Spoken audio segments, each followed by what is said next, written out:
Good morning, everybody.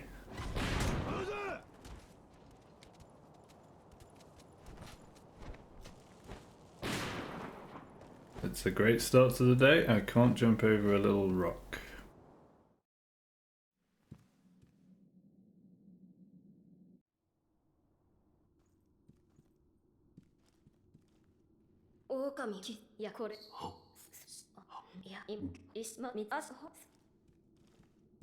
Happy Sunday.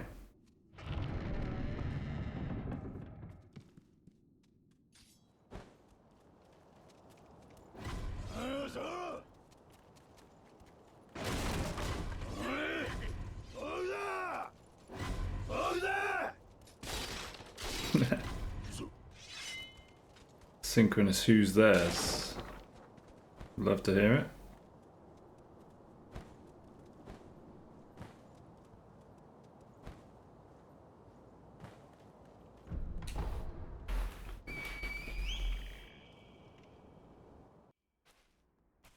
I feared that I tinkered with my audio settings a little bit too much yesterday, so I might have to do a little bit of adjusting. However,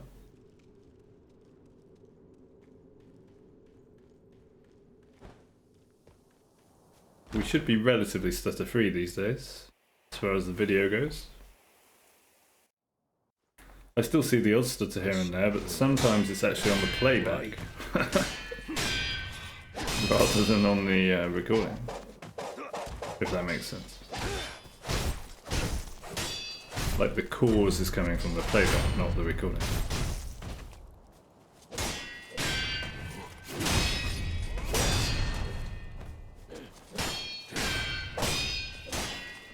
Everything's a little bit loud, I feel like, based on the graphs. You can tell I'm already focused well on the game and not on my OBS graphs. Yeah, I'm gonna have to turn Sekiro down and probably the music as well. Although the music's kind of loud for me as well. That's kind of the idea right now while we're warming up. Before we get into the important conversations for the day, whatever they might be, if there are any, I will happily just sit here by myself, getting hit through excess yapping. If not, right, let me turn Sekiro down slightly. Get back down, sir. Let's go minus 14.5. Spotify.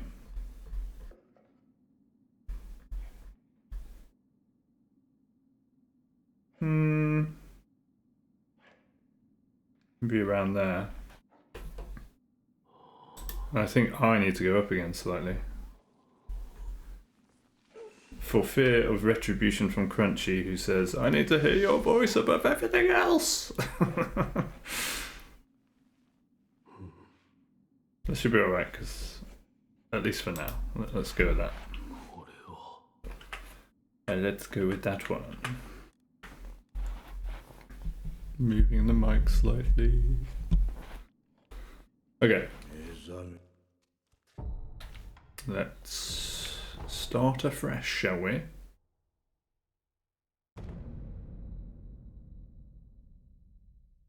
Yeah, I've just been hanging out in Dankus Crab's stream this morning. Yesterday when I first went in, I was like, oh, the music's too loud, I can't hear them very well. And didn't stay for long, but this morning I actually really appreciated it because then I got random music coming out of my pocket because I had it on my phone while I was waking up and walking around getting ready and making a coffee and stuff like that, while hearing the occasional giggle from Dankist and Elite, who are a really, as far as I'm gathering, a really sweet couple, uniting the US and the UK. gaming together across the pond. So that's been really nice. Actually, it's a nice way to. It's a nice little soundtrack to my morning.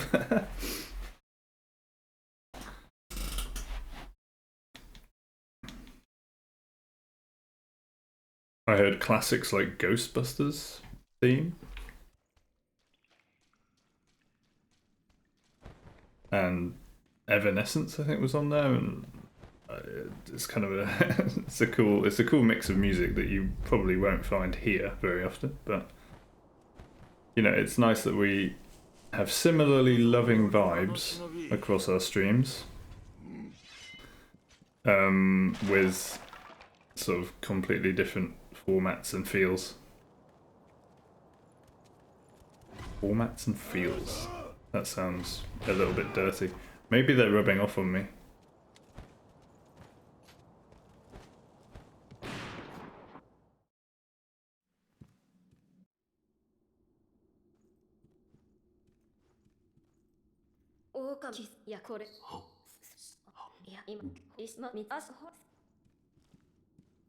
And weirdly, yesterday, I actually found myself watching quite a lot of my VOD back from yesterday morning. More than I normally care to check out for any stuttering issues and stuff like that. And even though I've got things to watch, like I want to catch up on RLCS and you know, I still haven't finished my second playthrough of Deep Space Nine and things like that. I completely unegotistically, I found myself like watching my own content and sort of, you know, because there's more conversation going on now.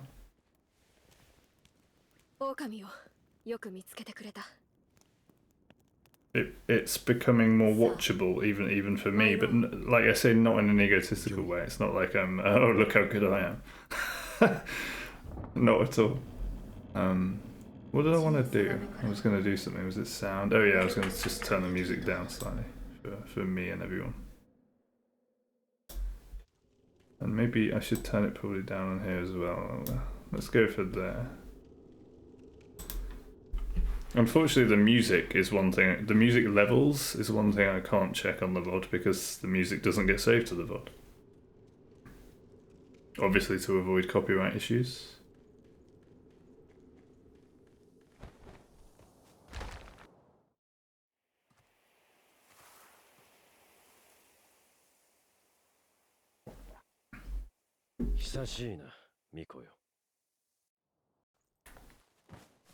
And I don't normally talk to myself at the beginning of the stream, but that seems to be coming back as well. Excuse me. I think I have a slightly sore throat this morning, so apologies for that. I think Sekiro is still a bit too loud, right? Yeah. Sekiro still looks... I knew I would mess it up when I was playing with it yesterday. Sekiro is a tricky one because like the voices are quiet and the general sounds are kind of quiet. But when you're in a fight, the dinging and the deflecting swords and stuff is very loud. So I just don't want that to cut over my voice and be too distracting. We might be alright now. I think that's maybe where it was yesterday before I started fiddling. Stupidly.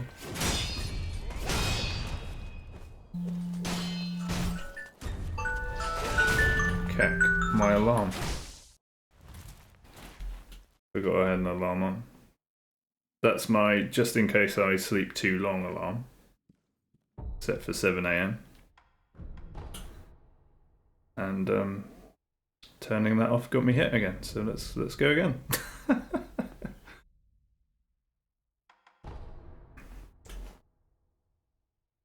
Someone come in and chat so that I don't have to think about the game.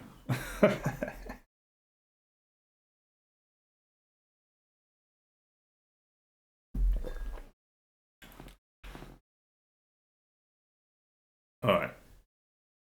This looks like a better sound level setup, hopefully. Isshin no kunitori kara.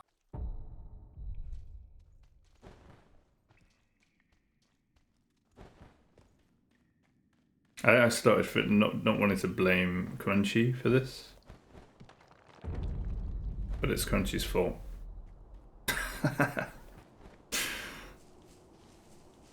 Because Crunchy was saying, "Oh, I can't hear any music" yesterday, and then I was like, "Oh shit!" And then they just started moving volume levels around, and then I was like, "Oh dear." Now I can't remember where they were before. They're not drastically different, so we should be alright, roughly.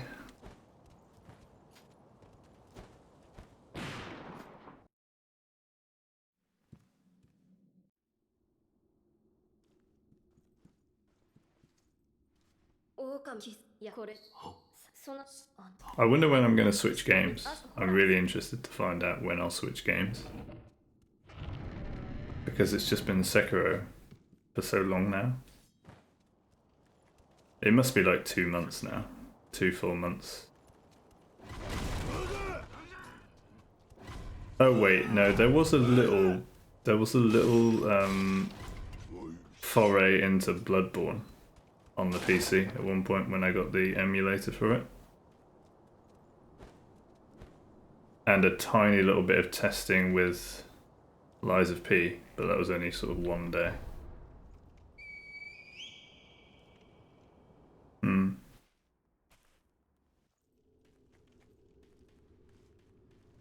I haven't had a sore throat for quite a long time, so it's kind of interesting. It's also unsurprising that it comes after a fairly significant lack of sleep over the last few days, like the end of last week, and also mingling with more people than I'm used to in real life. Those dirty humans getting me ill again, you know?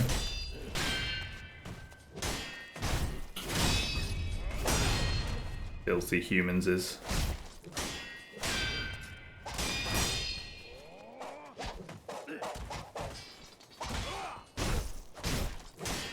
Well, let's get a run going. I think I'm relatively happy with the sound levels for now, at least.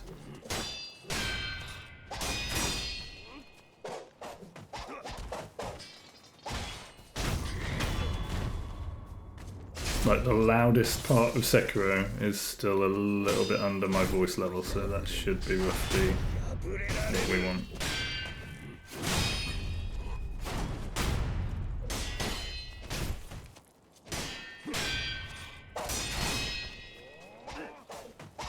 Like, the audio equalizer, the audio mixer graph is actually incredibly useful on OBS. Just being able to see what the sound levels are rather than having to stop and listen to them back and then tinker. It's very, very useful. So now my mic should be the same volume as yesterday, but minus 1 decibel of gain.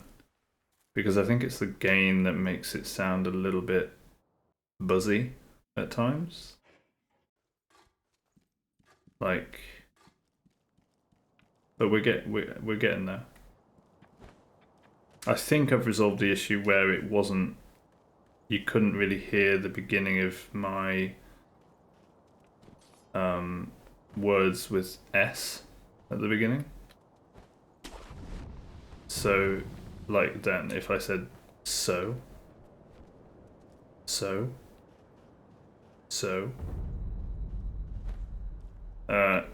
initially, I almost died.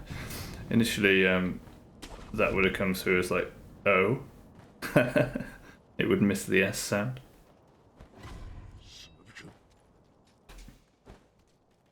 I think that was the noise gate. Threshold.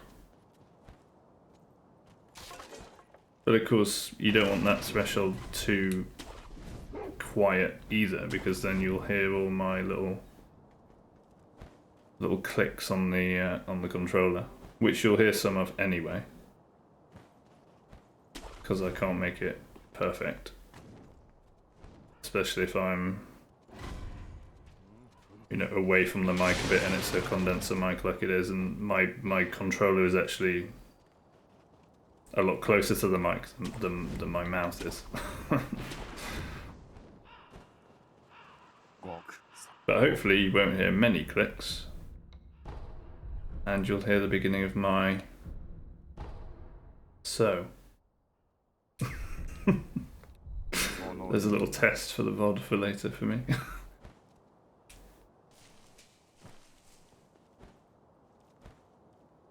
Wow, I am proper yapping, aren't I? I honestly expected me to be completely silent until someone came in and chatted, especially given the slight sore throat. However, here we are, yapping away.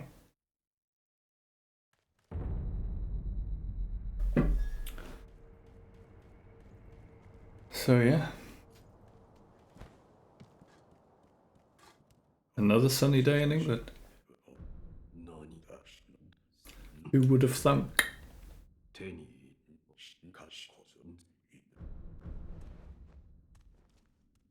And it's so crazy to me how we're just sort of instantly connected with the Crab family in the US. And shout out Elite, who is in the UK. And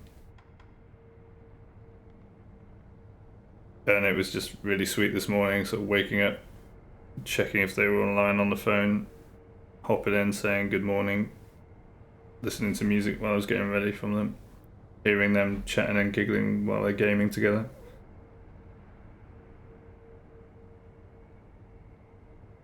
And the connection that we had yesterday with me, Dankus Crab, and Elite Daydreamer, the boyfriend and girlfriend, when they should have otherwise been sleeping. But they were enjoying the conversation and the connection so much that I don't want to say it stopped them going to sleep till like quite late for Dankus Crab in America, at least.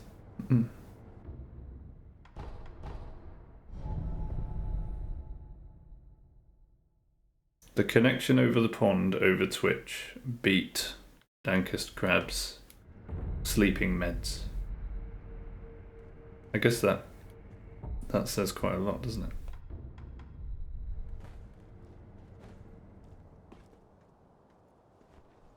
Clapfish TV 1, pharmaceutical industry 0.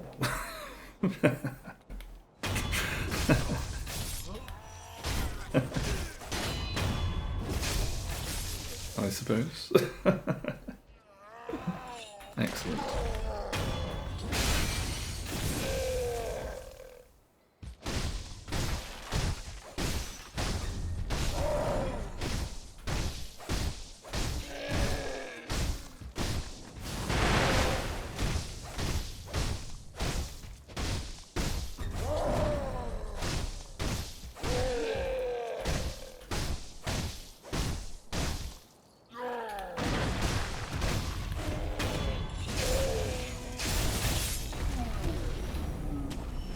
Clean ogre. Let's go. We're gaming. Look at that. We are gaming, apparently. Gaming ridiculously early in the UK on a Sunday morning. It's just past 7 AM with a sore throat and a coffee on our own, yapping to ourselves. Dire Straits in the background. We are gaming. How could things get better than this?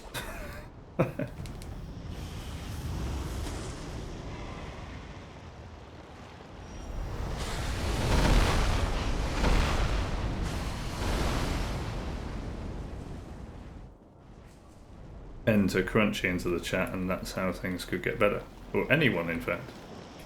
Maybe even a newcomer, imagine. Imagine some new person happens to find their way in here.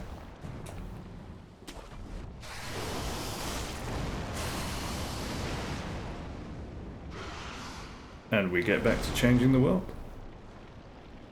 Which is, of course, the main mission of this stream. / community / the rest of my life's endeavour. However it comes. There is no more important task.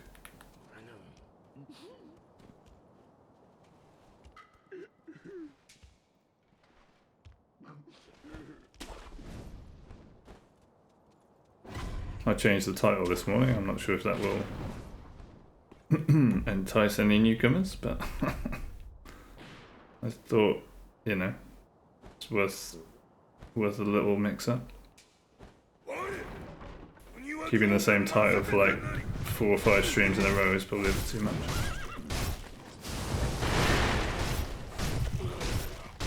Of course, it's all variations on the same theme, but, you know, it's gonna be. When my theme is changing the world.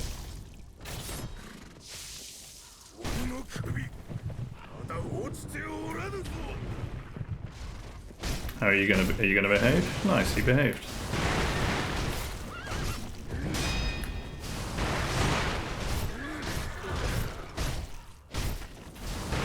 Look at that. We should be good. Oh, that was close. Almost spoke too soon. Bonk. There he goes. GG Gerber, we're actually on a run now. Look at that.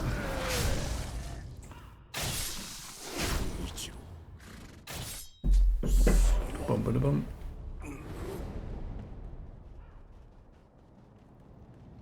Who'da thunk?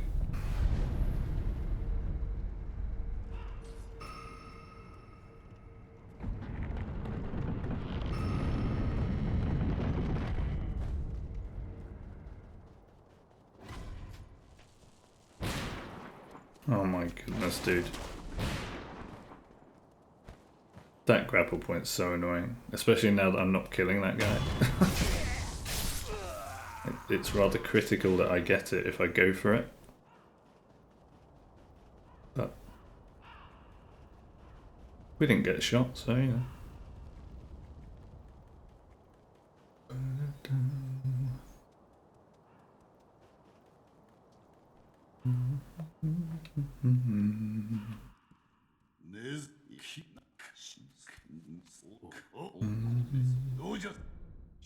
Who's up?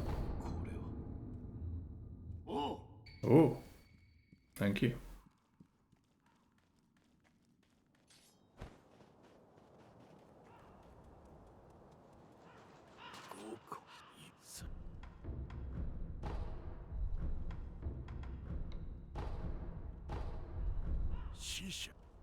Sheesh. Sheesh. Indeed.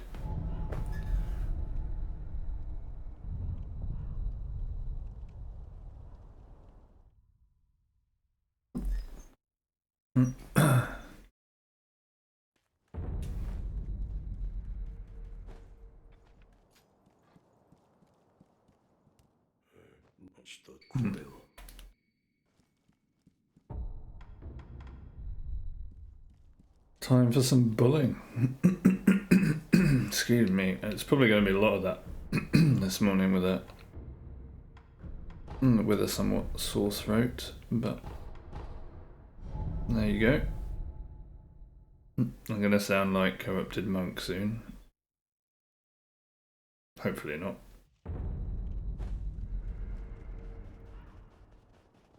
That's pretty rough. There it is. If I jump early, we should be good. Jump early before it turns green, and I think we're good. If I aim the camera like that.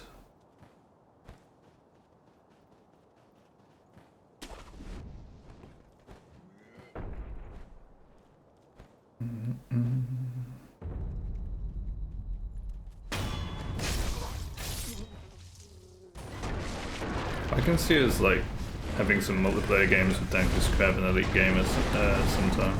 Elite Gamer. Elite Daydreamer. Sorry, Elite. That would be fun. Because they play all sorts of stuff, you know?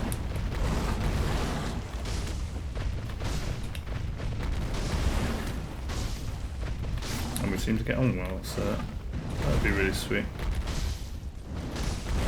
Maybe a flash premonition for the future then. Out of nowhere, I don't know.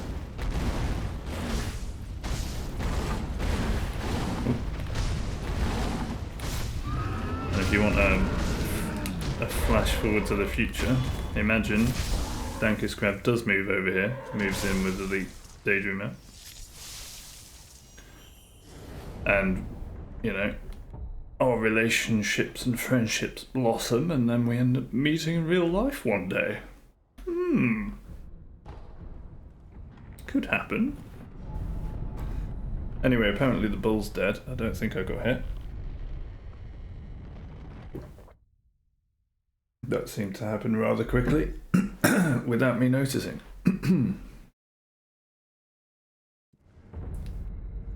So it's time to pop some balloons for the old lady, because she loves it. Listen. Ooh.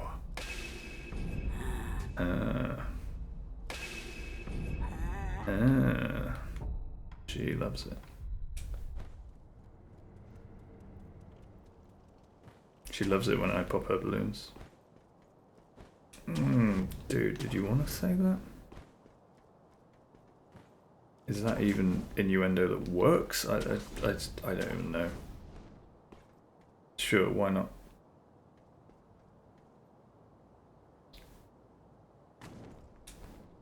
I feel drunk on a slight illness. I said this morning. I guess I just go with it.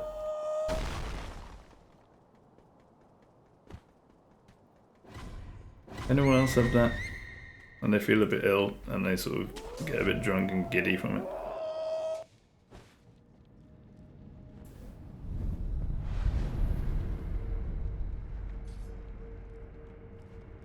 Anybody? Am I alone here? I have no idea. I have not and will never have any stats showing how many people, if any, are watching my stream. So, hello everybody and nobody at the same time. I hope you're all well, whether you're here or not.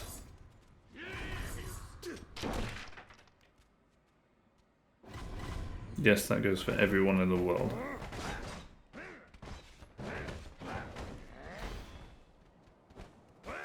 Yes, everybody.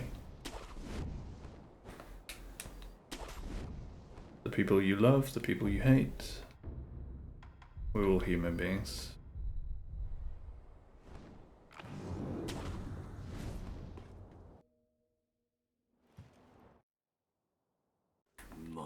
Mojito.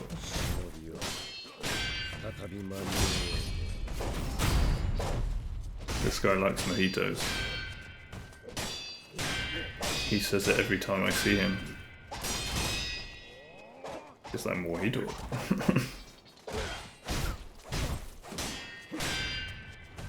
He just can't get enough. He just can't get enough of the mojitos.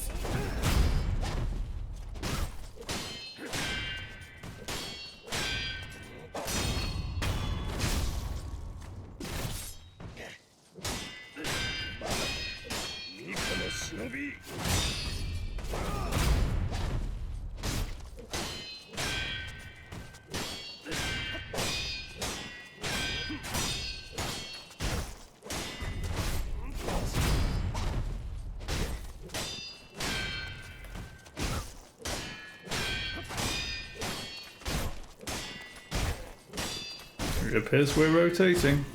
He's wiggled himself out of the corner. Ooh, he's doing funny things. And we're good.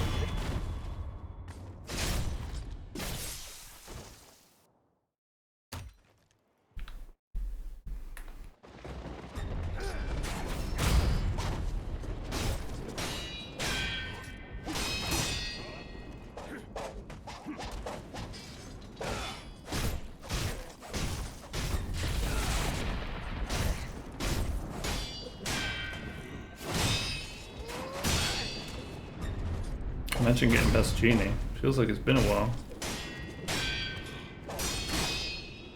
Way to jinx it, buddy. Way to jinx it.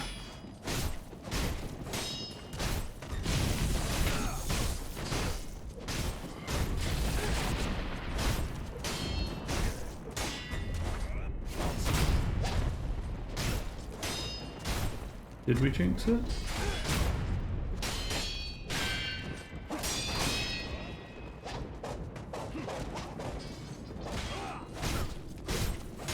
Nope.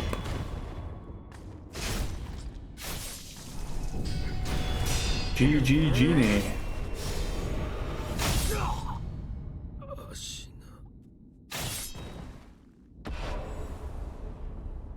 Success.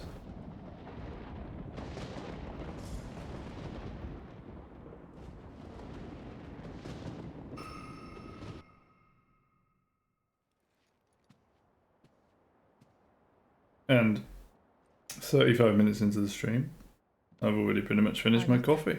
Must have needed it, I guess. Here's Emma.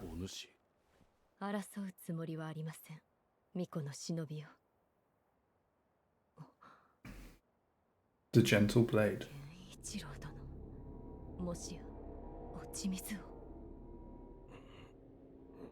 Oh my god, Genie's alive. Or is he?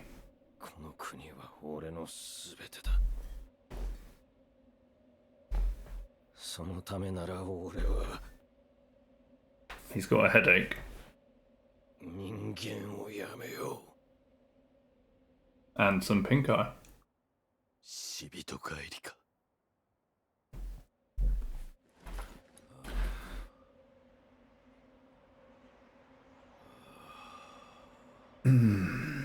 Yes, indeed.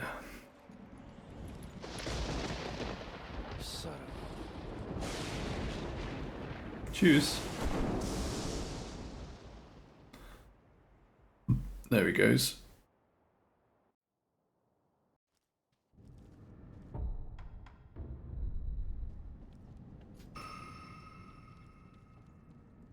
Hey, Kura.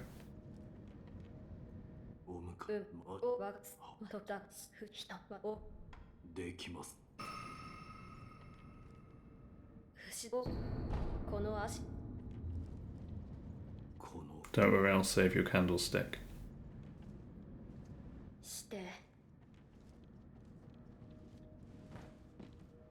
We can't have you stood next to a broken candlestick.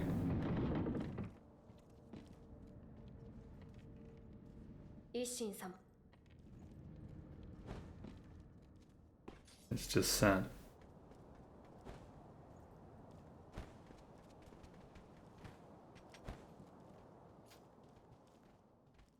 Hello, old man.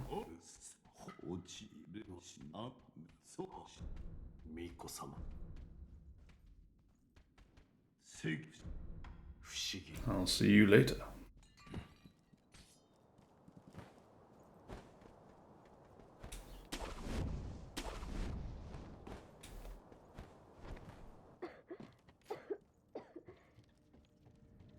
Stop breathing the dust, Kolo. It's not good for you. Unless it's white. Joking, of course.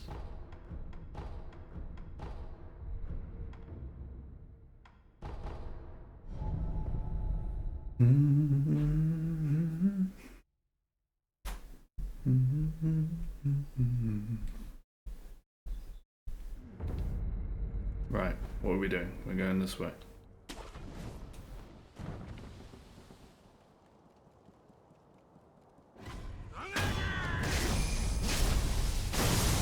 Oof.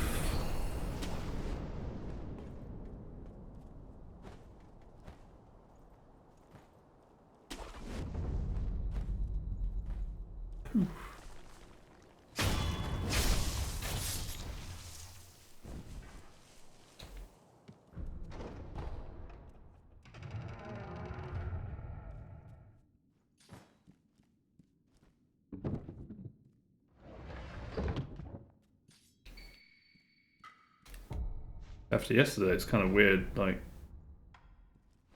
with all the conversation yesterday, it's kind of weird playing the game and actually playing the game. Actually paying some attention to the game. Feels like it's been a while.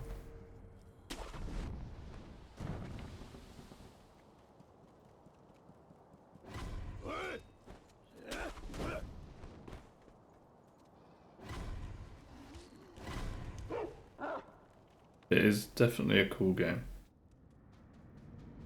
It's a beautiful game.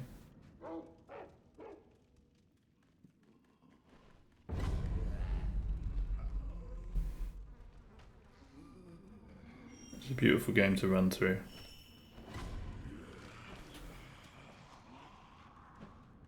Until it hits you. Then it's a terrible, terrible game. I'm joking.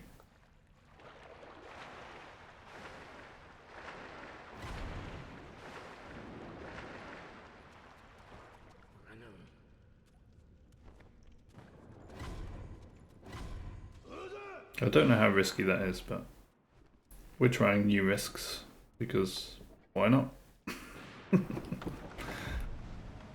The funny thing is, even though they are right round the corner, they seem incapable of moving around the corner.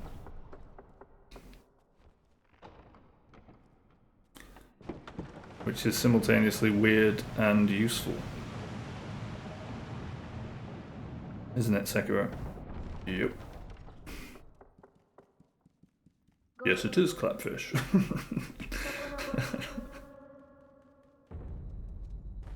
Nice chat. I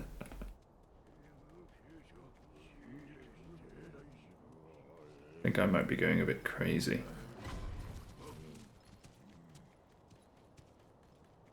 Then again, I am trying to run one of the hardest games, Hitless. So I guess that ship has sailed.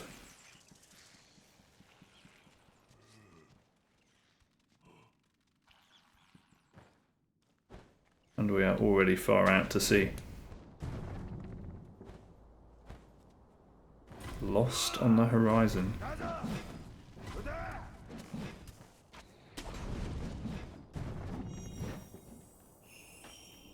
Will we find land again? Who knows?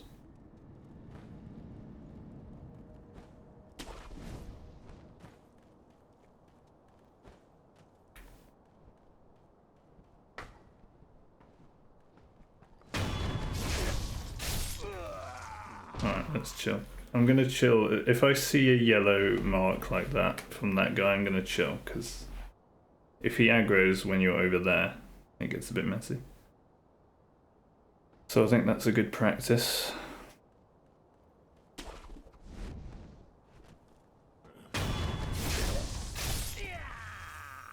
And then when we do go over there, we can chill.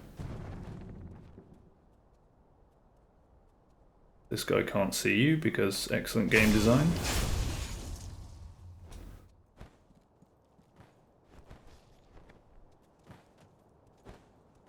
Shout out the devs for that one. And it's time for Roberto.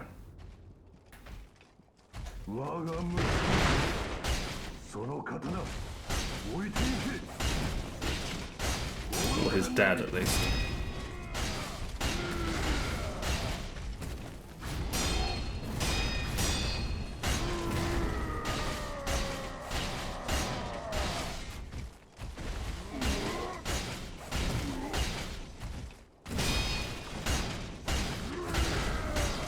What you got, Daddy?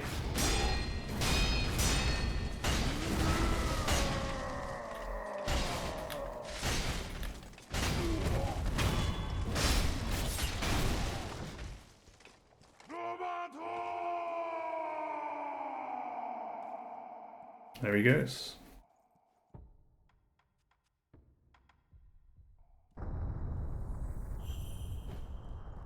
shakes the whole world when he lands. That's one big daddy.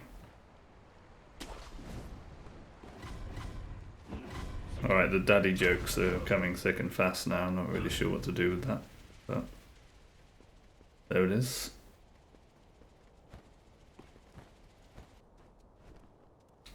If only Crunchy could hear me now.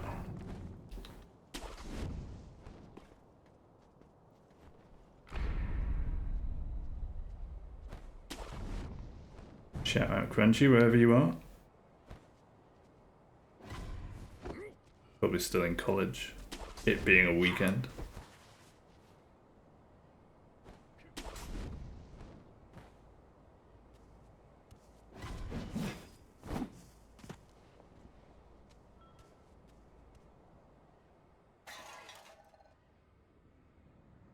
Time to fuck up some monkeys. If you'll excuse the French. Sorry, France. Just what we say in England.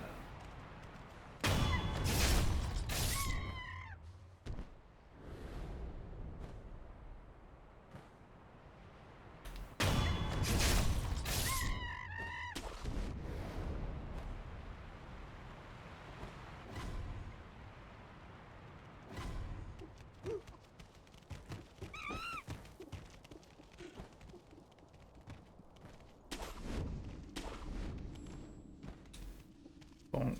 Damn it. How dare you be missed? You messed up my beautiful... Never mind. GG monkeys.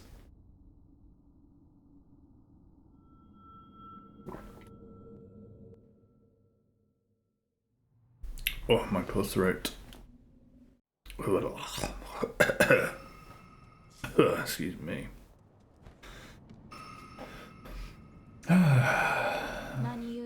Naniue. Indeed. Nuko. Thank you. Cut a long story short, we get more draw.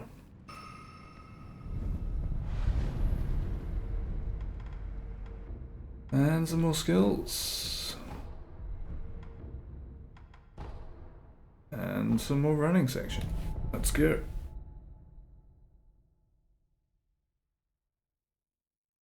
How are we on an actual run? It feels like it's been ages.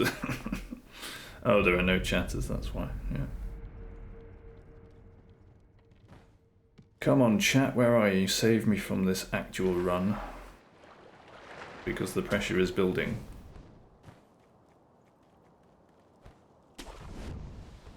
And we don't like pressure here. We like chilling. We like chilling with gameplay that doesn't matter. Because what matters is changing the world.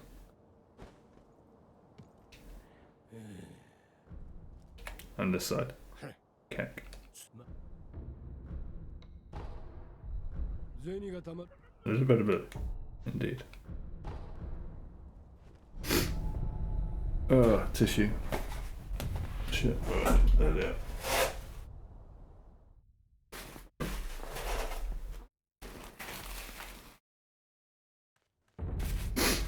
Sorry, noises. You know, I am but human. And having mixed with other humans recently, feeling a bit different to usual. Put it that way. Filthy humans is.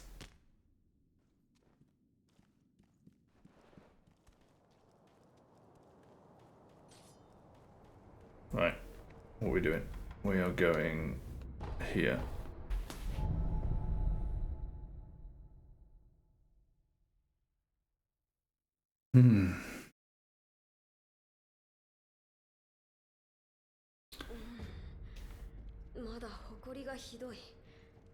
Stop breathing the dust then, Kara. I told you before. If it's not white, don't breathe it in. And if it is white, check what it is before you inhale it. And strap yourself in.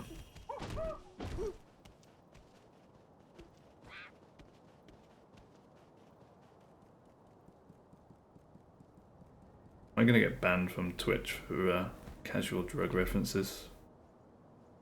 Surely not, right?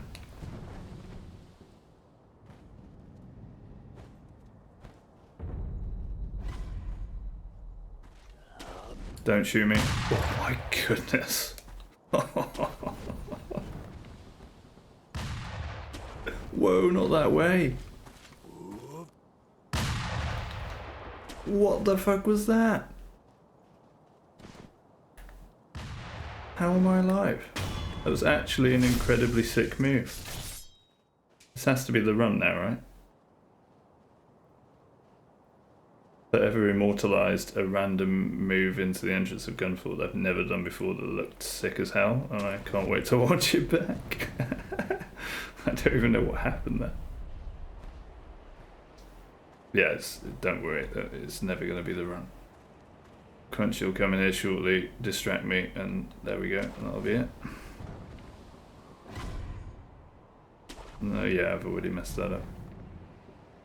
Bang. Okay, we're okay. Could probably mess the timings on this up. I'm enjoying the mess up so much that I'm gonna just mess it up even more. Whee!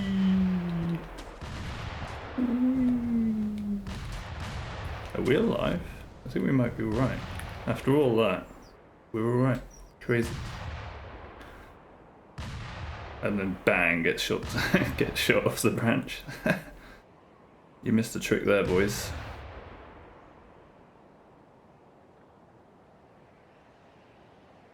Crazy stuff. Alright. Don't worry, I'll mess up Centipede.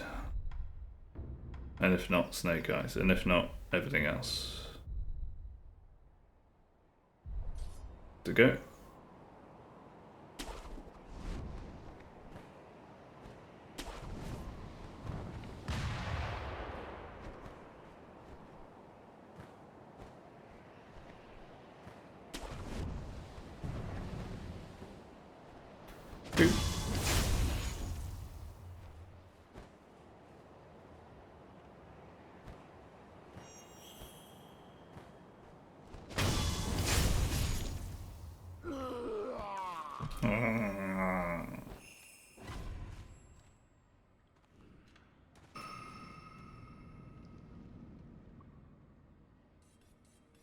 Alright, here we go.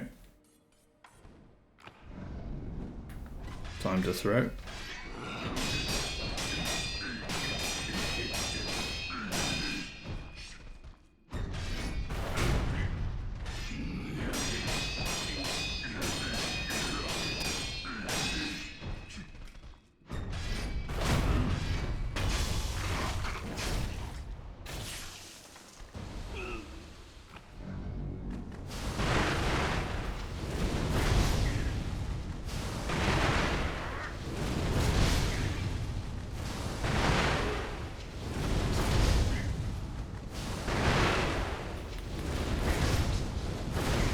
We didn't throw it. Fancy that. Don't worry, plenty more chances.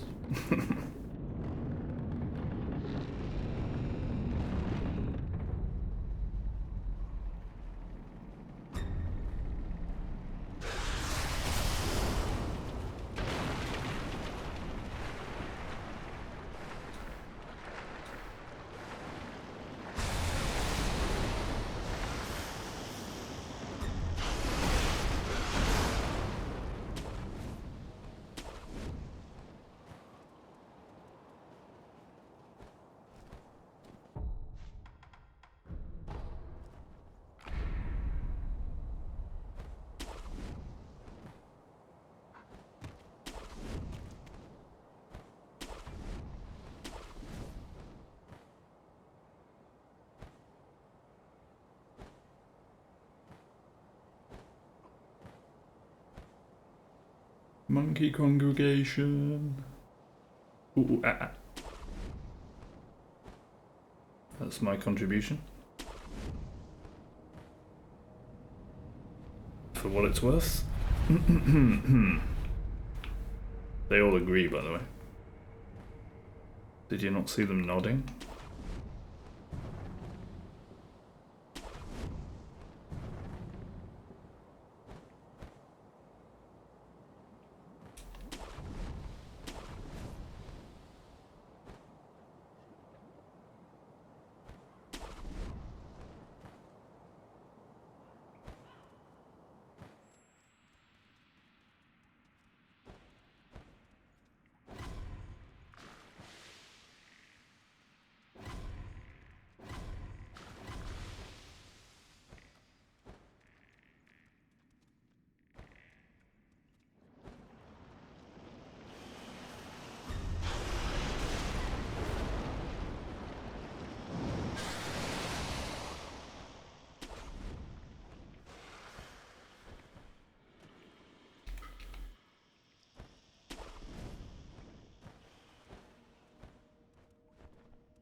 Okay.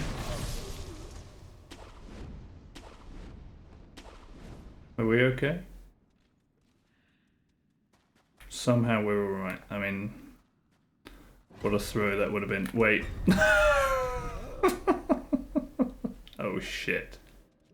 What do I do now?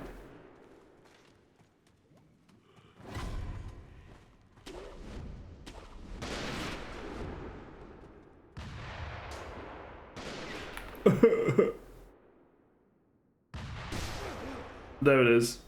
I thought I might be safe there. Wait, what's that item up there? Am I dead? I'm dead. How did she aggro? I guess I should have waited more. Good run though.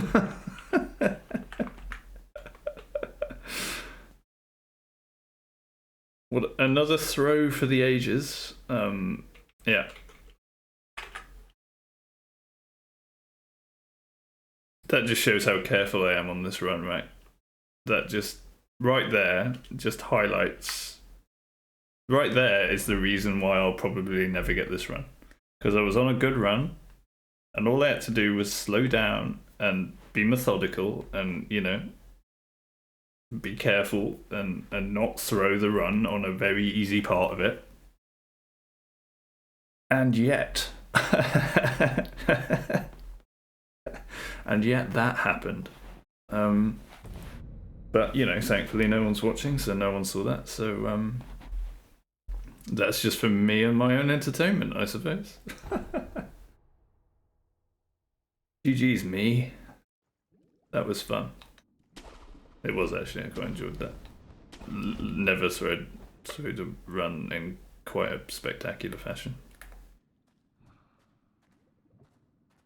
Here we go. This is how it's supposed to be done.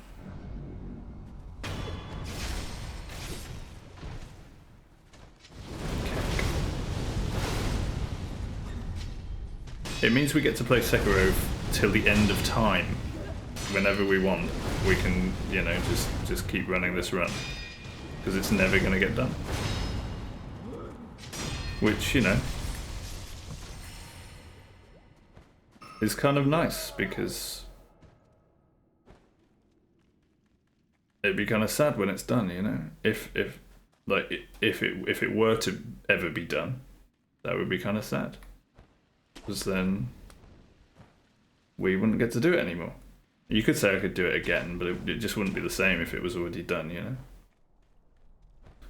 So the fact that I just threw the run is a good thing.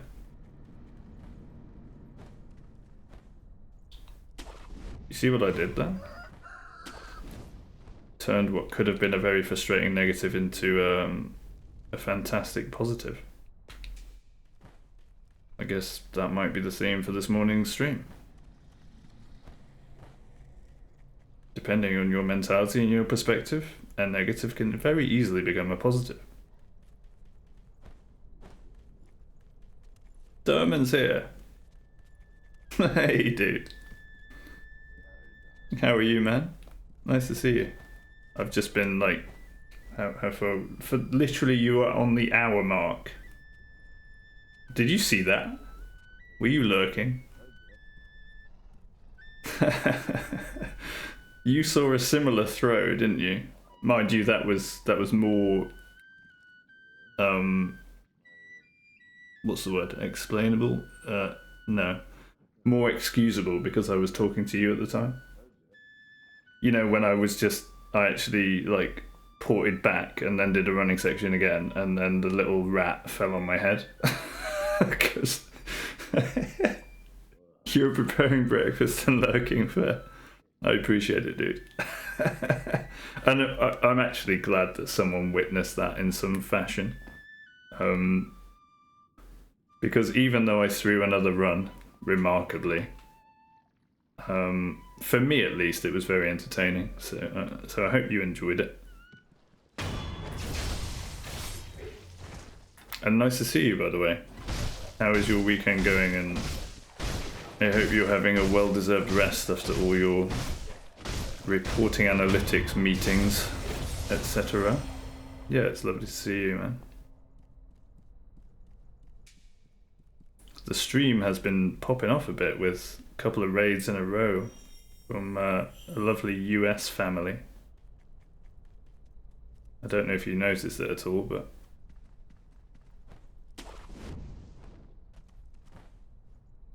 that's been really sweet. We had a really nice time hanging out yesterday, and I was keeping them up and stopping them going to sleep, which I was simultaneously pleased about and sorry for. You were lurking, yeah. But appreciate it. Had a few tasks on your desk. Wait, are you talking about yesterday or during the week? I hope you weren't working yesterday. It was bad enough that Crunchy had to go to college yesterday. Imagine that, a college class on Saturday evening. On Friday, okay. But yeah, poor Crunchy had to go to college yesterday. Imagine.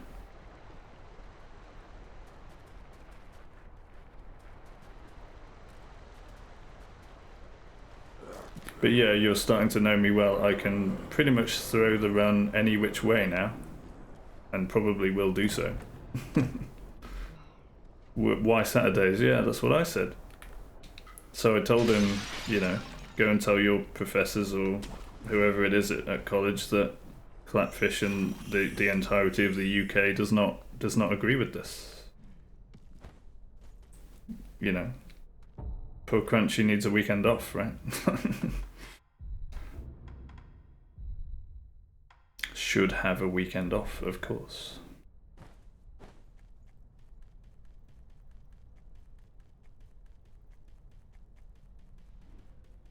How's your weekend going anyway? Have you got much on?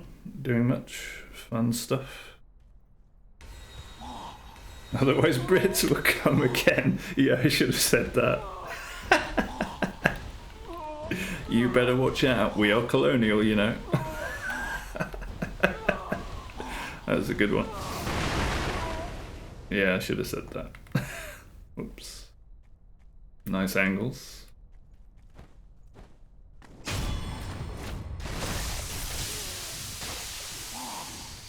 I'm sounding a bit like Corrupted Monk this morning because I've got a slightly sore throat. So apologies for any excess noise.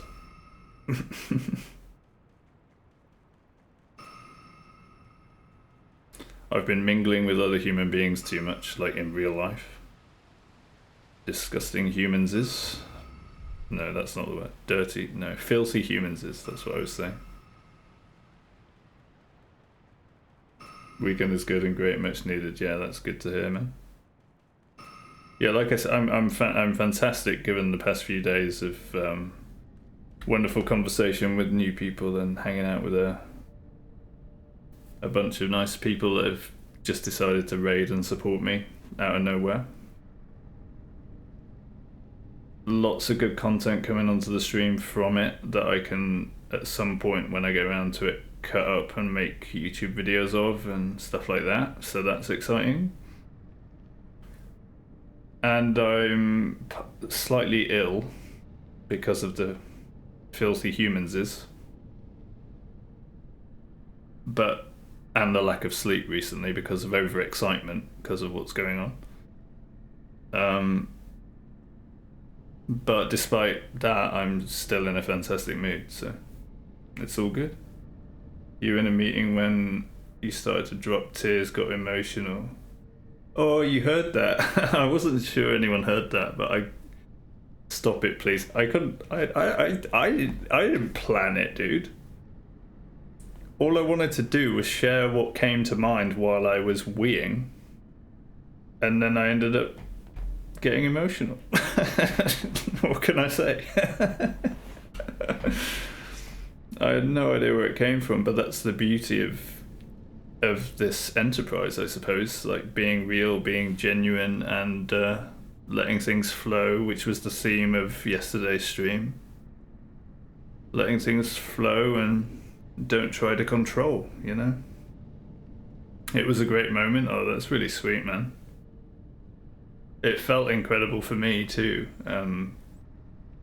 and obviously didn't depend on anyone hearing it.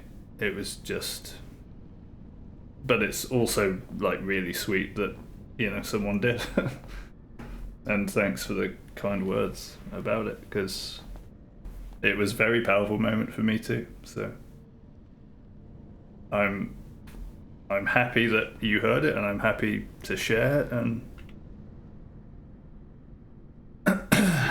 I guess part of me always knew if the stream was to develop and we would have meaningful conversations on it, and that at some point I would get just naturally emotional, especially with all the emotion that's coming up in me through this new chapter in my life in general.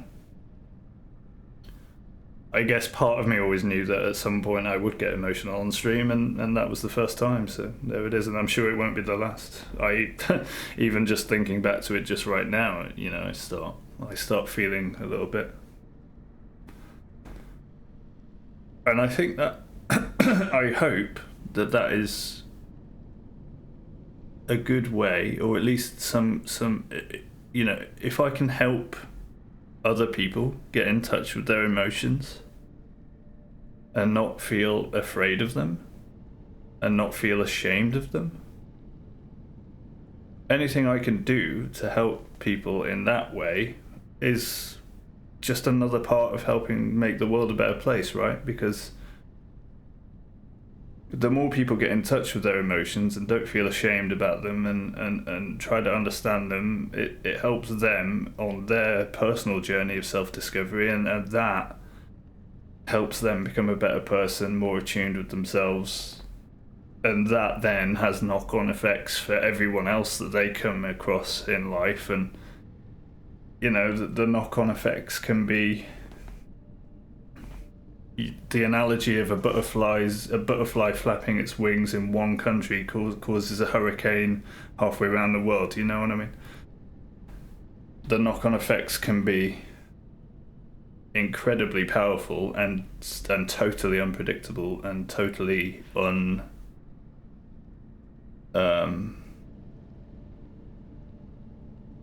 like, what was the word?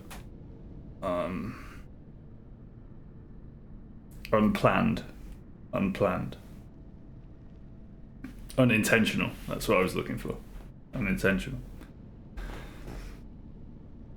So yeah, that's really sweet, man. And obviously I knew you were busy, and I thought you just, you know, might not be able to lurk or hear anything that's been going on recently, but it's really sweet to hear that you have been there in the background, because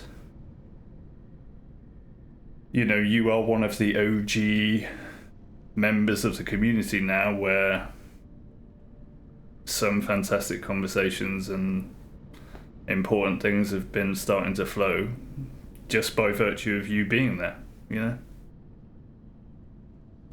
Because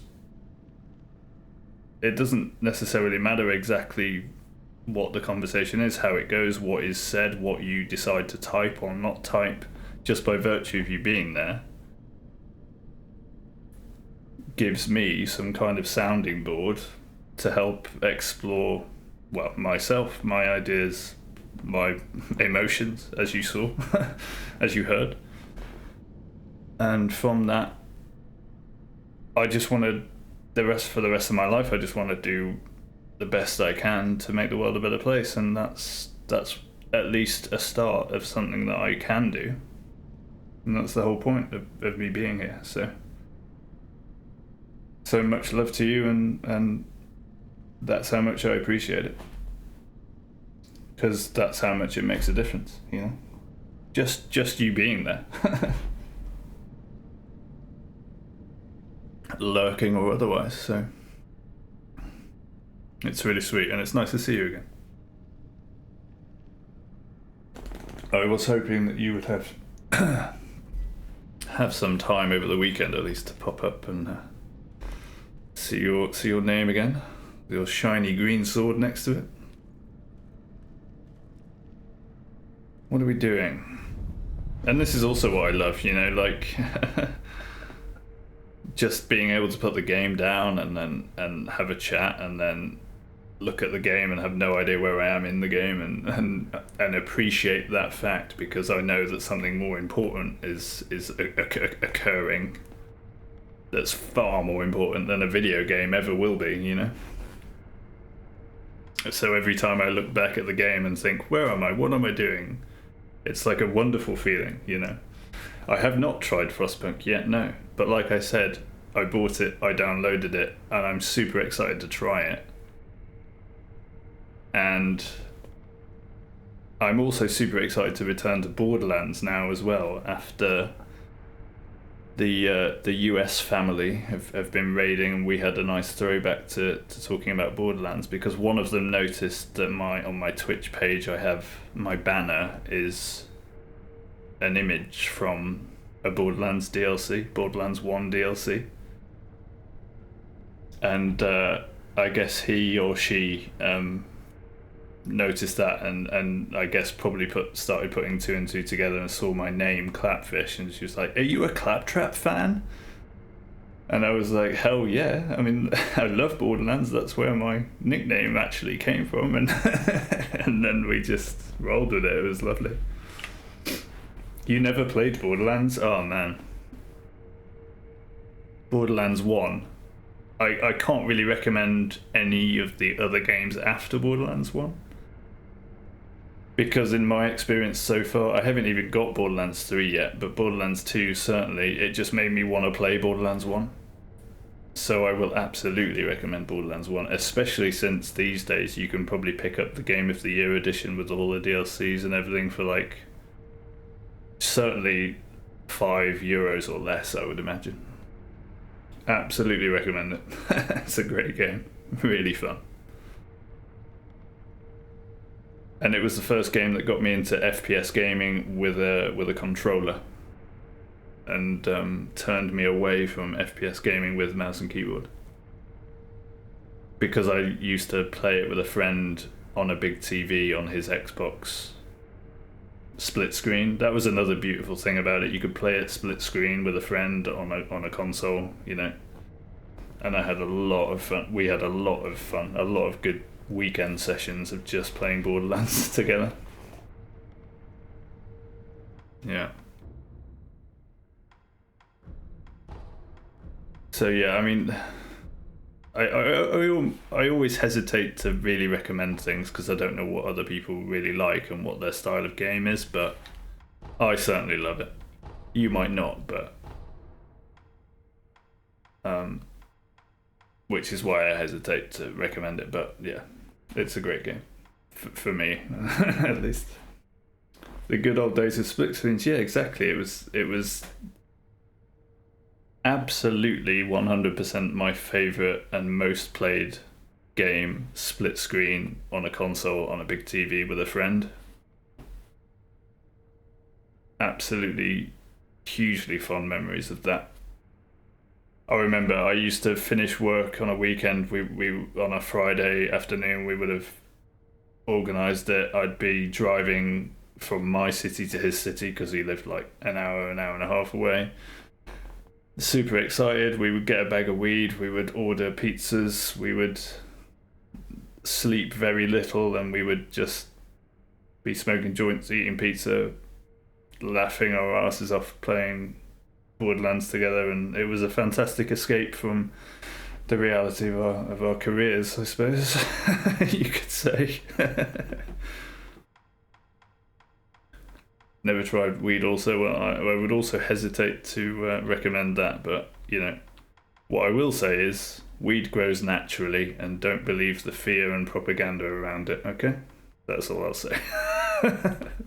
I would be much more fearful of lab-developed pharmaceutical drugs than plants that naturally grow on planet Earth and can be very useful tools for our psychology. That's all I'll say. Alright. Oh, Borderlands. Yeah, so I'm super excited to play that again, and I resolved myself, especially after that conversation with one of the US family, that I will absolutely return to Borderlands and play it on stream at some point. I'm super excited for that. But again, like I was going to say about Frostpunk, and the whole theme of yesterday's stream being don't force things, let them come naturally. I'm not going to commit and say when I'm going to play Frostpunk, but know that I will, and I'm super excited to try it out, and I'll definitely play it and open it for the first time live on stream. That's my plan. I just don't know when it will happen. But I'm really looking forward to it, and I absolutely love looking forward to things like this, and looking forward to returning to Borderlands and having no idea when I will, but knowing that when I will, it'll come naturally and it'll be the right time for it, and trusting in the way, because that's a beautiful way to live, and I really think we should all live that way. It was a very important theme of yesterday's stream, and it actually, the conversations that I had yesterday made me review a lot of the VOD yesterday, and I found myself watching my own content thinking, just as a viewer, thinking, you know, completely unegotistically, but thinking, yeah, this is good stuff. This is what I wanted out of my stream, and it's starting to happen, and that's insane to me that it's starting to happen. You know, I feel very blessed. Which, yeah, starts to explain all the emotions behind it as well, right? Don't cry again, man. Don't cry again. Just go and hit the ape, okay? Alright.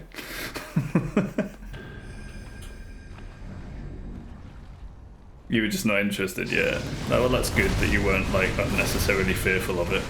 Because a lot of people are, because of all the fear-filled propaganda from governments and media companies, and that's a great start. Unsurprisingly.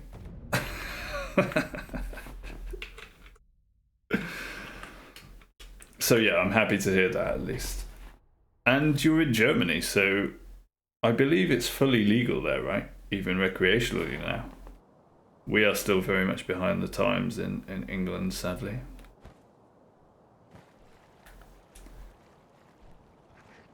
But the good thing about it being legal is then you can trust the quality. Well, ideally, hopefully, you can trust the quality more than getting it from a dealer. But at the same time, you have to factor in the fact that if money is being made from anything, there is always going to be a question mark over that. So, oh, you still have hurdles, so you can't just get it from like a dispensary. You have to sort of... Do you still need a medical reason, stuff like that? Anyway, it's not that important. It used to be for me for the longest time. I would say it was important for me, but recently I have freed myself from the habit of it, at least, which is definitely a good thing. I was using it abusing it habitually, I would say, for a long time. And only recently have I freed myself from that habitual abuse. Need to be a member of a club or association. Okay. Oh right, so it's sort of following the Barcelona model then. Because I went to Barcelona like a year and a half ago for a month. And I spent a lot of my time, I'm pretty sure I went every single day in a weed club or two in Barcelona. But and I met friends there, you know, it's because for me, I know that I'm going to be sociable and meet new people in such a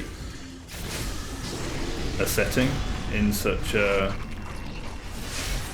place. And I did. And I can't imagine the same thing happening, say, if I went to a bar to drink alcohol, you know. But with weed, I know that I'm just going to be comfortable with whoever I meet, and we're going to have interesting conversations, and friendships will come from it, and they did. I met a really nice Polish guy, and a somewhat quirky Italian girl, and we played chess and we had good conversations, and we played ping pong, and it was great. You can plant them yourself if you want. Okay, that's good. I mean, that's really good because then you can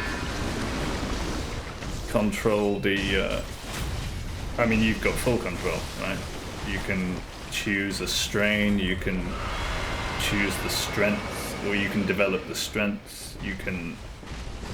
That's definitely a good way of doing it.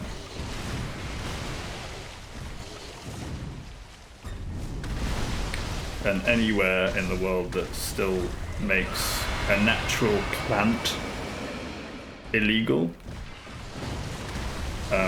has a lot of work to do on themselves, put it that way. But thankfully, a lot of places are starting to change.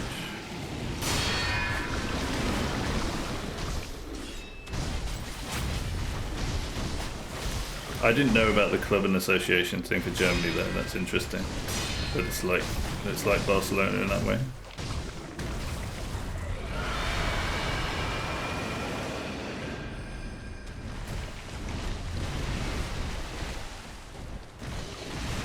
Because in Barcelona it's still technically illegal, but they have this social club thing where you can kind of do anything as long as it's private.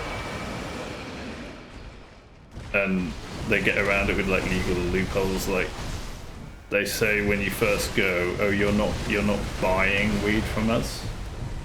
That's not what's happening here. We don't sell weed. You're becoming a member of our club, and if you want, you can sort of contribute to it financially, and in return there's some weed that you can have.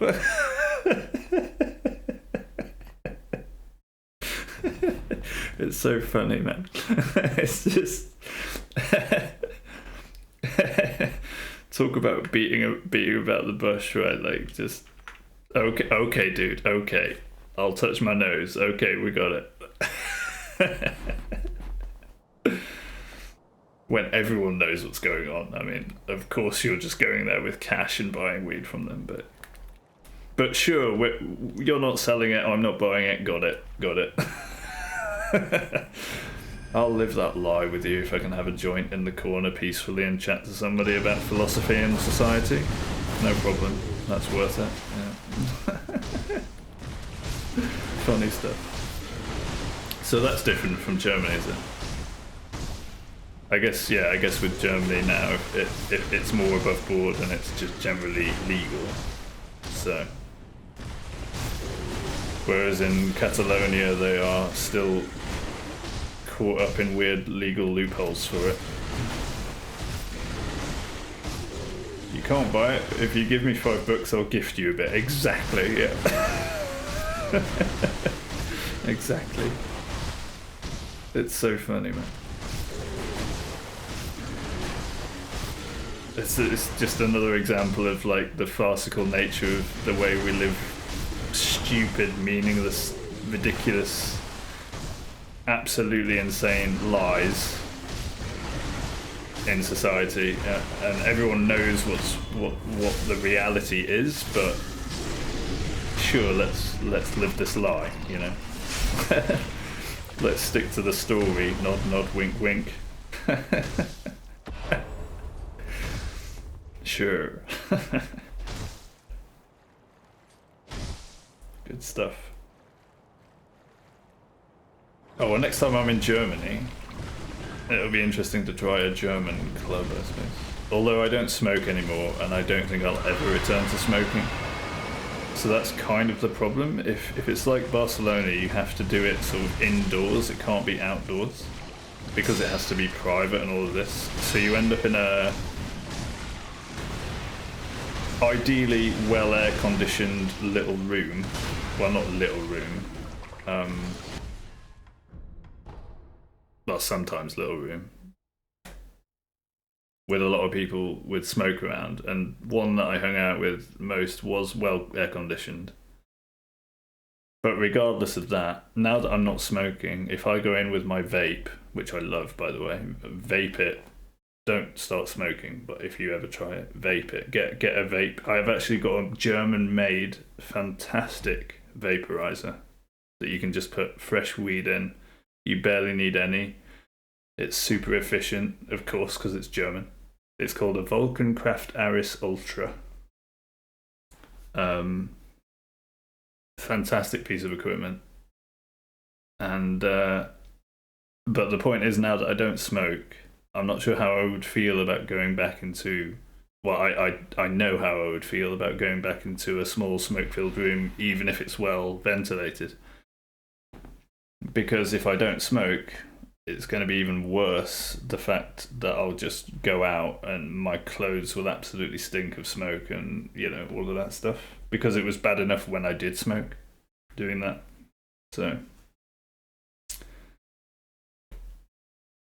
So maybe the next time I do it socially, when it's legally accepted somewhere, I'll be able to do it outside.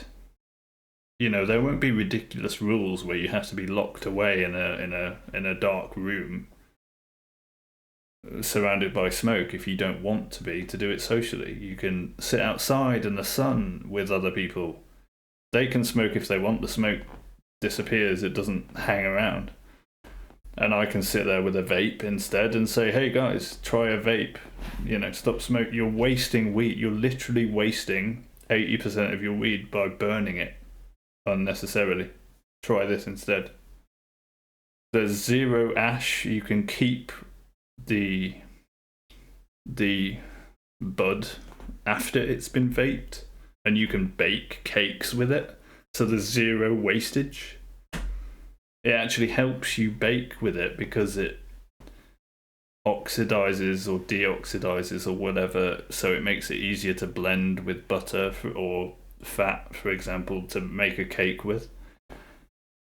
So there's zero waste. It's super efficient. You use like 1/10 of what you would in a joint and still get the same amount of high from it. Actually, probably higher. It's not damaging for your lungs or your throat. It's nice. It's a nice taste. It's a nice process. Like, stop smoking it. Stop burning it. The Germans have an answer. It's called the Volkenkraft Aris Ultra. Get one. It's really good. So shout out German efficiency. Love it.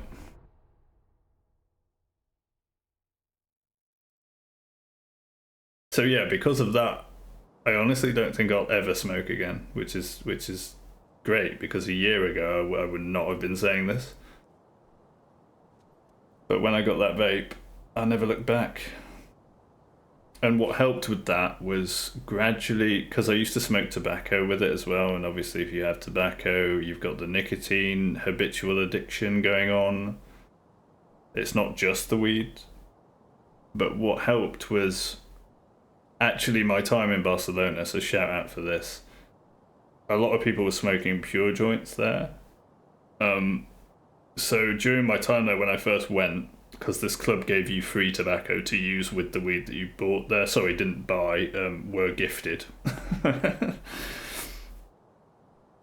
But because of, the Polish guy that I met there, Chris, shout out Chris, great guy. He was just smoking pure joints all the time. But during my month there, I gradually reduced the amount of tobacco and increased the amount of weed in my joints. And then shortly after I got back home to the UK,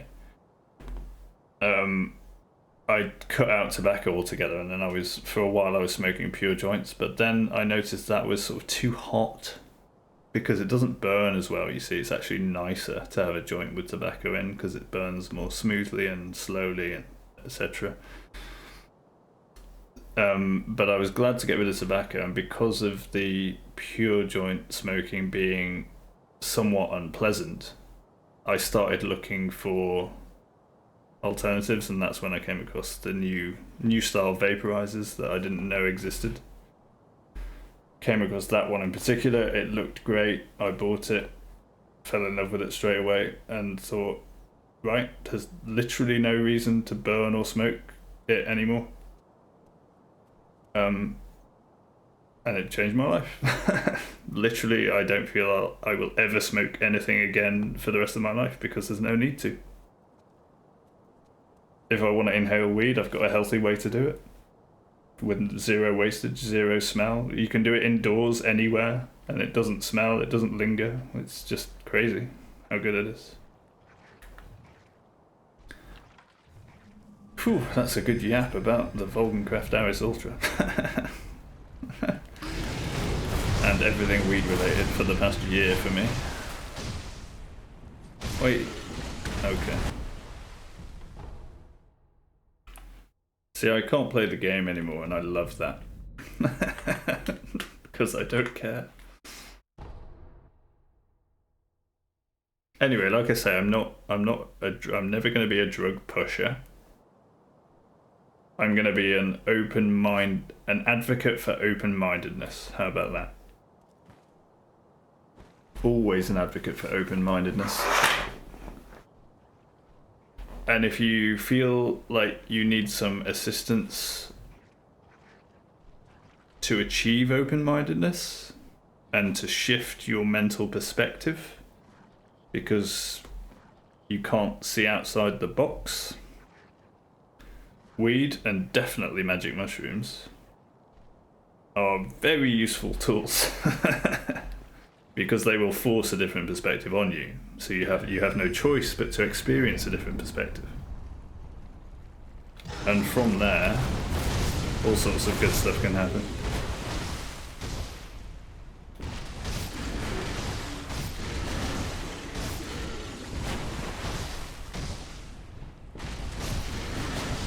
But you could argue bad stuff as well, because, well, they're not addictive though. Weed and magic mushrooms themselves are not physically addictive.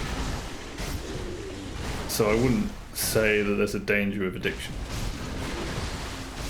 Past the fact that, depending on how your life is, anything can be addictive. You know what I mean? You drink from time to time a beer, yeah? See, I've never been a fan of drinking. Weed has been my thing, as it were. But yeah, absolutely, there are other ways to open your mind and broaden your perspective, like getting in touch with your emotions, which I've been talking about recently. Singing gets you there. Meditation.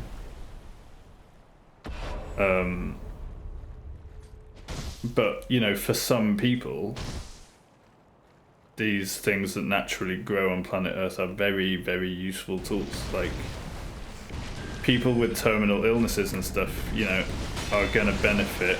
I'm just going to continue if I can. Are going to benefit from, like, magic mushrooms, and they do. And if you take them once, you'll realise how and why they do. But on a sunny day, you don't have much, as you might know. Yeah, it's funny you say that, because the past week or two in England, it's been sunny, pretty much wall-to-wall sunshine. I don't know what's going on. The cold beer tastes good. Yeah, I can see that. I can see that. It's funny, because I was talking a little bit about alcohol yesterday. Oh, well, I was talking about weed, and then my relationship with weed versus alcohol. The fact that I can have alcohol in the house and not touch it for weeks. But if I have weed in the house, historically, I will have it every day. If I have some, I will take some every day. And that's the habit I wanted to break. So for my birthday, my recent birthday, I didn't get myself a fresh bag of weed. I finished my bag of weed and gave myself a break from weed. And I've never found it hard to have a break from weed. That's how I know it's not addictive. As a substance, like physically addictive, like heroin would be, for example, because then or nicotine or caffeine, because then you have a physical reaction to the lack of it in your system if you're too used to it. That's what physical addiction is. There's none of that with weed, and definitely not with magic mushrooms. So the point is, for my birthday this year, I've given myself a break from weed. in order to one day hopefully be able to have some in the house and treat it like I do alcohol. Forget about it for weeks and then go, oh, it might be nice to get a bit high, you know, and appreciate it, but not return to the habitual use of it. What a nice gift. Yeah, I thought so. Yeah, it feels like a really good gift to myself, to be honest. And 10 years ago, I would have laughed at myself. What, you're giving yourself the gift of not having weed? That's backwards, dude.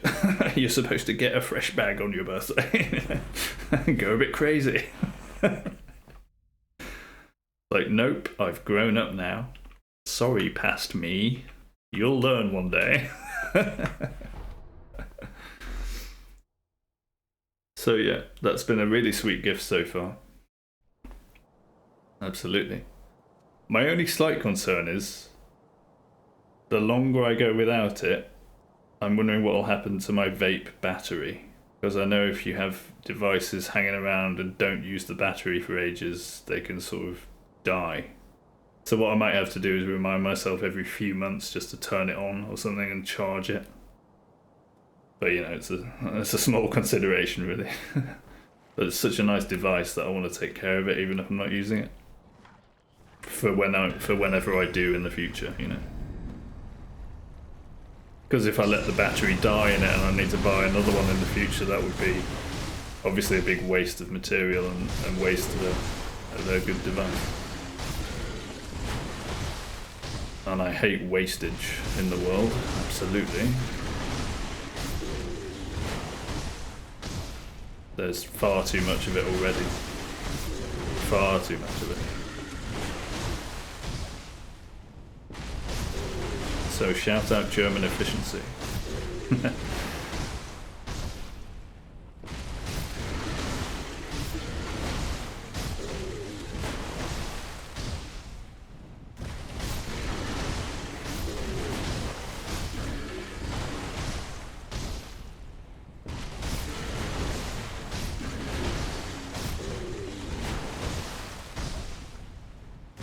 And I'm really glad I decided not to go climbing or to tennis this weekend, or Friday onwards, because if I had gone climbing on Friday I'd be even more fucked now, probably. Definitely needed to give myself the gift of some time off activity as well. Apart from streaming, I'll always stream. That's too important to me, that's my work. That's my meaningful work.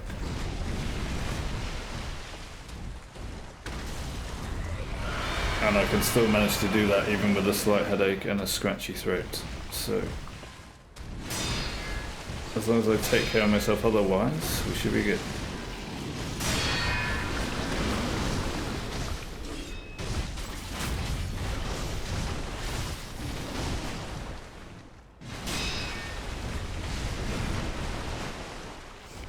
Let's see if we can kill this guy.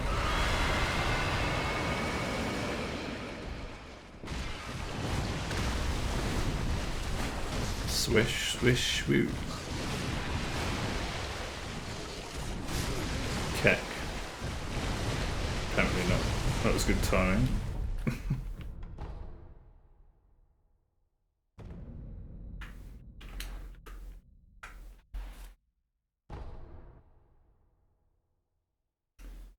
So, what's the weather like in Germany right now?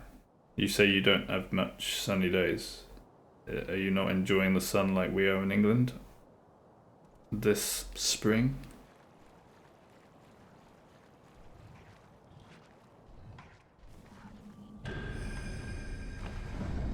For fear of having a horrible washout over summer as a result.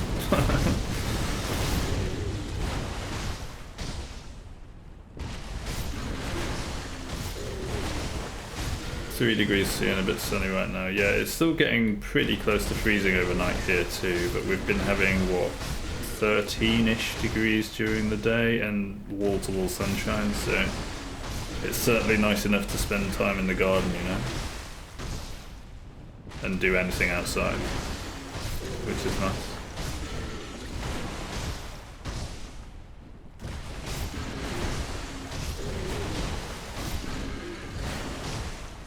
no doubt the rains will return.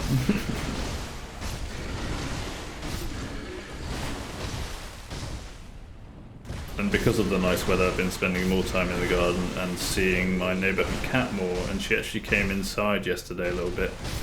For some reason she's very wary of coming inside.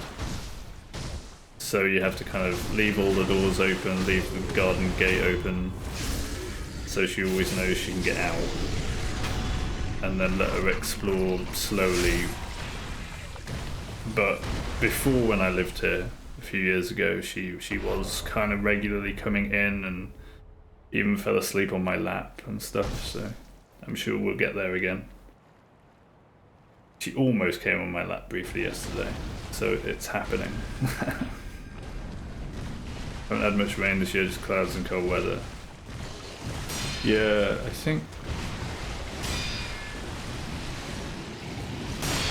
that's the same for us too, yeah.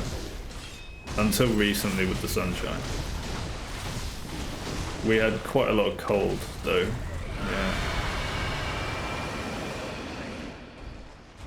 It was quite a cold winter.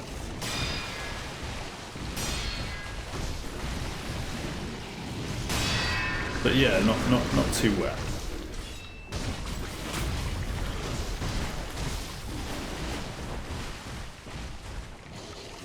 We might get horribly wet and stormy summer, right? Eventually I'll pay attention enough to kill this guy. Don't worry. Not that you would be worried.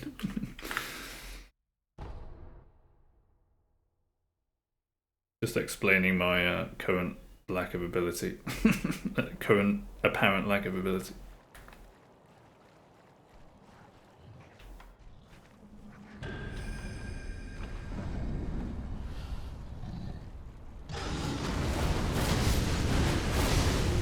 I'm not sure how long I'll last today though, honestly, given the slight sore throat and I'm clearly fighting something off from all the filthy humans that I've been mingling with recently.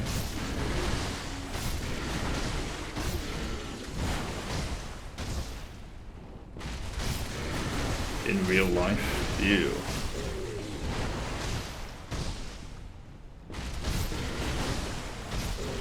So I should be fine. I just gotta make sure I get enough rest and take care of myself.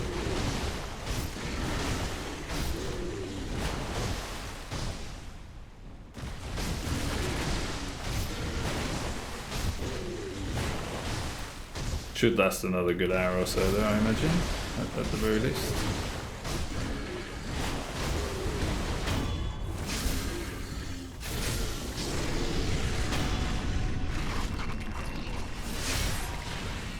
I just literally just didn't feel like I was paying any attention to that. I mean, it's nice that I can phase one on autopilot most of the time, I suppose. We had a good, yeah, it was a good run up until that throw as well. I was kind of surprised by it. Not the throw, the good run. The throw didn't surprise me at all.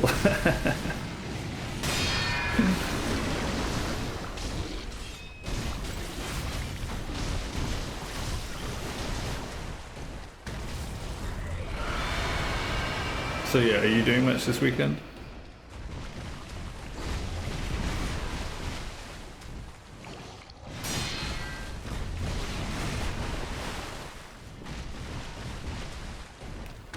Or just trying to recover from all the meetings?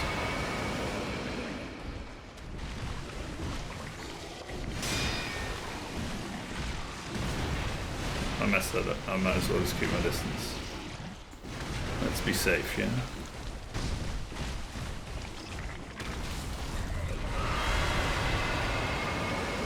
You have to go in like 10 minutes swimming with Sun. Oh, that's sweet. I didn't know you had a family. That's nice. I hope you enjoy that then. Shout out to your son from Clapfish TV. How old is he?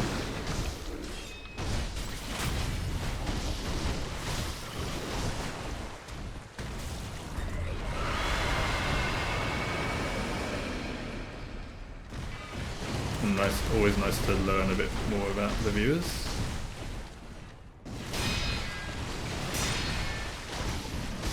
Five and a half, nice. Wait, what happened? Oh, I staggered him.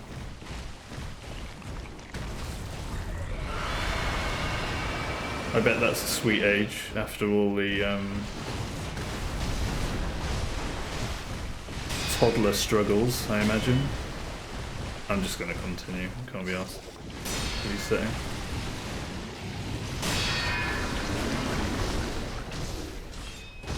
I bet you're starting to enjoy his company now more than just complete lack of sleep from taking care of a baby.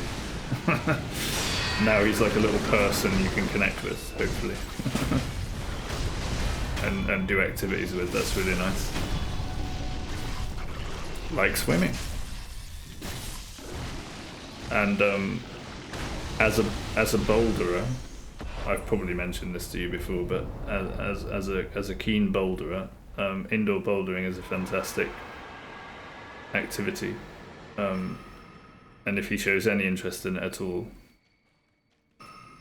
I fully recommend seeing if he enjoys a bit of bouldering. Unless you've tried it already. It's a great activity though. It gets all the muscle groups. People are generally fantastic in bouldering gyms. There's no ego, you know. There's always a bit of ego somewhere, but it's one of the least egotistical activities, especially when it comes to gyms. As a way to work out, and it's cognitive too with the problem solving. Very fun activity. He can't swim, but you're working on it. He likes it a lot. That's nice. If he's engaged and motivated, that's the main thing. Yeah. And also shout out to tennis. I love tennis too. The problem with tennis is you kind of need someone at the other side of the net. Although when you're a kid, you kind of always need to have a supervisor, so it doesn't really matter. But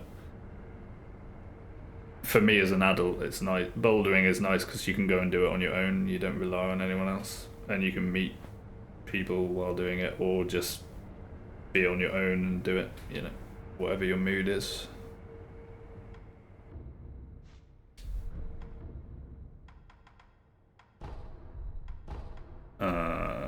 This one. So say hi to your son from me, if it means anything to him.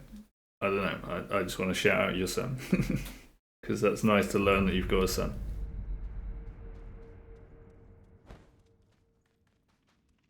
And it seems to me like he's got a good dad, so that bodes well for him.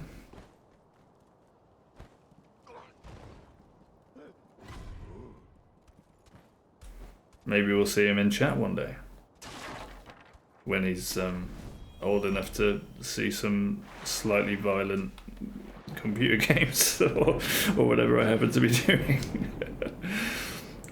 Where am I? Hello? Wow, I got totally lost there. You streamed once. He came to you and wanted to say something to chat. What, he came into the stream? He greeted a few people and went his way. Oh, that's nice. I'll definitely shout out to your son then from a budding new Twitch community here trying to change the world. We will absolutely welcome him in whenever he's interested and or ready.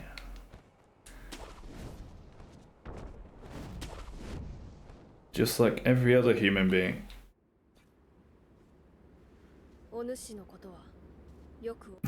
That's nice though.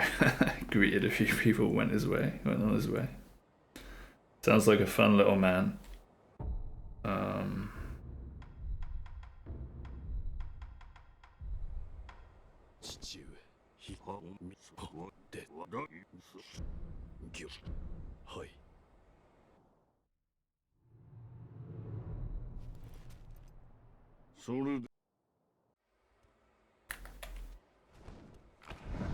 Hi Emma.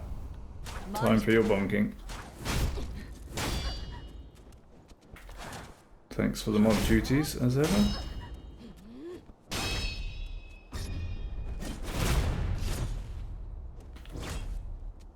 It's nice that more often than not these days those messages disappear pretty much instantly without me doing anything. So thank you.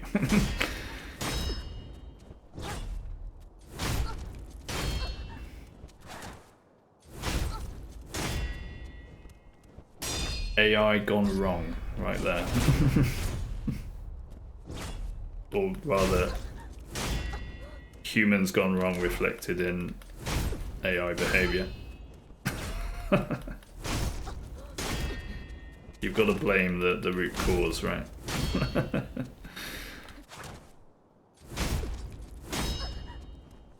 Yeah, I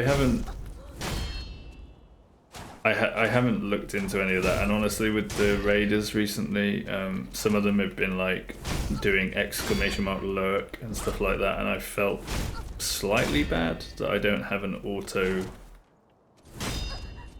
anything automatic to kind of say thanks for the lurk or, you know, stuff like that. Not that I feel I really need it yet because I can say that manually, but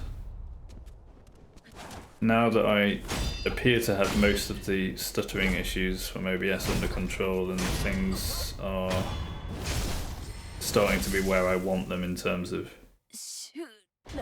the content and the community building, it's starting to be more on my in my thoughts. Something like that, you know, I'm probably gonna have to do alerts at some point and stuff like that, but yeah, so I'm starting to think about that stuff. Like I say, though, the most important thing for me will always be the conversations, the connection with people. So that stuff will always be secondary, but yeah, it's coming more into my, what I want to say, horizon, awareness. It's funny because I can't think of words when I'm talking on stream, but if I watch a VOD back, sometimes I'm like, this is the word, you idiot, just say it.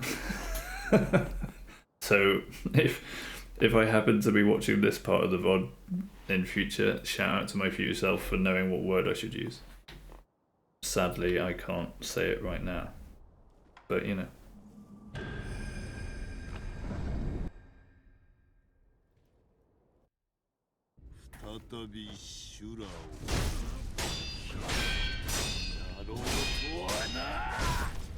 Hello, old man. How are we feeling?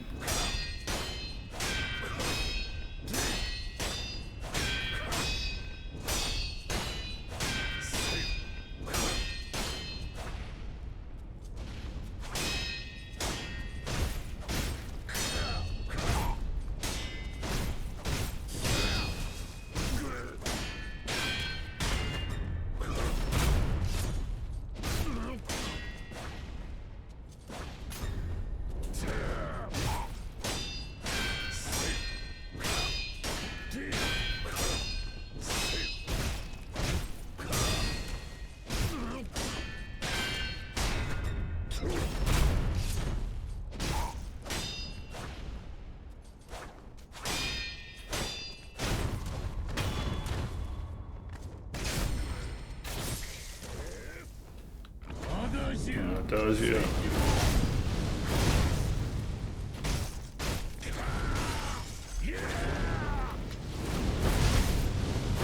Somehow squeezed out of that corner.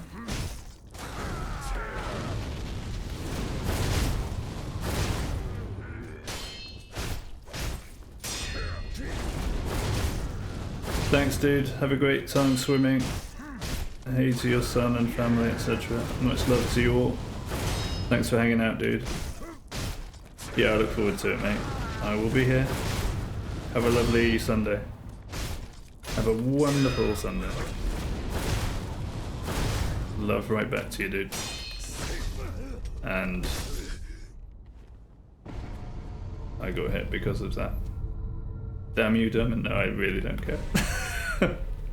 All my love, mate. We'll go again, Isshin, don't you worry. Actually, I might just do another run. This is for Dermot. get wrecked. Sekiro. And we'll have a quick AFK with the cutscene.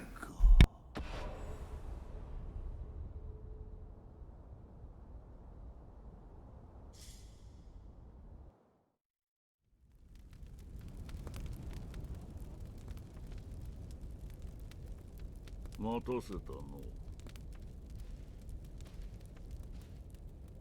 だがこちらの守備も上々じゃ。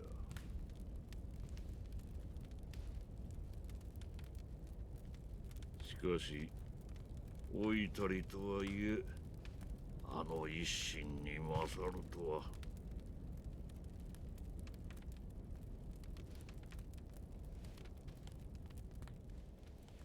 さすがはわしのせがれじゃの。これで全て我が手の中よ。アシナもナイフどももこの国ごと食ろうてくれるわ。我薄いウコンザエ。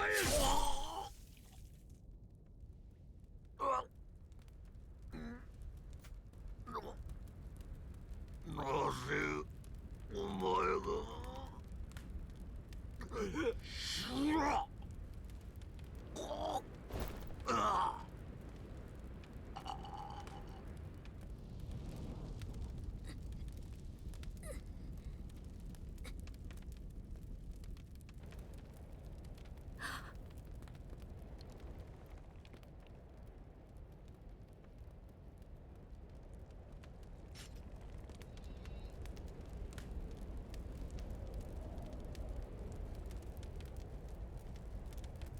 違う、そなたはシュラではない。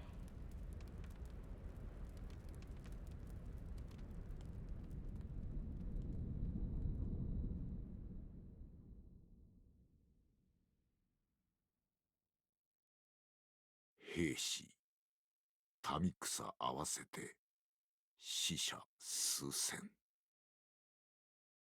生き残りはほとんどなし。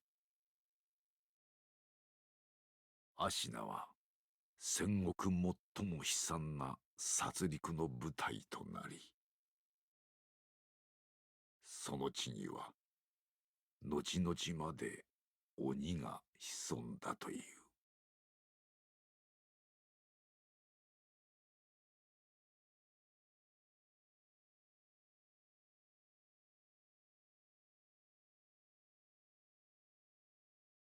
And we're back. So I was just thinking while weeing. This might become a common theme. I'll say what was on my mind while I was taking a brief AFK to the toilet. Yeah. Why not, right?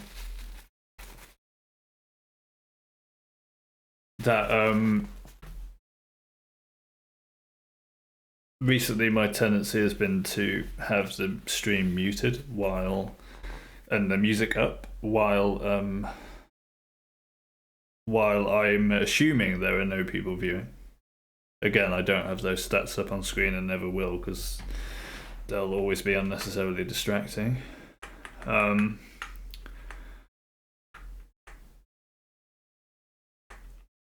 was thinking that, yeah, I'm glad that I unmuted this morning and started just yapping and talking to myself whatever came to mind.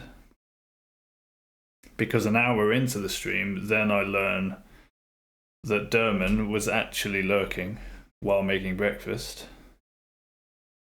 And if I hadn't been talking, he would have had less reason to lurk and not be, hearing me, which is presumably why he's hanging out here, right? At least in part.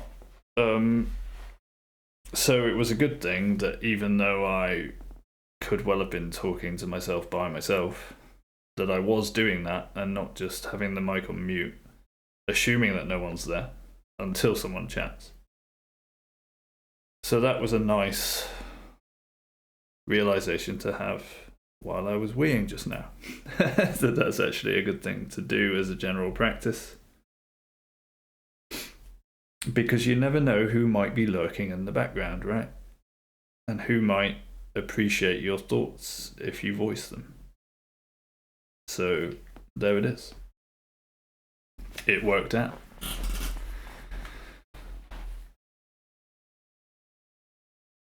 And we just had a lovely catch up the last hour. And it's really sweet to learn about him a bit more and the fact that he's got a son and he's off swimming with him now, and that's really nice. Especially since he's often stuck in meetings. Oh, and learning that he actually heard me get emotional on the stream despite him being in meetings at the time. So it was nice to learn that he was there in the background despite being often busy at work. Lovely stuff. What a beautiful start to the Sunday. Let's try a new run. Yeah. Because why not, right? Why not?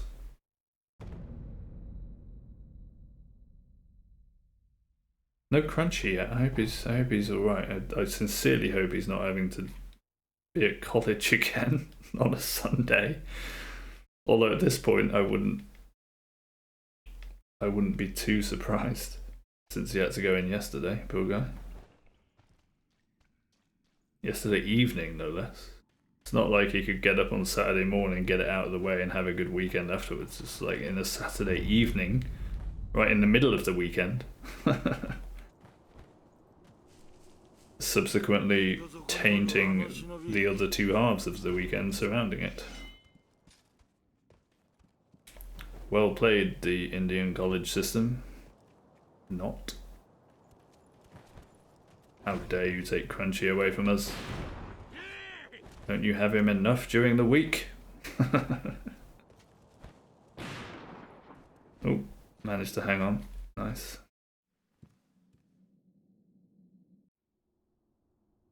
I'm also, by virtue of being a bit ill and having a sore throat, requiring a bit more liquid, so I might have to go get some more water soon. I have some for now though.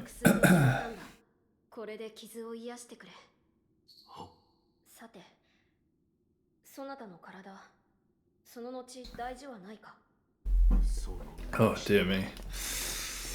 That's good. Yeah, definitely fighting off the bugs from the filthy humans. They were worth it though. I think.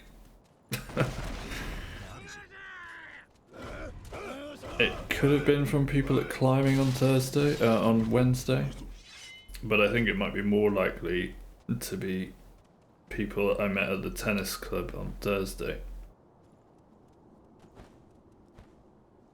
Being that there were more people there, they were all definitely new. And I shook more hands than I'm used to. And obviously we share the fondling of balls together at a tennis club. Wow, that sounded really bad. You know what I mean, tennis balls. Tennis balls. Tennis balls.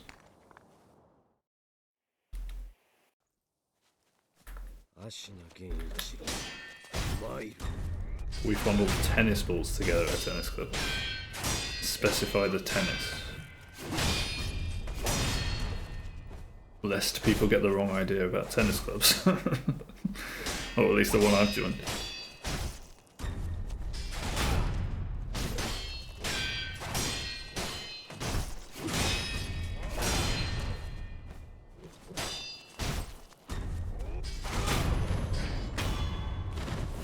Also liking the Dire Straits vibe this morning. Shout out Dire Straits, Mark Knopfler, musical genius from the best decade in history, the 80s. Obviously a biased opinion because I was born in the 80s, but there it is. It's still nevertheless a fact.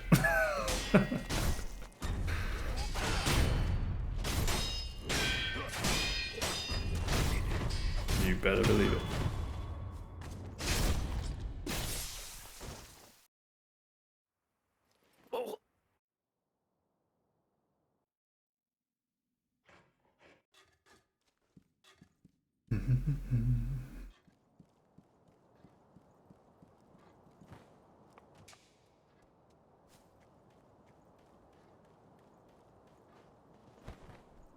Also wasn't sure about the quality of this mic that I bought, because I kind of just snap bought it because it was an offer and I needed a mic, and didn't really do much research into mics. However, after having done some tinkering and heard myself on VODs quite a lot recently, now that the settings seem to be good, I actually think it sounds quite good, at least for the time being. Even though it's a condenser mic and it picks up a lot of background noise and stuff like that. But I think that actually might add something to the sound quality though, as long as everything else is silent in the background.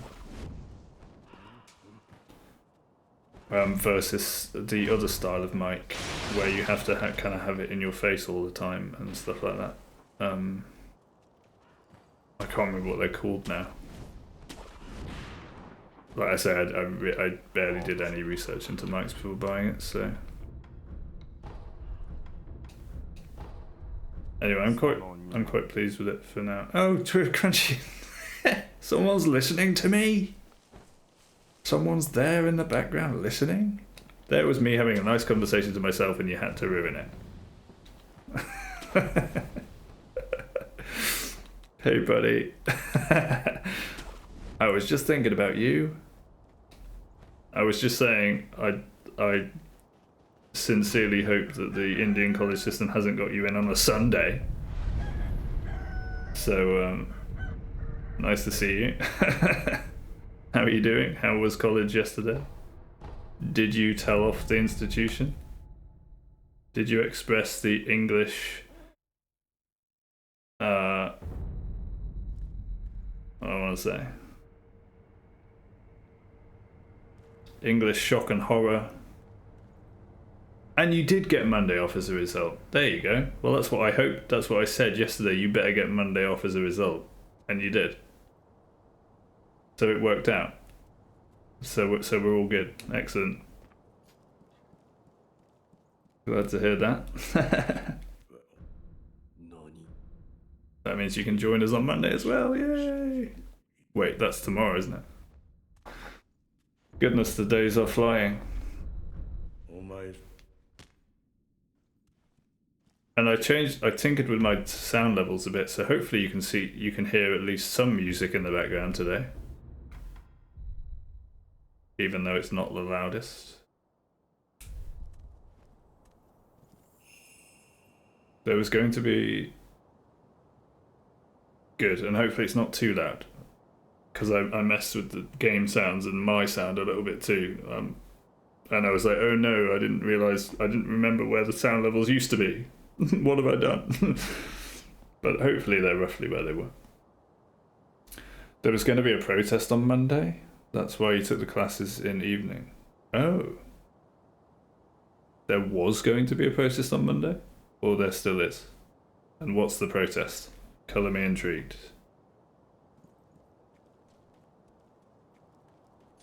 Is the protest about having classes on a weekend?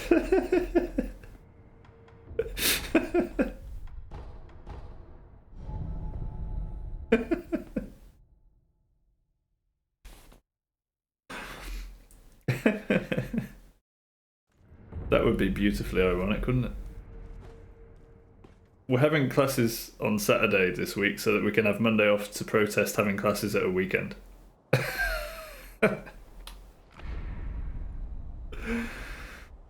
You know what, I wouldn't put it past human beings to do that.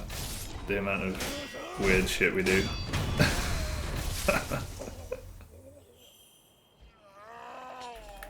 That would actually not surprise me. Teachers doing the protest, you don't know what it's about. Okay, probably money. I would hazard a guess that it's to do with money. Because it normally is.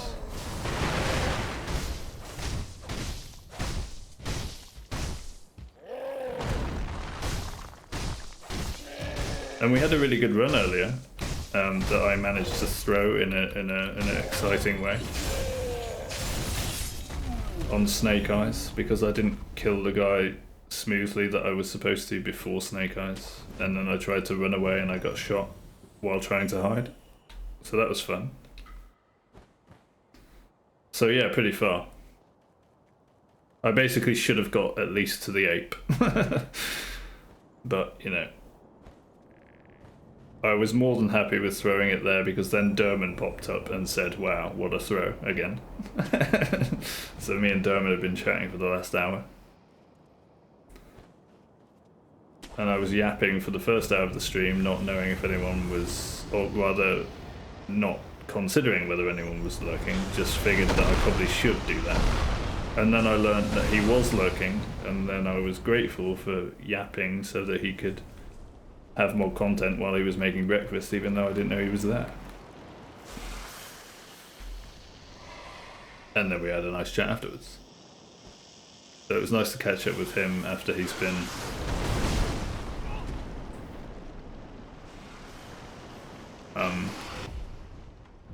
let's go again.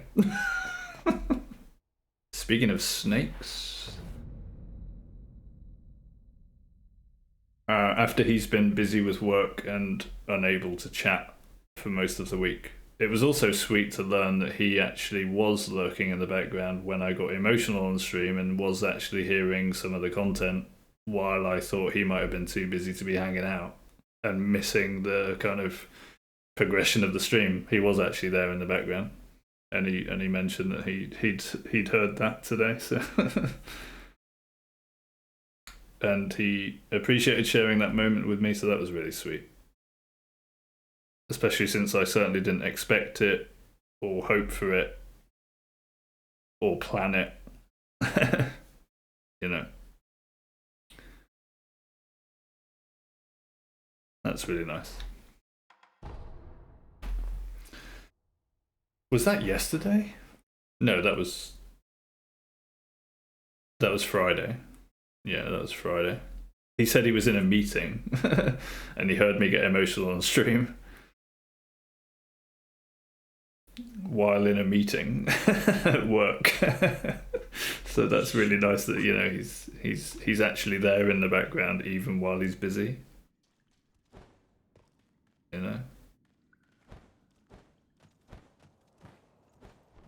And he's off swimming with his son now, so that's really nice too.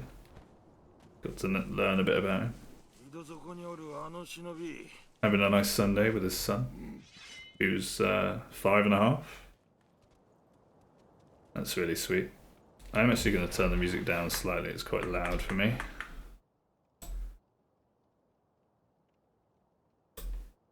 We want it a little bit more background. That should be good. One more follower to 50. Yeah, I know. Thanks to the US family for that one. I hadn't had any follows for like a week, and then they come in here and I get like 6 follows in one stream or something. You're the one who's quite young. Yeah, maybe. I have no idea about a lot of the US family, but I know the streamer who is head of that family isn't that much older than you. Mid-20s. But he is a self-proclaimed old soul, so... But maybe you are too, because you seem quite mature for your age. Apart from, you know, beating up people on the street.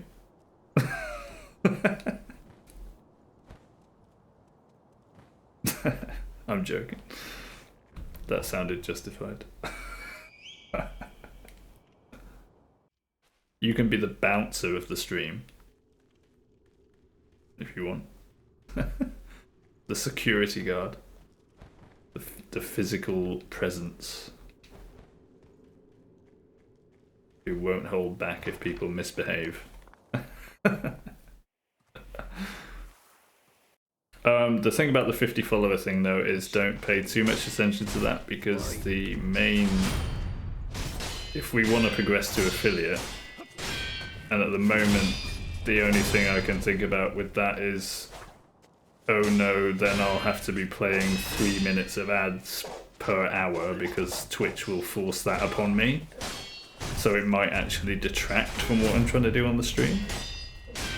But it'll still be a nice, you know, milestone to reach, to show that at least something about what I'm doing is garnering some sort of support from humanity, you know. So there are mixed feelings about it. But with regard to the 50 followers in particular, don't pay too much heed to that, because we are still well off the goal that's required for affiliate, which is average viewers per stream, average concurrent viewers per stream, I think it is.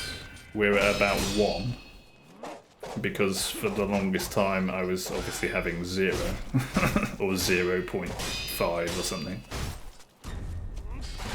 And I've built up a lot of average time with basically no viewers. That means if it is an average over all time, it's going to take quite a long time to make up that average, if you see what I mean. But what we need, what the main goal is for that milestone is having 3 average concurrent viewers per stream. So we're still, you know, that's the hardest goal, I would say, at least for me. Being 1 off 50. There's also the chance that some of the followers of that 50 are or were bots, or, you know, Discord fishermen that may get banned or delete their accounts, and then I'll lose followers. All of which, like I say, is not an issue for me, because that stuff is not why I'm here. It's just kind of a nice, you know, a side goal to see how I'm doing, I suppose you could say. Which is also why I would rather have 50 real followers than 40 real followers and 10 fake accounts, you know what I mean? So that I can trust that the followers are true and real human beings. So I'm not too fussed about that, but yes, we are currently 1 follower away from 50, which is kind of cool in itself. You know, my friends do call me Bouncer in real life. Really? Is that true? Is that because you beat people up on the street? I'm gonna stop saying that. It's making you sound like a horrible person when you're clearly not.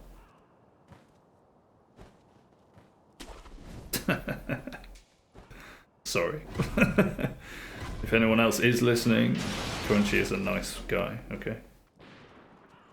Believe it or he will beat you up. Alright, that's enough. I'll stop there.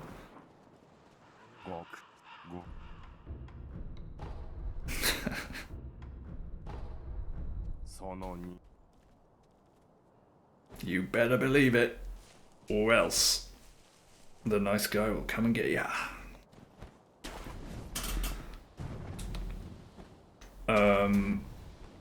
Yeah, did they really? Excuse me. The bots will get scared, then your job will be taken.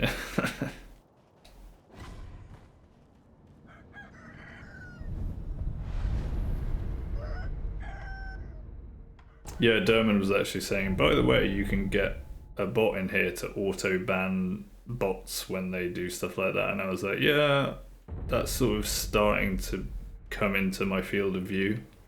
That was the term I was looking for, field of view.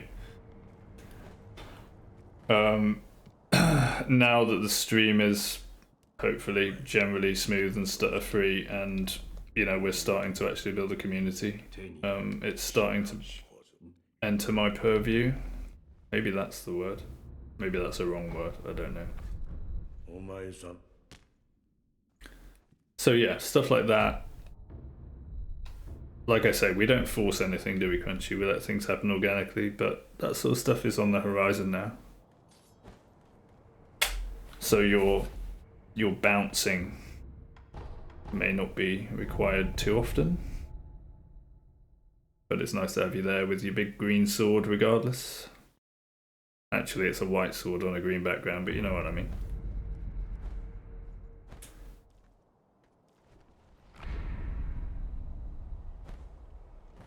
Your big white sword on a green background.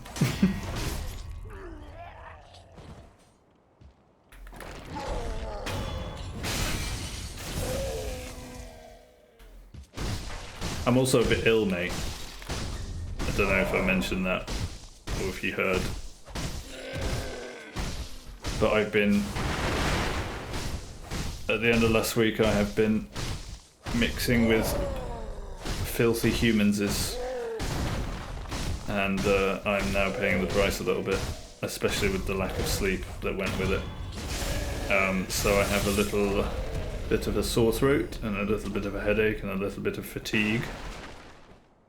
However, we are in high spirits and very grateful for everything, as usual.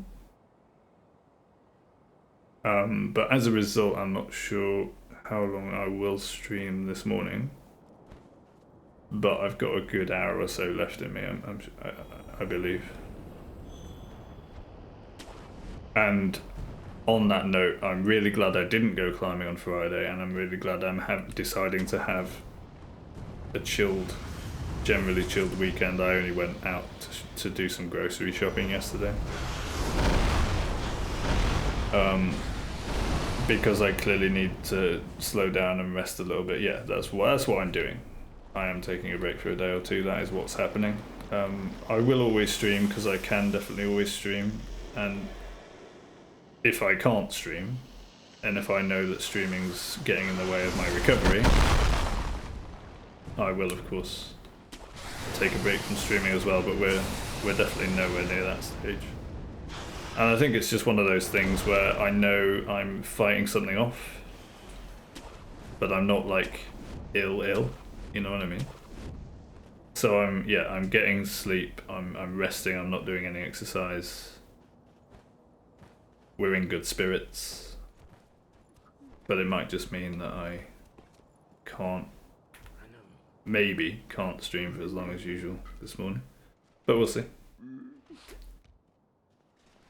You know, there's just a little bit of a headache, a bit of fatigue, and a sore throat that I woke up with this morning. Otherwise, we're good. And yeah, I won't be doing any more physical activity and stuff like that, and mingling with other filthy humans, until I feel good again. So if I take time off, it's most important to take time off from, like, you know, stuff like that and physical activity. More than streaming, because streaming's my work, it's now my passion, it's what's most important in life. And as long as I can do that, we are chilling.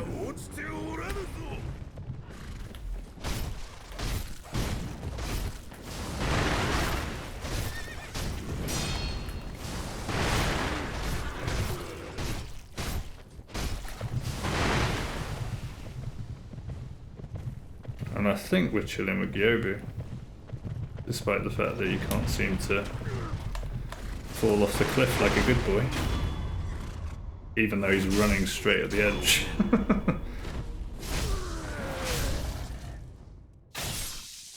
Try gargling wolves. Well, yeah, I mean, I would do that stuff if it was bad, and I probably wouldn't be talking anywhere near as much if it was bad. It's not that bad. It's just, it's enough to know that I'm fighting something off and I should rest, and I am resting. That's where we're at. And in all likelihood, tomorrow I'll wake up and it'll be a bit better, and then Tuesday hopefully I'll be fine. That's roughly, probably, hopefully what's going to happen. As long as I take it easy for today, which I absolutely will. So don't worry, I'm really not that bad.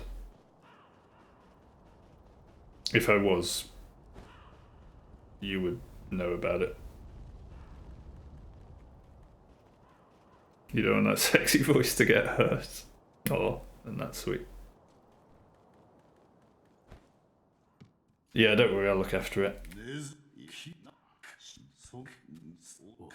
I mean, it can't be that bad because I had, like I say, I had ample opportunity for the first hour of the stream to be on mute and just have music and not be yapping, but I still chose to be off mute and talking, which I'm glad about because Dermot was actually there in the background appreciating it. So, you know, if it was that bad, I wouldn't be doing stuff like that, so don't worry.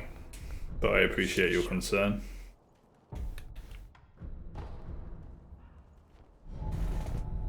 But I don't want you to worry about me. I will look after myself. I think. I guess I hesitate to say that because if I'm too excited about life, like I was at the end of last week, only getting 6 hours sleep for 3 nights in a row, while mingling with new filthy humans is... I guess I was kind of setting myself up for this. But I also knew that it was worth it. And that now I'm happy enough to take stock, relax a bit more, recover, and enjoy that process as well. With the same healthy mindset and emotional well-being. So we're all good. No need to worry, buddy. And we're past Gyobu, somehow. Not sure how that happened, but that's where we're at. Are we on a run? I haven't been hit, have I? I honestly can't remember. I remember getting hit on Ogre. Did I get hit on Ogre? No, I got hit by the snake and I did reset, didn't I? We are good. We are on a run. Yeah. Like, yeah, I'm not making it up. I honestly sometimes just realise where I am in the game and have no idea how I got there and whether I got hit or not. And I love it. It's brilliant. That's exactly what I want the gameplay to be, you know? Secondary. Secondary to what matters in life, which is human connection and making the world a better place.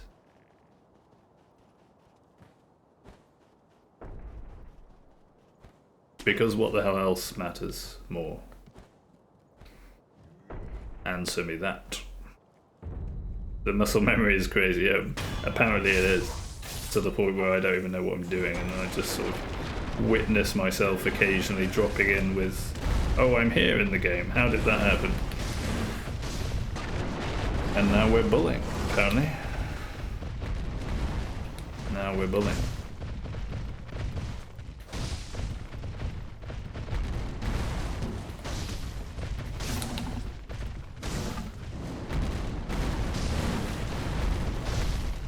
Ooh, bull's going a bit crazy.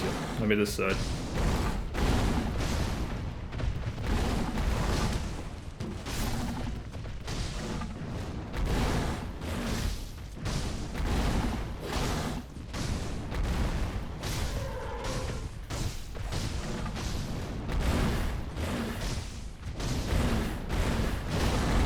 Ooh, bull got wrecked. Oh, I let him up again. Tragedy. He's down again. If I jump on him, I have to make sure I get the killing blow in time. Yeah, apparently we are bullying the bull, yeah. That is what just happened. And I got blood straight down my face. That one.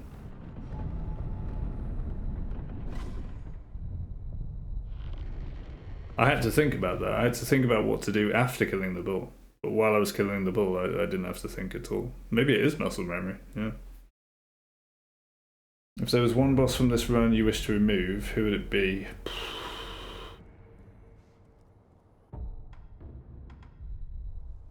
My instinct was immediately to say none of them, of course. This is a great run, what are you talking about? But let me think about that for a second. While I pop balloons for this lovely old lady. She loves it. Yeah.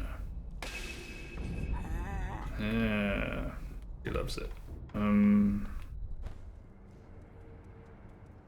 What boss would I remove?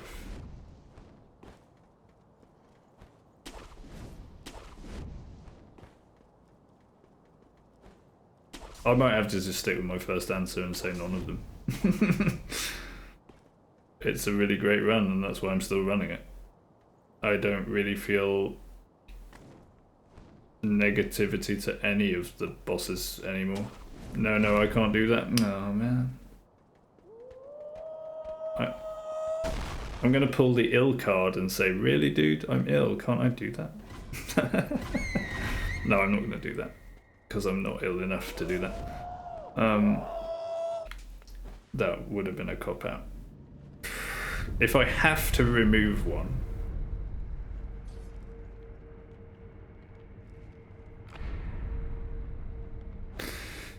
I suppose we could go process of elimination. Okay, definitely not Isshin or Junichiro. And that actually made me think maybe just Junichiro, tutorial Junichiro at the beginning. Just because you get to fight Junichiro anyway. It's an epic fight and he's a great boss. He's probably the hardest boss, or at least certainly one of them on the run. And the tutorial one, you know, I could live without that because I get to fight him anyway. So yeah, is that a good enough answer? Tutorial Genie at the beginning. The rest all have their joys, and I still get to fight Genie anyway. I think that's a good answer. That way I get to remove a boss without removing a boss. Look how I just played the system. Good enough? Is that good enough for you, buddy?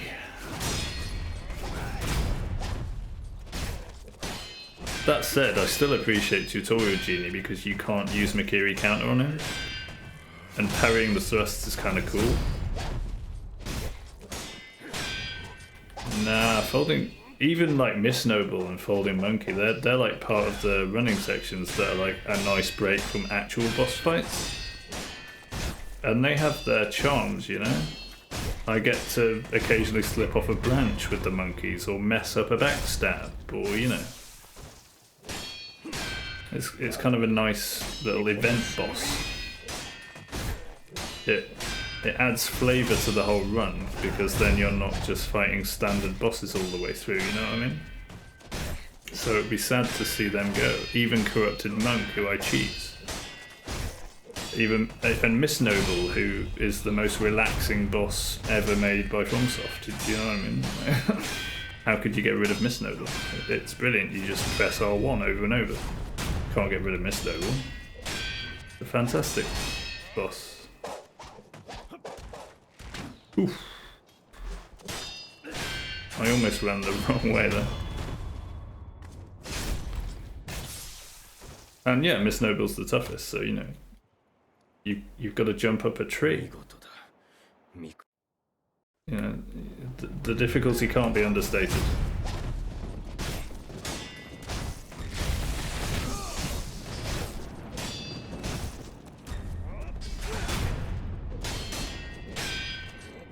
So yeah, even though I do appreciate Tutorial Genie because I like the fact you have to parry the thrusts because you don't have Mikiri counter at that point in the game. We get to fight him here, and he's a great boss in his totality, which is how you fight him here. And that way we get to remove a boss without removing a boss. That is my diplomatic, very well thought out, I'm very pleased with answer. So don't take it away from me. Okay.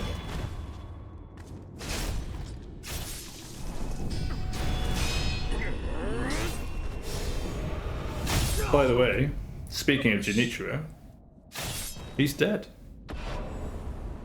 So now, somehow, we're on a real run. And I was yapping the whole time. Go figure. Not even close, actually it was. I honestly thought I was going to get shot. Because I wasn't paying attention, and I was like, oh shit, I'm in phase 2, he's going to shoot an arrow in a second. But somehow I avoided it. Or just luckily didn't get hit. That's probably more likely. Could have easily got hit. It's a great game, dude. And I'm appreciating it even more the further away from I am from getting it done, because of the appreciation of that goes with not paying any attention to it anymore, as demonstrated because I don't actually know what I'm doing with this kid right now. There we go. I know I'm avoiding his candlestick because I hate taking that candle away from him. It pains me when I accidentally knock that candlestick over.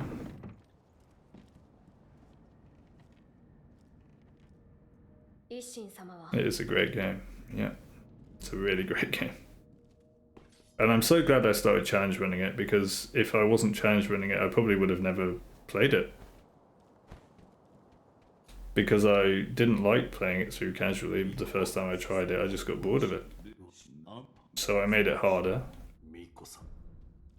I made it a lot harder. And now it's become like the centerpiece of the beginning of my streaming journey.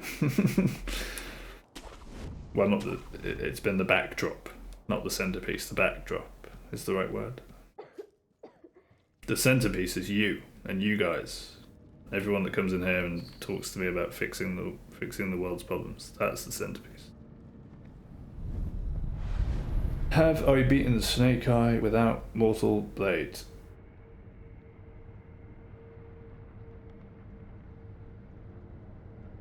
I'm trying to remember if I got to Snake Eyes on my attempted casual playthrough. I might have. That might have been where I stopped playing the game. It was certainly around there. Maybe she was the last mini-boss that I fought. That might have been what happened. Because she's just after Folding Screen Monkeys, right? And I remember doing the monkeys. And I thought, what kind of ridiculous boss is this? And then I explored a little bit more and I might have got to Snake Eyes and killed her. And I wouldn't have known what Mortal Draw was at the time, because in casual playthroughs I often just forget about skills and buffs and items and stuff. We got a masochist right here, bored of Sekiro and casual play, yeah. I'm just being honest, that's what happened. I wasn't enjoying exploring the game. While I could appreciate the boss combat, and I did enjoy Junichiro the first time I fought him in my casual playthrough, that was like the highlight, Junichiro. The rest of the game I didn't get excited about at all. I preferred exploration in the other FromSoft games, and I didn't like the movement in this game, and part of the reason for that I now realise was that I didn't know about claw grip on a controller. And that's another thing to attribute to Sekiro, and thank Sekiro for forcing me to learn claw grip in order to fight the bull Hitless, and then appreciating claw grip for running the game in general, because all the running sections I use claw grip for now to make it look nice and to control the character better. Without claw grip, which is how I would have tried to play the game casually before, it was a totally different experience. How much time did it take me to beat Junichiro? I don't think it was that long. I mean, doing it where I could heal and not do hitless. I didn't find the bosses that hard. I remember fighting Lady Butterfly, and I was disappointed with Lady Butterfly because I realised that the easiest way to kill her was just running around. So I was just running around and then attacking her at the right time.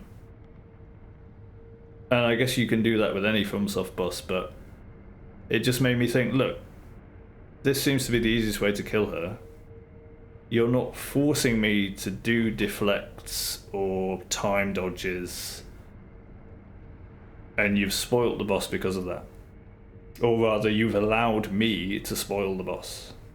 You know what I mean? Because I could just run around. So I just ran around. I didn't even need snap seeds for her illusions, I just ran around. And I didn't get hit. Or at least I didn't get hit enough to die. And that was, you know, that was like probably the beginning of my losing interest with the game, because I found ways to beat the game that spoiled the game. And that probably better explains why I'm loving the game now, by making it hard and fighting it in a certain way on purpose. Like, for example, choosing to deflect all of the ape's deflectable attacks to make the ape as quick as possible, even though I'm on a hitless challenge run where it would make more sense to be much safer and only challenge him, only punish him on the easier, safer combos. Just because I'm in a totally different mindset with the way I'm playing the game now, I love it. It's made a huge difference. Yeah, and it's so different from other Souls games, and I was used to other Souls games. And I really loved exploring the other Souls games and finding items, even if I never used them. Because I just, at the end of a casual playthrough on any of the other Souls games, I would just end up with an inventory full of stuff that I never used. Just because I liked exploring and finding stuff. And I didn't feel that enjoyment with Sekiro at all. What I found with Sekiro was, I guess partly because of not using claw grip and partly because of how the game is different, when I was running around trying to explore stuff, the enemies would just annoy me rather than... And I think it's because they're harder to kill, right? Because if you fight certain enemies, they deflect, so you can't just like hit them and they die and then you keep exploring. So the enemies annoyed me while I was trying to explore. And the bosses, I found that I could fight the bosses like Lady Butterfly and kind of make them trivial just by running around.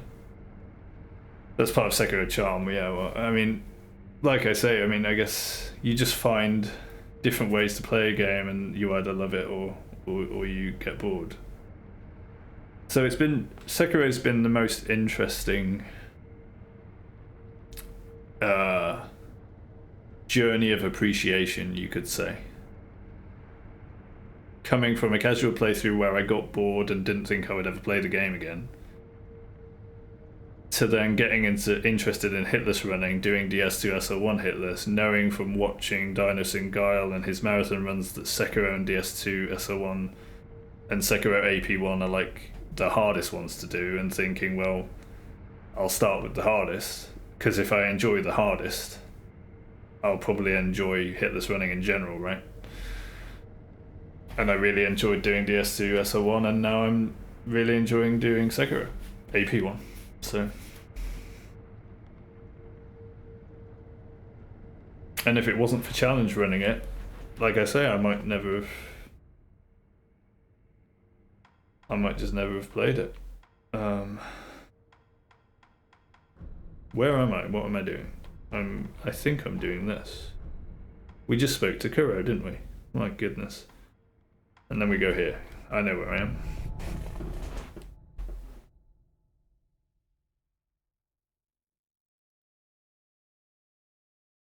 But yeah, and then one day now I can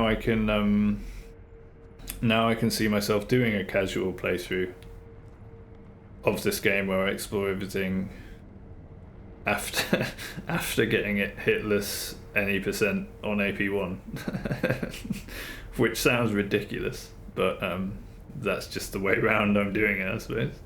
What can I say?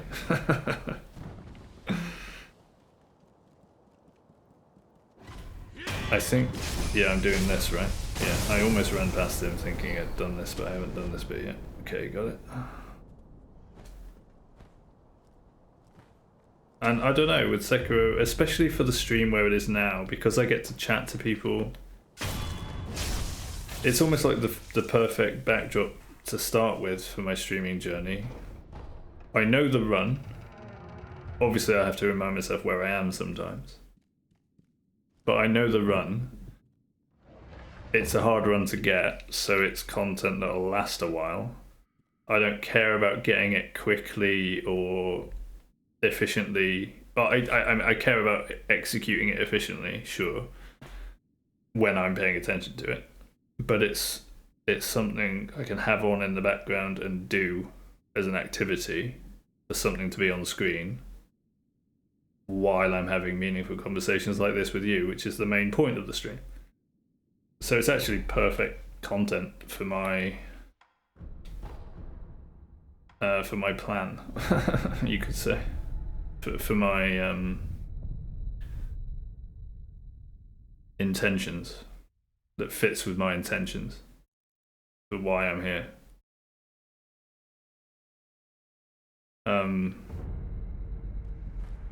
Which is cool, you know. It is what it is, but it's also cool. It's also awesome, and it's a beautiful game. I absolutely love the graphics. I think it's, even though it's what you could argue it's getting old now, it's not that old. 2000, it's only like 5 years old or something, right? 5, maybe 5.5 years old. But it looks beautiful. And the fact that I've got a new PC now, I can run it on max settings and it streams smoothly, hopefully OBS willing. And it means that when I do put the game down and have a chat, I can often just turn around, there'll be some beautiful scenery in the background, and you know, that's really what better thing to ask for from a impromptu backdrop when you have the intentions for a stream and building a community like I do.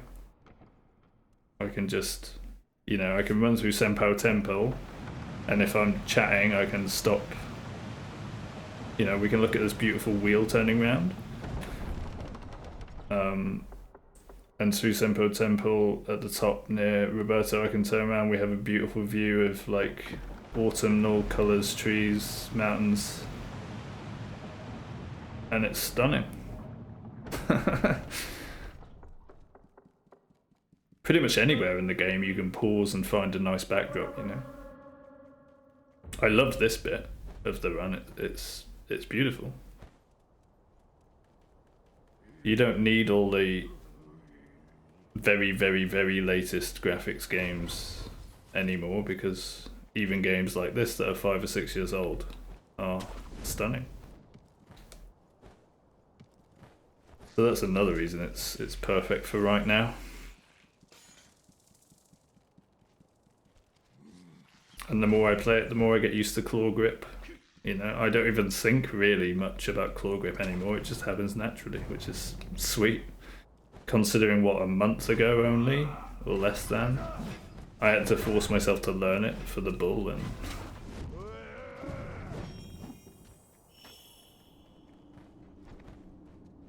and now it's just a new skill that I have in my ability tree as a human being. Is I can play, at least on a PS5 controller, I can play using claw grip, which is cool and something I never thought, well, I'd never even knew existed till I looked into it, you know. A different way to control a controller that's actually really cool, because it opens up, like I said about Doom as well, like first person. Oh, that's another reason to play Borderlands on stream. I can play with claw grip. Holy shit, dude. I didn't even consider that when we were talking about Borderlands yesterday with the with the Crab family, I'm going to be able to play Borderlands with claw grip for the first time ever. Man, that's just made me even more excited for playing Borderlands again. Yesterday I was just excited at the prospect of playing Borderlands again after so many years and it being such a great game and getting me into FPS gaming on a controller, and I didn't even clock the fact that now I can use claw grip, and that's going to make Borderlands fresh in a new way because I never used claw grip before. I mean, it's a different pad as well because I didn't have a PS5 controller then. I was using an Xbox 360 controller. But that's, man, dude, I'm too excited. I need to calm down. I'm about to burst with excitement.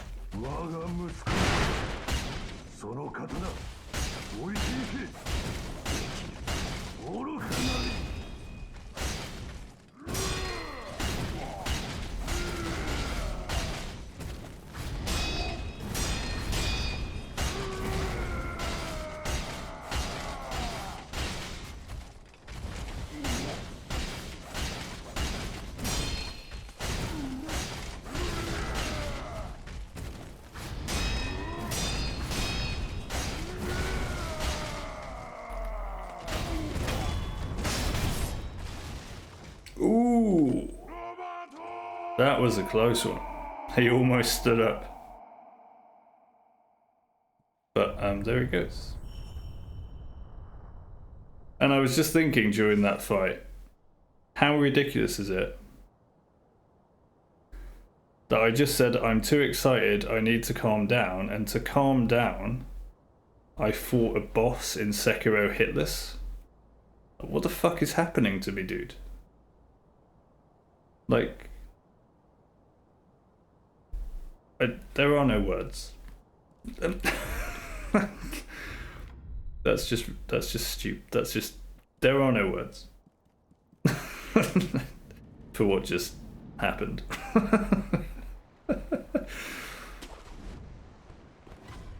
And I thought that to myself while fighting, and I'm like, did I just really say I'm too excited, I need to calm down, and to calm down I'm fighting a boss in Sekiro Hitless? Like, did that just happen? Because that's just ridiculous.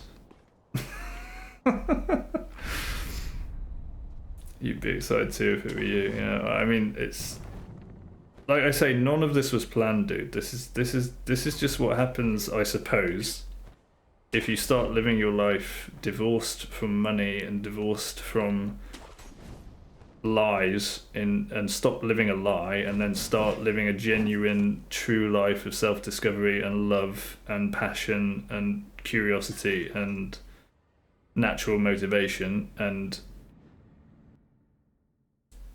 go with the flow in the direction of love and not fear. I guess what happens is surprising things happen every day. And that seems to be what's starting to happen. So maybe that's the lesson from the stream for today. If you're excited, or if you feel like I would be excited too if that were me, well, if you want to live your life in a true way and align yourself with your true Tao, shout out Taoism, that's how you do it.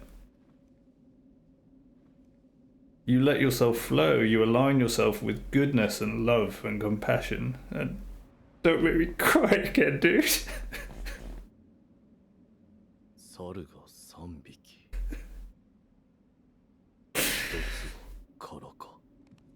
And then you see what happens, and you don't hope for anything, you don't expect anything, you don't set yourself up for failure or disappointment. That monkey looks so hilarious. I'm laughing through my tears. Shout out Sting. Mr. Monkey, there he is. Goodness gracious, dude. It's powerful stuff, it really is, and that's how we all should be living our lives, because wonderful things can come from it. And all you've got to do is let it flow. You can I won't say you can do this too, because your way will be different from mine, you know. I'm 41 now and I've just started doing this because this just happens to be my way, but what I have done that everyone can do is stop living a lie, stop living for money, stop living under ridiculous control and power structures that make no sense. Align yourself with true love. Give yourself up to divinity in a completely irreligious sense, just in the way I'm describing, and you'll find yourself laughing through your tears too.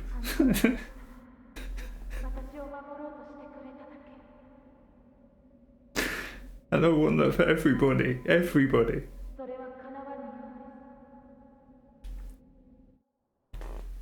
And if we're not working towards that, what else are we doing? You know what I mean? So my life's mission for the rest of my life is apparently to try to help make the world a better place through this, whatever this is, you know? And I'm not forcing anything, it's just happening. And it's surprising me every day.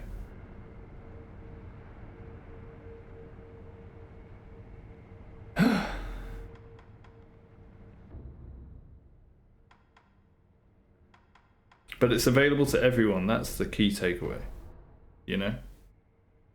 We have divinity and joy and love and compassion in all of us. All you have to do is give up the fear, give yourself up to the way, whatever your way is, and trust me, if you do manage to give yourself up to your way, you'll know it, because you'll start living this life. Not this life that I'm living, obviously you live your own life, but you start experiencing these moments of utter emotional overload that you can't control, and you'll find yourself laughing through your tears too. In your own way, on your own way, on your own path, and we can all be connected to each other while we do that. And if everyone does that, I guarantee you we will have heaven on earth, and we won't need to wait for eternal life in heaven after this life while making this life shit. That needn't happen. This is the way to create heaven on earth in this reality right now. Right now. Right here, right now. That's the way.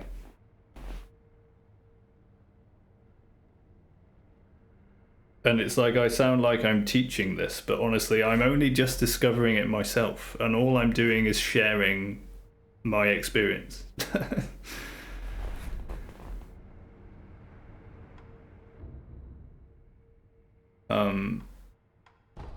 This one.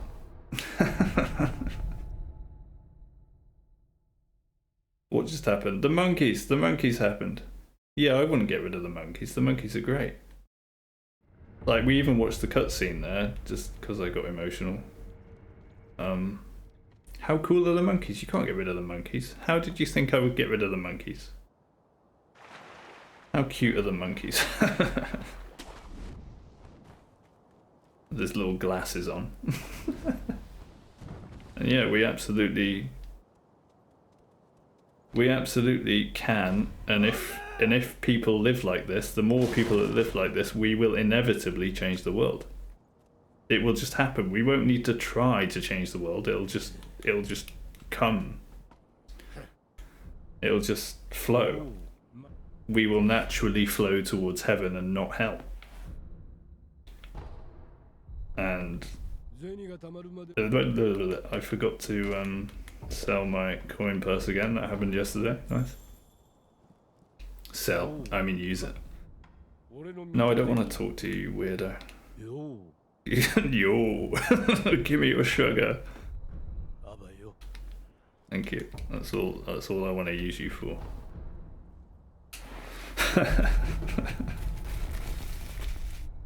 What was my first game? That's a fantastic question.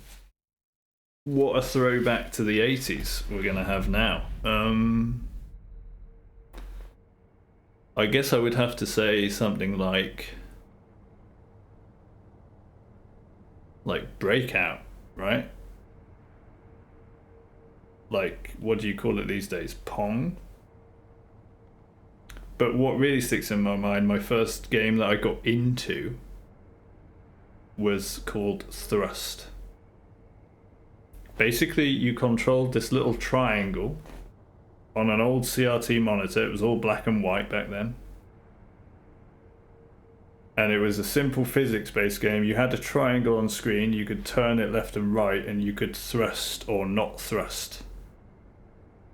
So imagine like a spaceship in terms of motion.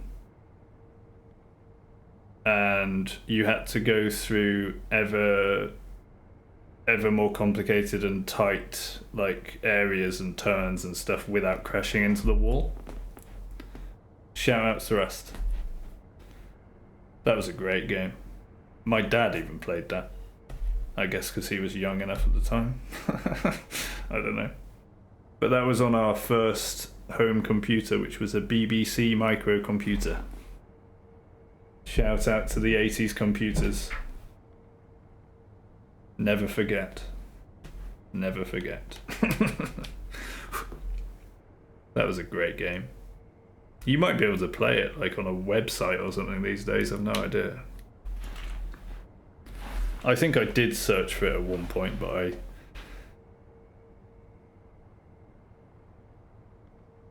I mean, if I found it, I would know that it was available somewhere. So I guess I didn't find it, but I probably didn't search for very long either. But yeah, it was called Thrust. Thrust from the 80s, if you want to Google it. Great game.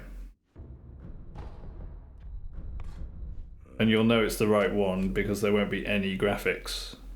It'll just be like a triangle on a screen with some lines that you can't like crash into. That was the game.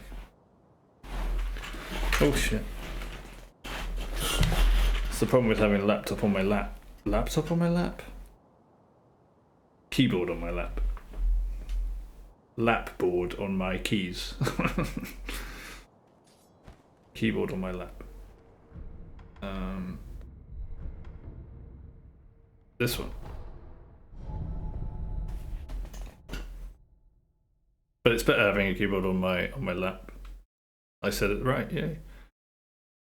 Because I noticed if I ever do Alt Tab and do something, if it's on the desk, you hear this doof doof doof because of the mic. So that was one thing that annoyed me watching a VOD recently. I'm like, you've got to stop doing that, dude. It's pissing you off.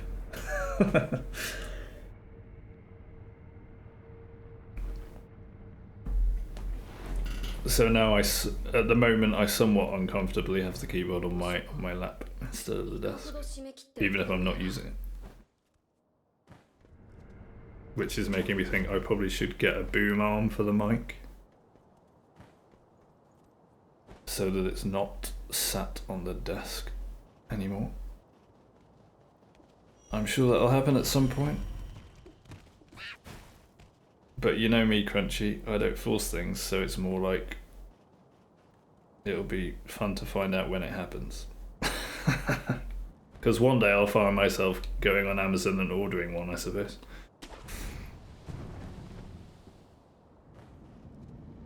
When that day will be, who knows? The same with when we play Borderlands and Frostpunk, who knows? Wait, I'm apparently running into gun 4. Is this correct? Have I missed something? I have no idea. I guess we'll find out. I didn't jump off the edge though. That's cool. Oh wait, I threw a run here earlier and we're still on a real run. How are we still on a real run?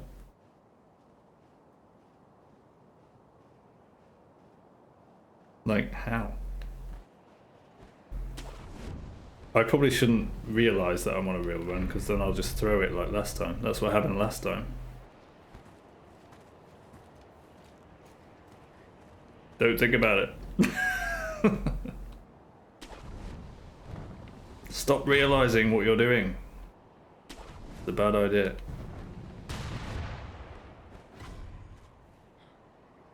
That's not going with the flow, that's trying to control it, you know?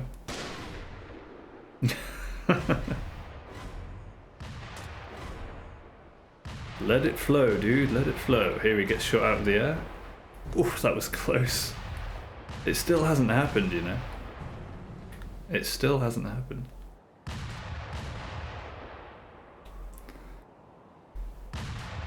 I'm super excited to see if and when it will happen, though. Shout out to all the Sekiro Hitless runners that have come in here saying, if you keep doing that, you're going to get shot out of the air. It still hasn't happened. Been running this for 2 months now. Albeit, obviously I don't do an actual run every day, but you know. Certainly not getting this far every day. Wait, that one. This one. There it is.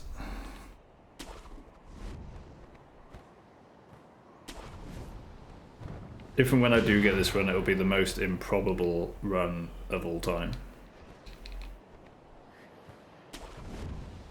And maybe I'll go down in history as the first Sekiro AP1 Hitless runner that did it without noticing. I'll kill Isshin and I'll be like, hey guys, was that it? Was that the run? That's actually what I want to happen. That would be the icing on the cake for this game on this stream. Did we get it, guys? Was that it? I had no idea. Had to watch the VOD back. Actually, I think that was it. We did it, guys.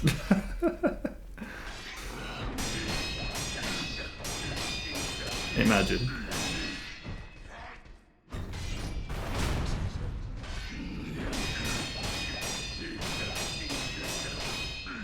Easy. Easy.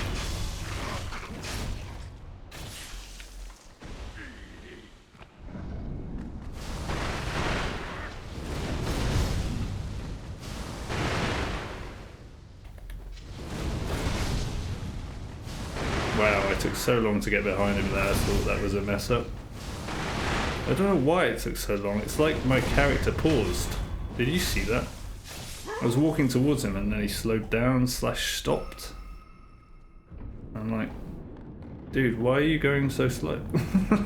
We have to hurry up.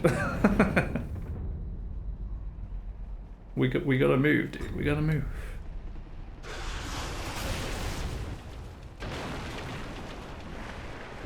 And we're swimming. We are swimming.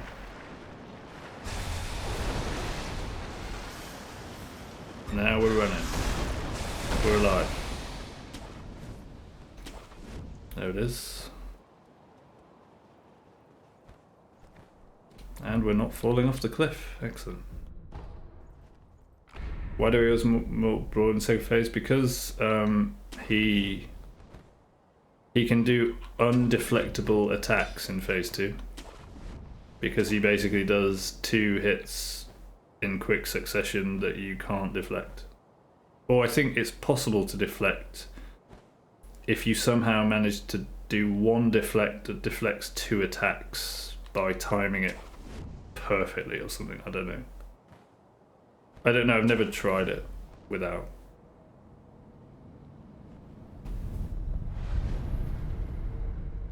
Although that said, no, I mean hitless at least.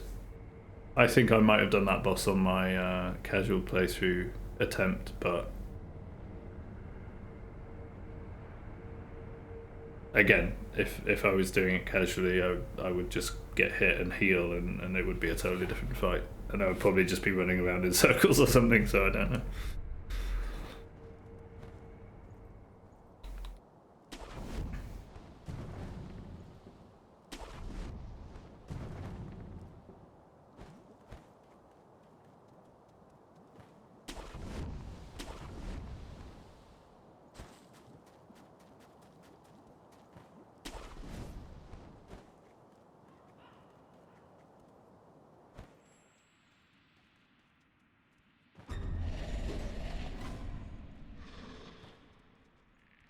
Did you look into those headphones, by the way? I wasn't sure I said the right model number yesterday. But then I googled it and realised that I had got it right, which is kind of cool. That was insanely close. I'm definitely being a bit blasé on that snake these days. He will hit me again at some point.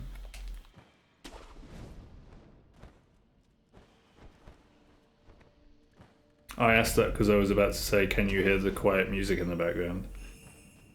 Like I can through my headphones. Anyway, let's try to not mess this up this time, because it was a ridiculous throw last time.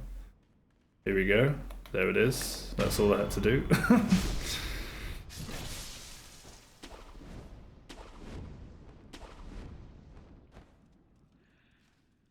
I threw on that bit, yep. You couldn't find it. Yeah, maybe it's not available in India. Who knows about India and Amazon? I don't know. It's an Amazon exclusive special edition headphones that only Amazon sells for that specific model. But there are other similar models by Sennheiser that aren't Amazon exclusives. I searched for it. Full price in the UK is £150. But I got it at the end of last year. I think it was around Black Friday deals. I got it for £70, so it can actually be less than half price. And if you see it for around that, whatever that is in your money, well worth it. Although, like I say, I don't know, it might just be a Europe and America only thing. I've no idea. Absolutely no idea. But there will be equivalents and similars and different deals, so you don't necessarily have to get this particular model. It's just, and I can't possibly compare between models because this is my first ever good pair of headphones. And by virtue of that, obviously I'm going to think they're amazing compared to everything that I've had in the past. That's not to say there might be some better pair of headphones for even cheaper in India. I've no idea. Absolutely no idea. HD 599 SE. SE is the special edition. But there should be a HD 599 sort of normal edition that isn't an Amazon exclusive. And it's Sennheiser's is the make, Sennheiser. Another shout out to German manufacturing. I was shouting out German manufacturing for my weed vape earlier. But yeah, apparently they make excellent headphones as well, so there you go. The toughest boss, we got him. Let's go. We're alive. Yeah, we can't get rid of Mr. Noble. It's got to be Tutorial Genie. If I really had to get rid of a boss. I could say Corrupted Monk because I don't fight her at all. I just cheese her. But at the same time, it's a fun cheese. And it just adds variety to the run. So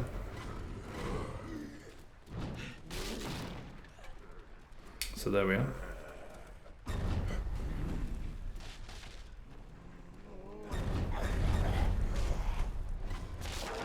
Still thinking about your question, clearly.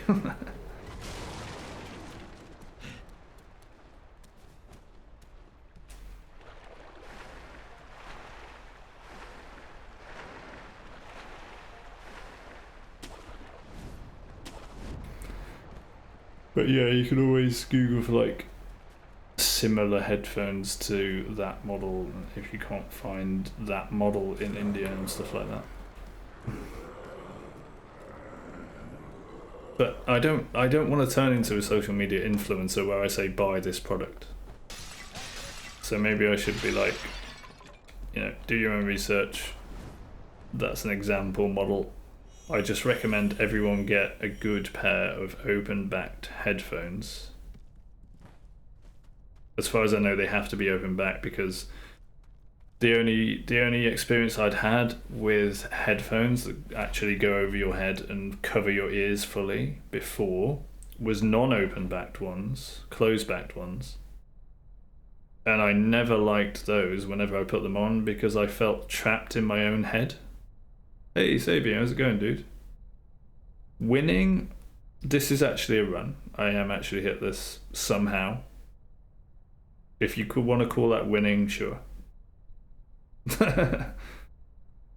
Word of warning, I'm chatting to Crunchy here. I'm not paying attention to what I'm doing in the game. I just happen to have got this far hitless somehow.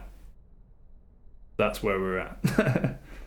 So don't expect anything, because I'm probably going to get hit at any moment. It might even happen with Corrupted Monk in a second.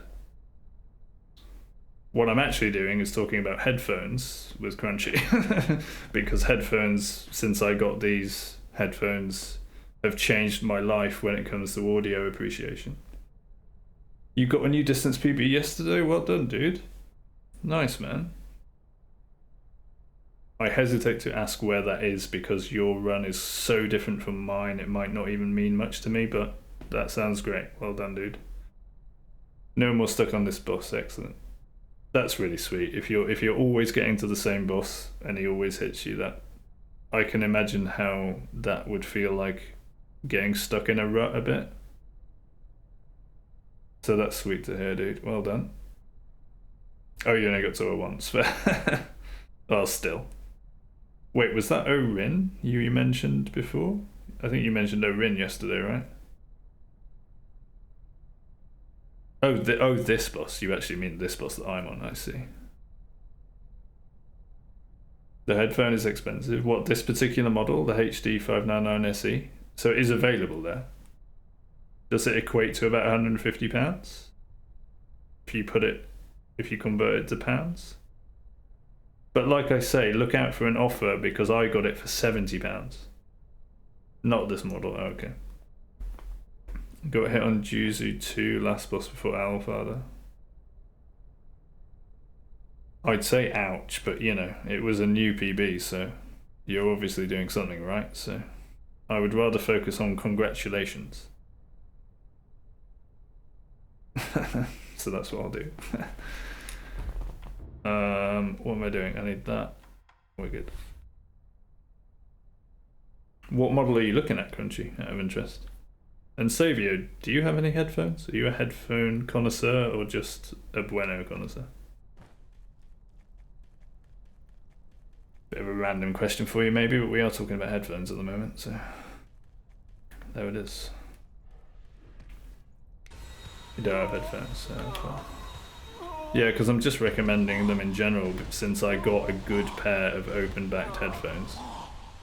They have changed my life in terms of music appreciation, got me into singing, changed my gaming, like everything audio now. They've just changed my audio world. So I just recommend, especially if you get one on offer like I did, like I say, £70. £70 for these was a really good deal. If you ever see them at a good price, get yourself a pair. Sennheiser HD 599 SEs from Amazon. Damn it, I'm not getting the pickup style points. They're probably more available in Poland than India, I guess, just because it's EU versus India, but I have no idea.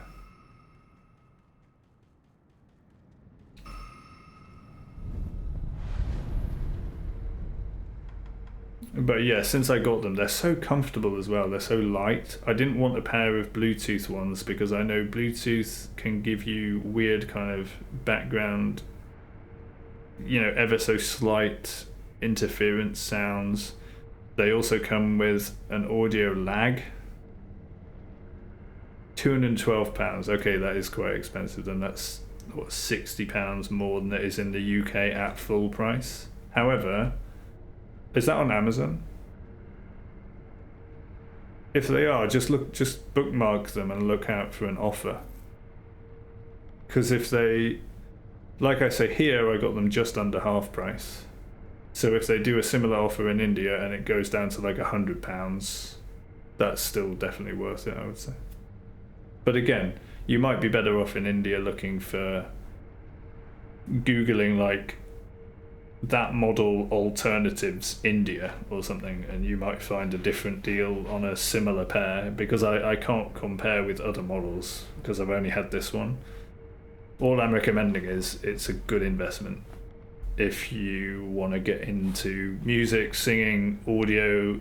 For gaming, it's fantastic because now I know exactly where things are spatially in a game,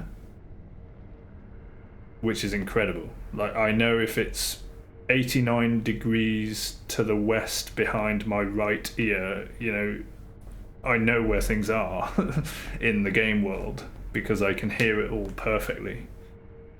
It's crazy, it's awesome. Like, they're well worth it. Like I say, I'm 41 now. It's my first ever pair of really good headphones. I bought them, what, 4 months, 5 months? Well, 4 months and a bit ago, something like that. And I still appreciate them every single day. And when you get used to them, because they're so light, because they're not Bluetooth, they don't have any batteries, they're wired, but they come with like a 3-meter cable. So you never feel like you're tied in. You just have to remember to take them off your head before you go to the toilet. Otherwise you'll get a shock. You also have to remember, if you go like under your desk or something, that you have a wider head than usual and you don't want to bang them on anything. But that's just testament to how comfortable they end up being. And since I got them, I literally I only ever use my Bluetooth speaker now with my PC when I leave my office, if you want to call it an office, my computer room. I put my headphones down, I actually hook them under, I'm not using a proper desk, I'm using an old dining table, but it has like a leg underneath where I can hook the headphones over, so it just hangs there, not collecting dust. I'll turn my Bluetooth speaker on and I'll take my Bluetooth speaker around with me in the kitchen, in the garden, wherever I want to go. Okay, mate, I'll stop yapping. Maybe continue the run. See you in a bit. Where are we at? Yeah, we do this now. We're going to Ape.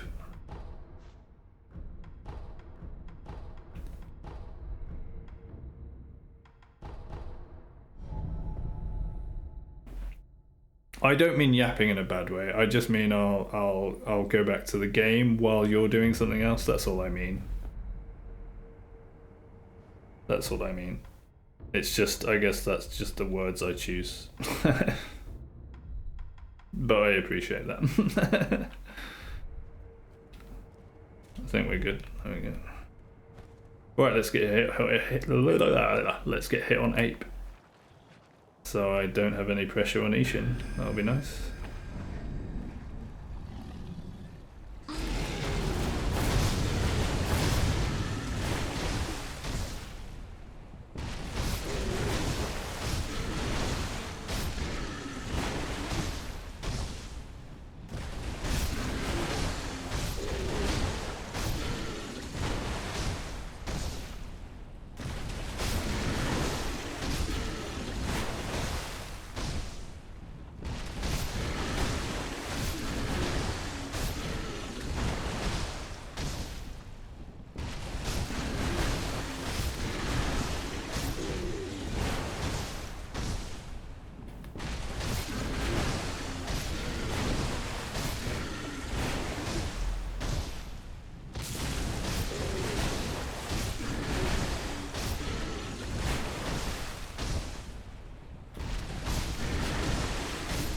Thought he was going to hit me there, not gonna lie.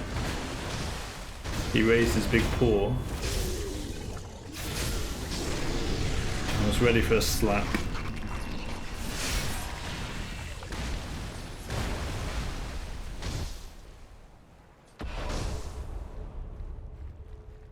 This will be a terrible run if I get it anyway, because I wanted to get the run in under an hour, and this will probably be like 2 hours. Stopping to talk every 5 minutes. Not yap, talk. There it is.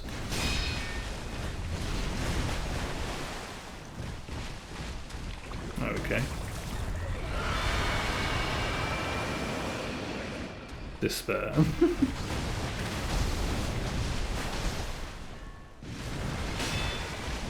There it is, that was a block. I told you. I was too close, I shouldn't be standing that close. Edge indeed. But the joyful thing is, Savio, because of how well the stream's been going lately and how the focus isn't on getting the run for me, I honestly, no part of me cares about getting hit there. And that's actually a really nice thing. I'm not gonna lie. Like, it means I get to play more Sekiro, you know, and I love this game. If I was to get the run now, I would almost feel sad.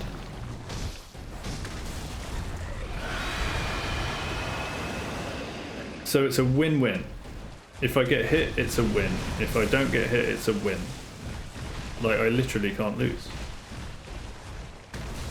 How can you have a better mentality than that? I just got screamed at. I'm just just chilling in range of a scream. That could have easily happened as well if even on a hitless to that point. But that is my mentality, and I love it.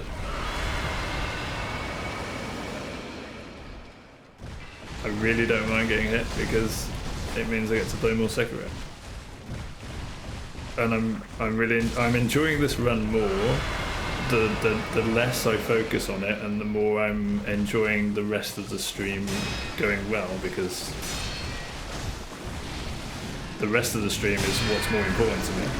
The connection with real human beings from around the world to change the world and make it a better place. So it really is a win-win, because now I just, for a while longer at least, I don't have to worry about what content to put as a backdrop on screen. Not that that would be a worry, because I do have other games lined up. Yeah, I know, I could get this run and move on, but I'm enjoying this run, so the longer it lasts, that's fine with me. The thing about a different run or a different game would mean... Get wrecked. Would mean I would have to...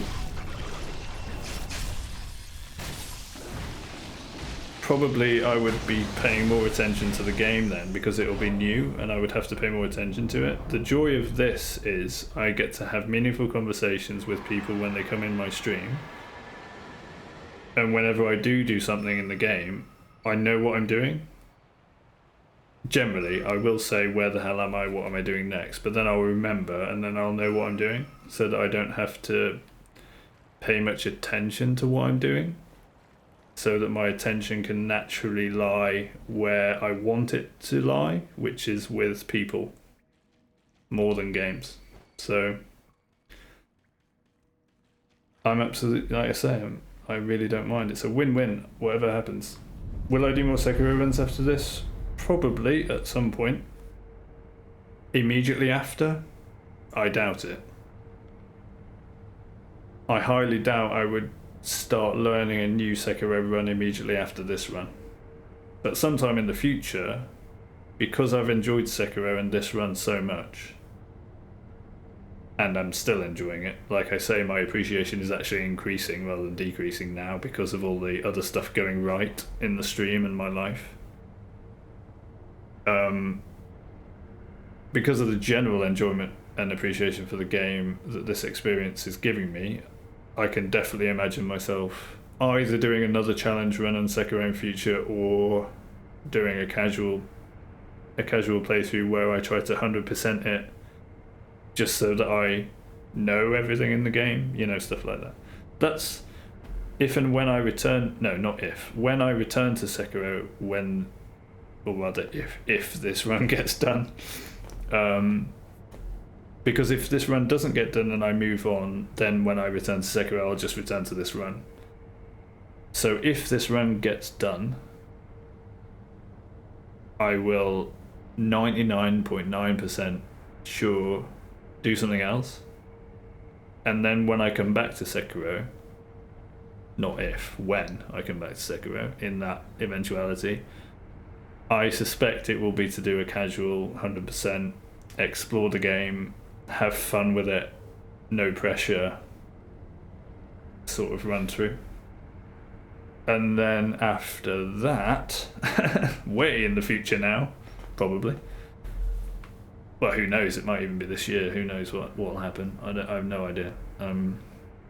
Then I might consider another challenge run of it. Yeah. You don't think I'd need to pay much attention, especially because the first half of Seventh is just sure. Yeah, fair. I mean, in that case, then after a casual playthrough, maybe I'll try Seventh. Yeah, that could well be on the cards. Yeah, sounds good. Sounds good to me right now. But there's a little sketchy outline for you for what the future for Sekiro on this stream holds. Yeah, at least for Sekiro. Other games that are definitely coming up on the near horizon are Borderlands, returning to Borderlands 1, now with claw grip and a PS5 controller on the PC instead of the old me from the past that had no idea claw grip existed and played split screen with a friend on an Xbox 360. That's definitely on the cards, Borderlands 1. And or maybe even at the same time, Frostpunk, which my friend Derman, I'm not sure if you've met him, the German guy that's been in here for the past couple of weeks or so now.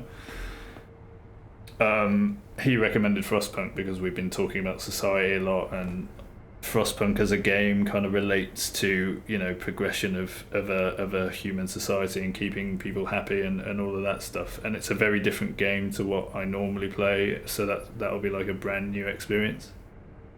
So those two games are probably coming up after Sekiro, either when I want to just take a break from Sekiro, having not got the run done, and then look forward to returning to this run later, or getting the run done and then looking forward to playing Sekiro, like I say, casually, or a Severance run sometime in future.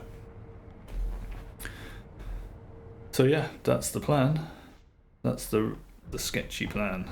But I think that sounds like a good plan to me, anyway, right now. Because because Frostpunk's a totally new game, I'm excited for that.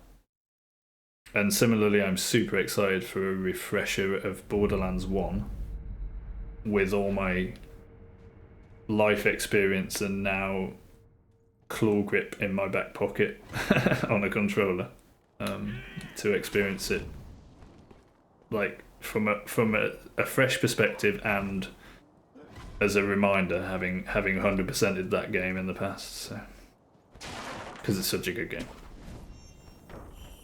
And you know that community that raided yesterday from America?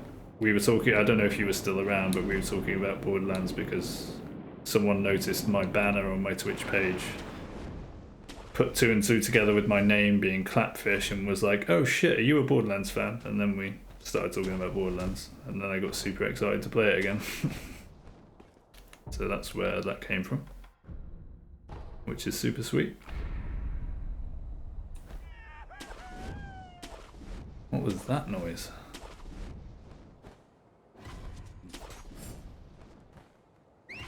But yeah, I mean, I know you're like a completely focused on Sekiro for all of your gaming, aren't you? So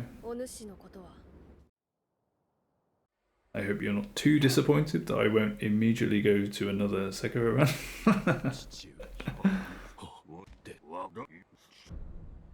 But my appreciation for the game will last into the future. Put it that way. Yeah. That's the wrong buff, but whatever, I guess. And that's the wrong, yeah. See, this is what happens. I yap and then... That could have easily happened on a real run. That's why it's looking less likely that I'm going to get the run sooner rather than later, because that's as much attention as I pay to it these days. But like I say, that's cool. That's fun. I'm enjoying it. I'm enjoying the process. So. And it was great to get to Ape again. Another phantom save state. How does that happen? It was great to get to Ape again, at least. It's been a while. Oh, and earlier today I got to Snake Eyes and completely threw the run because I didn't do the death blow by falling on the guy properly. And then I aggroed Snake Eyes. Actually got a yellow aggro and would have been okay if I'd approached her slowly, but I approached her quickly regardless, and then she just turned around, aggroed me. I tried running away, I got to a branch somewhere, thought I was safe, but then I got shot by one of the guys. So that was a fun way to throw my first run today.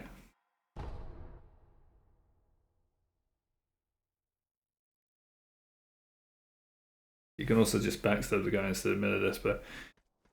Yeah, when I missed the mid-air death blow, I got the option to backstab him, but then in the split second that I was about to backstab, he turned around.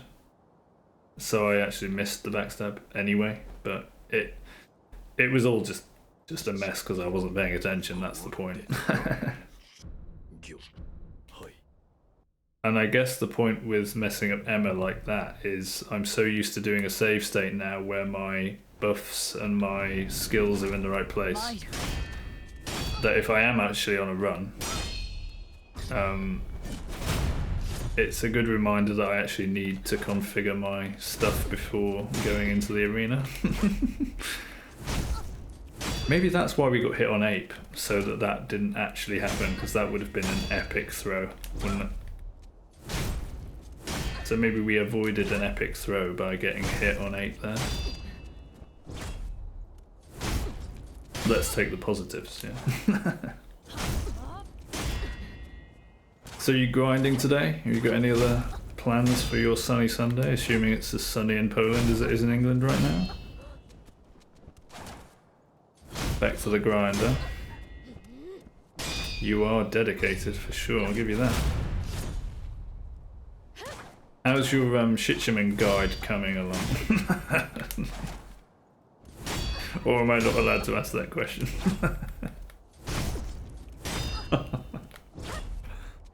Is that a sore point? Bueno despair, yeah. Sorry. We won't talk about that if you don't want to talk about it.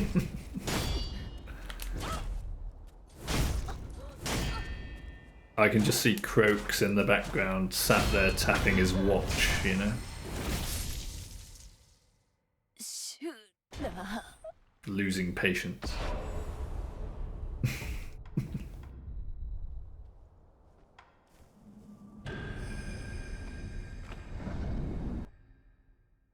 He's clueless.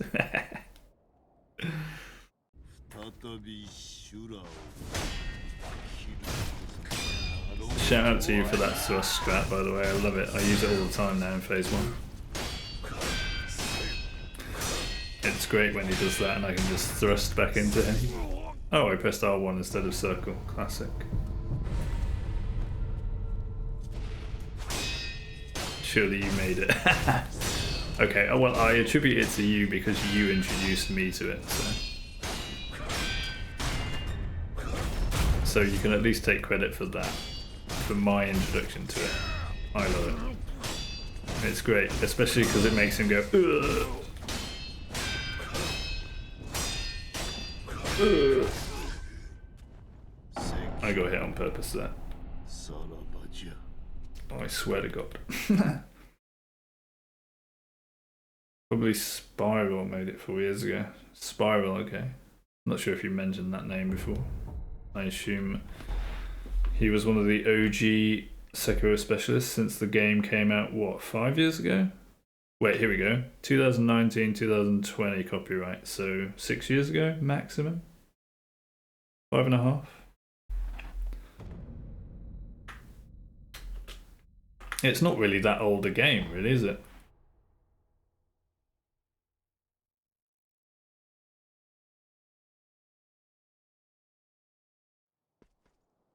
You can easily think of Sekiro as an old game these days, but it's not really that old. And like I was saying to Crunchy earlier, because of the content and not caring about the run, it's a beautiful game and I absolutely love the graphics. To the point where it serves as a perfect backdrop for when I have meaningful conversations with people. I can just stop playing, turn around, and we have a beautiful view of like trees and mountains and, you know, I can't really ask for a better backdrop for my first kind of stream game content, I guess. And as I was searching for words, Emma hit me. It happens. Next week you'll probably only do boss practice. Because apparently your Gyobu over in Tokujiro are ass. What's happening with... Yeah, I mean, Gyobu, you don't use skills, do you? Even with the firecrackers, with the Grayson script that I use on Gyobu now, I can't really comment on the other two because I haven't fought them, but... Even with that script, there's so many times where Gyobu just goes off script, and I don't really understand why. He'll just do a different move when he's not supposed to. So yeah, I feel you on Gyobu at least. What's going on Gyobu with you? I did really enjoy fighting Gyobu without a script though, you know, just deflecting everything. That was just fun to learn all of his timings. But yeah, even then, like, the slight variation in timings depending on his rotation and all of that is definitely adds a lot of difficulty to him. Especially if you're just sword onlying and deflecting. Apparently I'm not buffing. So we have a lot of Emma bonking to do. You just got hit 4 times him this week. Ouch. Me too actually. I don't know if that was this week. It must have been. When I first learned the script, Gyobu became really consistent for like a good few days. Like I thought, this script has just sorted Gyobu for me, and now it's like one of my most consistent bosses. And then all of a sudden, he just started doing things differently. He just decided, a bit like Emma, to just randomly avoid me or, you know, do something different. No doubt that was because I just messed up. Even if I feel like I'm doing the strafe under his neck while hitting him 4 times perfectly and he hasn't rotated after the grapple into him at the beginning of phase 2, sometimes he'll just say, you know what, fuck you, I'm gonna jump or I'm gonna do a different combo and I'm not gonna do what you expect me to do, and while you're trying to strafe under my neck you're gonna get hit. And you're gonna lose camera lock or something like that, you know? No scripts in UDB sword only. Yeah, true. Wait, UDB. Demon Bell. What's UDB again? Am I close? AP1 Charmless Demon Bell. At least I got Demon Bell, yeah. U is AP1 Charmless. Unbuffed? Is that what U is then? Because that would apply to leveling up as well, presumably. Unbuffed Demon Bell.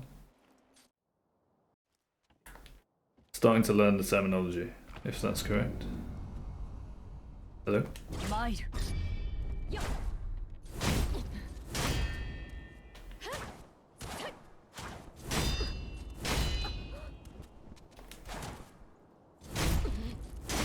I'm assuming it's not universal Demon Bell. Oh, Ultra Debuff. Okay. Oh, UDB is Ultra Debuff. Okay. That makes sense. Because Demon Bell makes things harder and debuffs you even more, I guess. And it came from a Spanish guy, that's cool. And you apparently have a Spanish version of the game. I wanted to ask you about that as well. Explain yourself, sir. Why, as a Polish person, do you have a Spanish version of the game? Do you know Spanish? Or was it like Oh, you're learning Spanish. Okay, that's really cool. That's a great way to facilitate learning a language, I guess. A game that you know well, and you put it in a different language. Can you select a language then, or is it like a Spanish version that you have to play in Spanish? Because you're on Xbox, so I don't know if you can actually choose the language.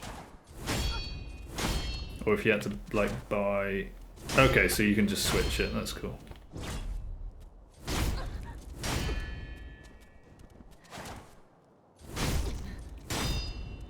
How are you getting on with Spanish learning? It's a nice language, for sure. I was... part of me wanted to learn it when I went to Barcelona. But in Barcelona it's so multicultural and multinational that you can get away with English for the most part when you meet people, and because of that it's actually quite hard to learn Spanish. Harder than one might think by being in Barcelona. Well, there's also the fact that you're in Catalonia rather than Spain, I suppose. Wait, what just happened, dude? Did you see that? He did a random 3 combo. Did you see that? I've never seen that. If you didn't see it, clip it. I was so excited that I just got hit there. I've never seen that. That was a dialogue meme? But I actually started... I started fighting him slower than I normally do. Maybe that was why. Because I didn't run in straight away. So my timing was ever so slightly different to usual. Is that what caused it? Or it's just fully random? Okay. Wow, dude. I loved that though. Like, that's another Isshin meme to add to the list. That's why people attack after the first deflect. It's all starting to make sense. Okay, so you know what? Since we're not on a run, and since I've never fully tried to test that out, I'm gonna do that. Maybe I'll even put the practice tool on after Emma, just to, because I just want to see what it feels like. Especially since I'm not like hyper stressed to get the run done, as per my mentality that I described to you earlier. I'm even more intrigued about the hitting after the first deflect now that that's happened. And fancy that, you, the Sekiro master with all the knowledge, happen to be here when that first happens. Talk about serendipity. So you can immediately just tell me the reason, or the fact that it's random, and the workaround, which is something that I knew most people did, but never really saw a reason for. And I know initially we talked about it and you said it's more consistent if you attack after the first deflect. And I was like, really? I've literally never seen 2 deflects be ever inconsistent. And then it just happened while you're here. The best workaround is to not run shooter. Okay, well, I'm not going to go that far. I'm not going to change the run that drastically, okay? Maybe one day, but today is not the day. For sure. For shooter. Time for purification, yeah. No, but I'm gonna get through Emma and then I'm gonna whack the practice tool on because I want to test that now. And we want no damage because we don't want him to go into phase 2, presumably. Yeah, phase 2 is basically a just totally different moveset. I know he can sometimes digress into the phase 1 moveset, but normally he just does different things. Especially if I'm Mortal Druid. Speaking of, let's equip it. I guess I don't need to buff.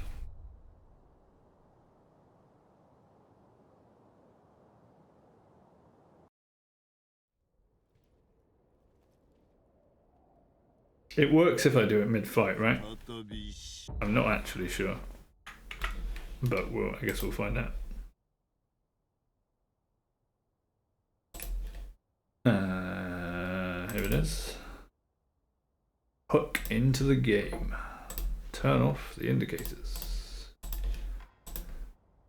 All no damage, no debt. Boom. Hopefully that works.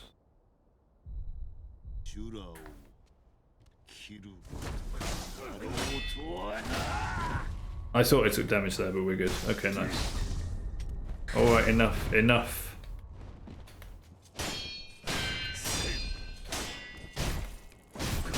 So it's just a case of deflect, 2 attacks, deflect, 2 attacks. It's that easy, huh?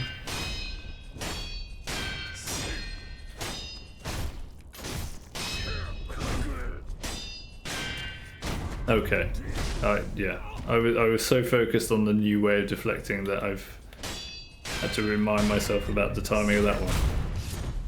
Okay, this seems doable. Maybe I can get used to it pretty quickly. Just gotta watch out for the shove, because that's the shove timing is gonna feel different. Yeah, there it is. That feels different now because I'm at that stage earlier in the dance. You can attack after every deflect, including the push. Oh, okay. But I suppose for me, with the skills I've got, it makes sense to do the Mikiri counter because that literally does the most posture damage to him that I can do, I think. So I want to do the Mikiri.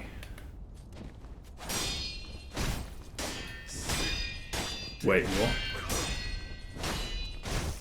But then the shove will hit me, won't it?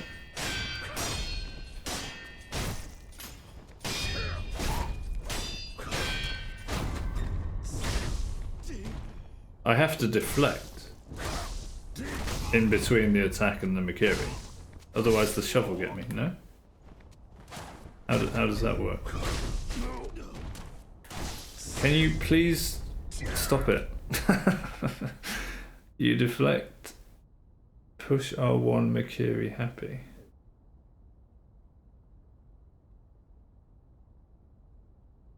Shit, really? So that... Okay, so if I get used to this new way of doing it, I'm not even going to have to worry about the timing of the shove deflect being different from the other deflect anymore.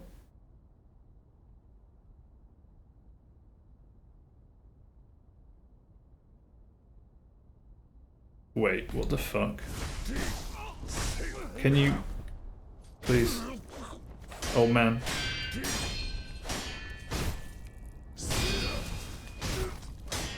I've got to see this in action. I still don't know how it's going to work. Wait, how is it?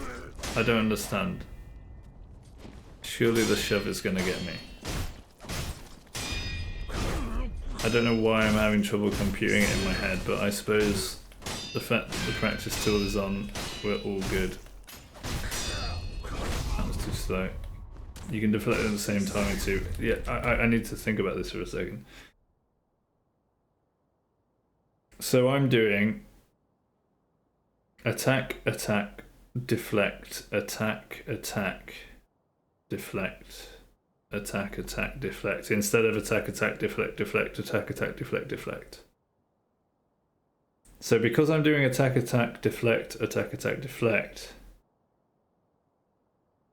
I don't need to attack, attack. Wait.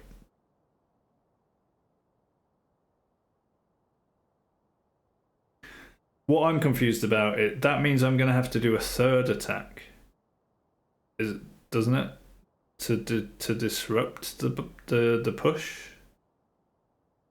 Oh no, you're saying I have to deflect the push. So I still need to deflect that push. Okay, I was misunderstanding. For some reason I thought you meant that I didn't have to deflect the push. That makes more sense. I was trying to understand how I would get away with not deflecting the push. And I can always deflect with the push timing. That makes more sense. So I can basically deflect the first attack slower than I'm used to doing. And that keeps the timing the same. Right. Now I'm beginning to understand how it's beneficial. Okay. Ow. Can you... Dude. Okay. Stop making me look terrible at the game. Here we go. Okay, wait. See, this is going to take some getting used to, because I'm so used to the other timing of the deflect. I'm going to try to deflect slowly. But you know that I now have like almost 2 months of muscle memory for the old timing. So this is going to be interesting. Thank God for the practice tool, right? There it is. Okay, I got it there. I got to deflect the push R1 into Mikiri, instead of deflecting the push, which should now come automatically without me worrying about the timing, as long as I slow down the deflect timing in general. And then I'm attacking anyway after the deflect. Instead of deflecting twice, I'm starting to realize you see how it's starting to click in my head? Because I'm attacking anyway after one deflect, then when I notice he's gonna do a thrust, instead of the second attack, I just press circle. And then we go back into attacking twice, one deflect, attacking twice, one deflect. Cool. Unless he does something different like that. Or like that. Or like that. Please. Okay. Of course he does everything other than that now. When I just want to practice the time. Can Isshin, we've talked about this. Alright. Yeah. Okay. We'll get there. Okay. To be honest, I'm just kind of happy now that I at least know what to do in theory. I'm still letting it sink in. Gaming indeed, yeah. And isn't it nice to just be able to, you know, chill with Isshin and never die? Okay, we got it there. Okay, so if I just wait. Just let me pause. Thank you. So he shoves me back, but if I just, because I'm thinking I need to run forward a bit, but I don't. I just press R1 and it works. It'll just close the distance for me. Attack. Okay, now you're doing that. Okay. We just need it to happen once. I'm too excited now to pay attention to what I'm doing. Right, let's try to get into some rhythm. No, I'm pressing... Okay, I've just got to stop pressing circle immediately, because I'm too used to doing that.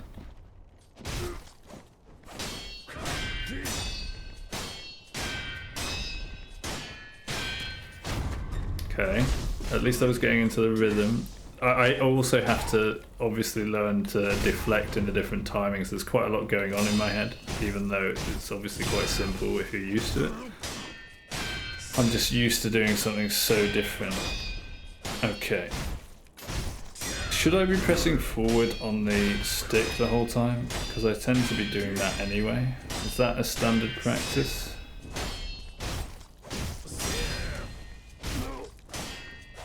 No need, okay.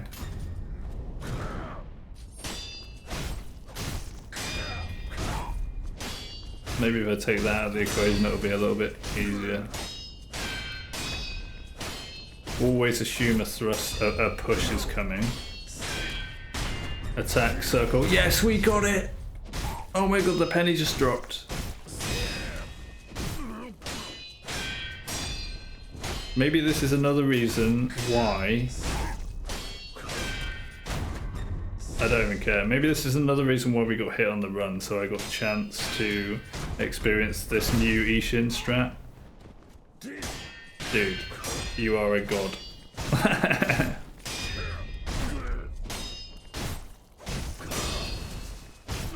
And I absolutely love the fact that we're still phase 1, right? Yeah, we're good. It worked. That I no longer have to do... no offense to Dino Singal's, but I no longer have to do his... There it is! I have my own strat now. Well, it's not my own, you know what I mean? But I just love playing with different strats. And I haven't done it for so long on Isshin because he's been one of my most consistent bosses. Which is probably an argument to not change him, but I don't care. This is fun. Here we go. There it is. Dude, we just made Isshin easier. Oh my god, dude. Okay, fair enough. Still gotta get used to the slower timing all the time. But that's revelatory, mate. That's revelatory. Thank you so much. That's so cool.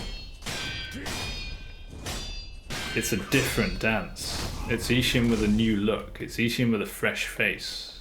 And that just makes me even more excited about still playing this game. No need for the left thumbstick either. I've got to maybe teach myself to not do that. And I guess I can close the distance with the thrust without pressing it too. Yeah.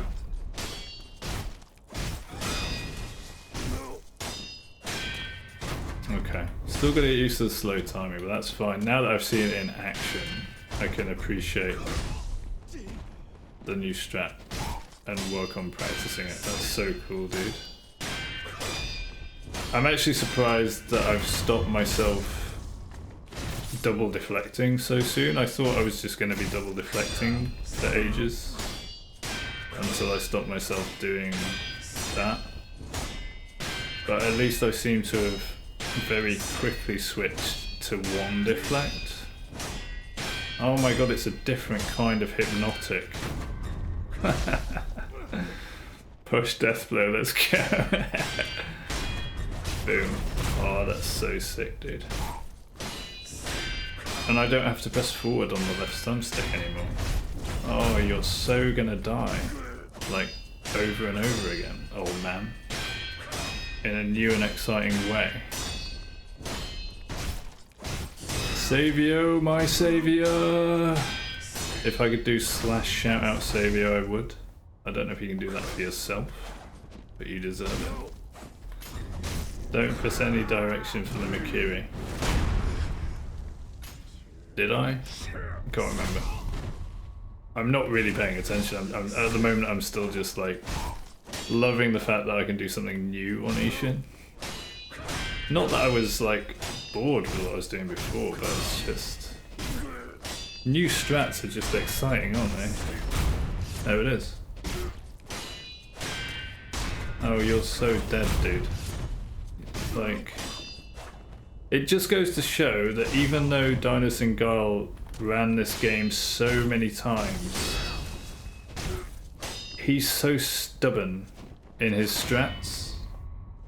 Because no doubt someone must have gone into his stream and say, hey, it would be better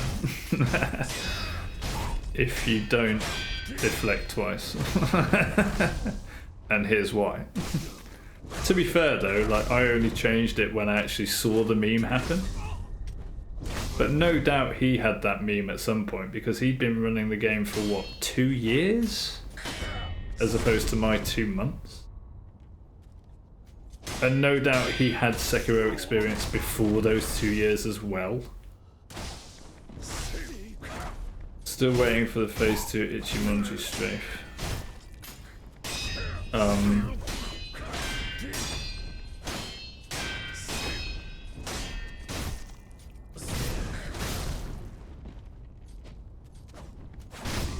I'm not sure what you mean. You mean where I dodge to the right? Isn't that a good way to do it?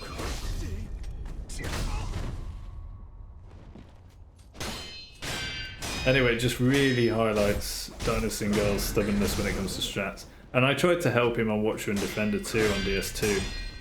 After I'd fought Watcher and Defender loads and found a way to avoid a position that I noticed he got himself in. And when I offered the advice, he clearly just didn't want to listen to me. Even though he said, "What can I do differently?" And I simply offered him an answer.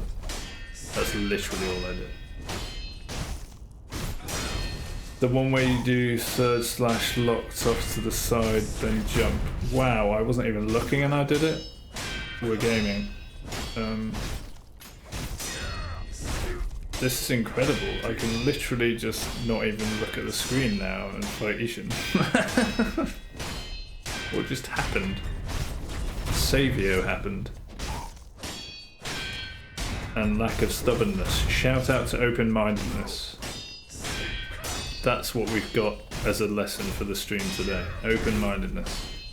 This is what can happen if you get over your ego and you're not stubborn. You can start fighting Isshin in a completely new way and not even have to look at the screen while you're doing it. Like, what the fuck, Savio? What have you done to me? You've turned me into a machine that can't get hit by Isshin. Keck, joking. Keck inviting Isshin to immediately hit me now. Nope. There it is. Okay, let me the one where you do third slash look. Sorry, I just wasn't computing what you were saying. And the sun is in the worst place in the morning right now. So there we go, we're full darkness. Still waiting for phase 2 Ichimonji strafe. Okay, so is this something I can do different in phase 2 that you've noticed? The one where you do the third slash locks off to the side.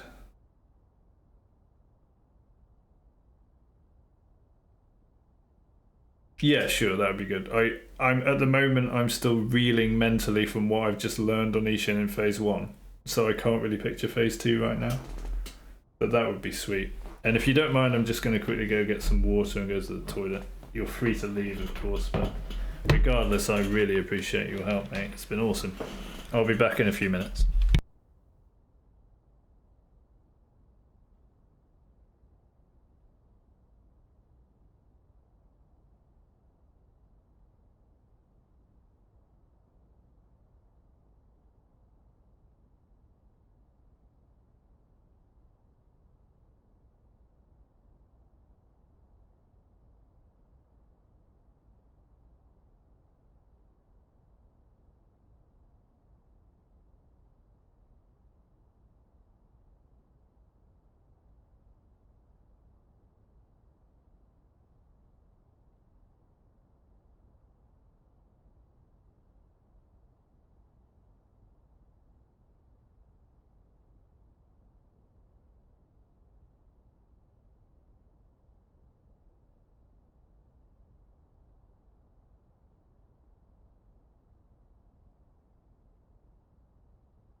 Yo, I'm back. Whew. I don't think I mentioned Savio if you're still there, but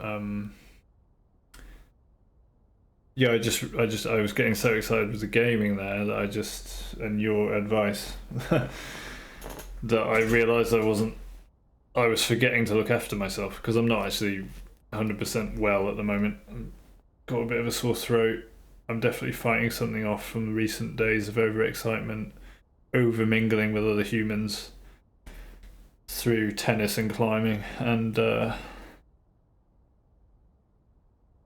yeah, those things in combination have meant that I'm now trying to catch up on rest, and I'm definitely fighting off something from someone.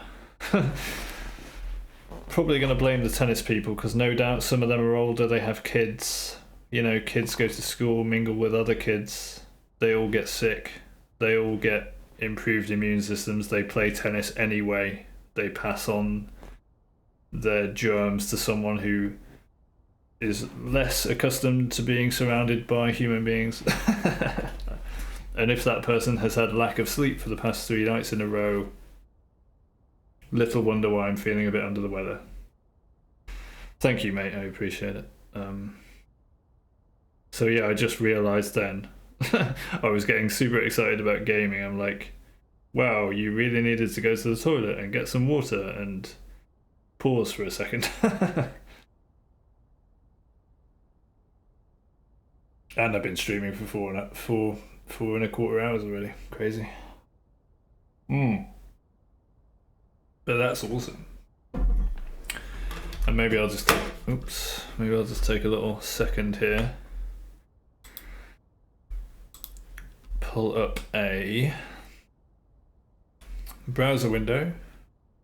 Turn on the preview, because I haven't seen the preview for ages actually. And this is a good test. Let's see if turning on the preview on OBS causes any stuttering.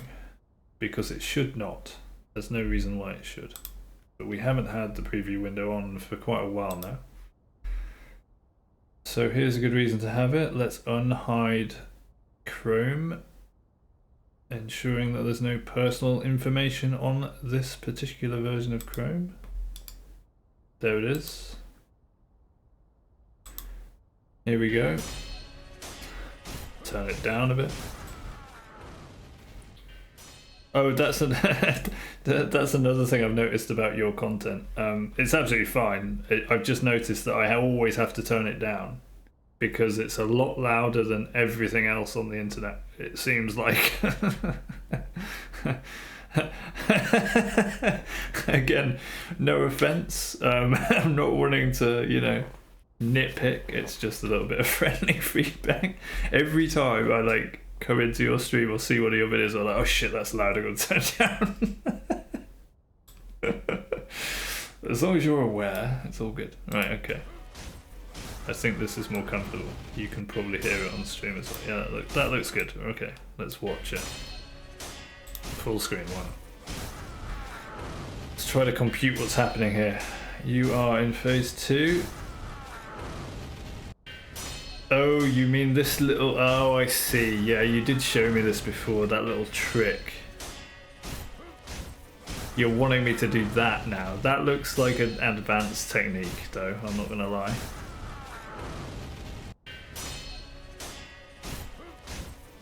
Hit, hit, lock off, hit. It's the locking off. It's the locking off that'll get me. I think I talked about this with you before. You know when I was trying the... It doesn't hurt to try it, you're right, and maybe I will, but it's probably too much for today, given that we are now definitely nearing the end of the stream, at least if I'm going to look after myself. It's probably definitely too much for today, but yeah, definitely I will... At least I know what you mean now, and you said... One day feels strong, man. So yeah, I'll take that. At least I know what you were referring to. I love this though. World's first. Look at Saviour rocking the world's first.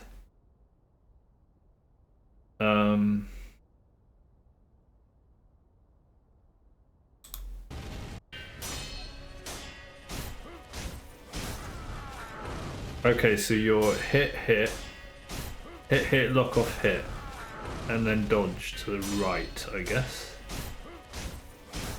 No directional, you just lock off, hit, without pulling a direction, and then you dodge. Or is it a backwards dodge? Is it a backwards dodge with a lock on? Is that what I'm seeing? You hit to the right. Okay. Yeah, okay, there's quite a lot going on there, but maybe one day we'll come to that one. However, as long as you think my current strat on what I do in phase 2 is okay, and there isn't a hidden meme that I don't know about doing what I do, then you can jump MD, yeah, okay. You see, what's really great about what I've just learnt from you is the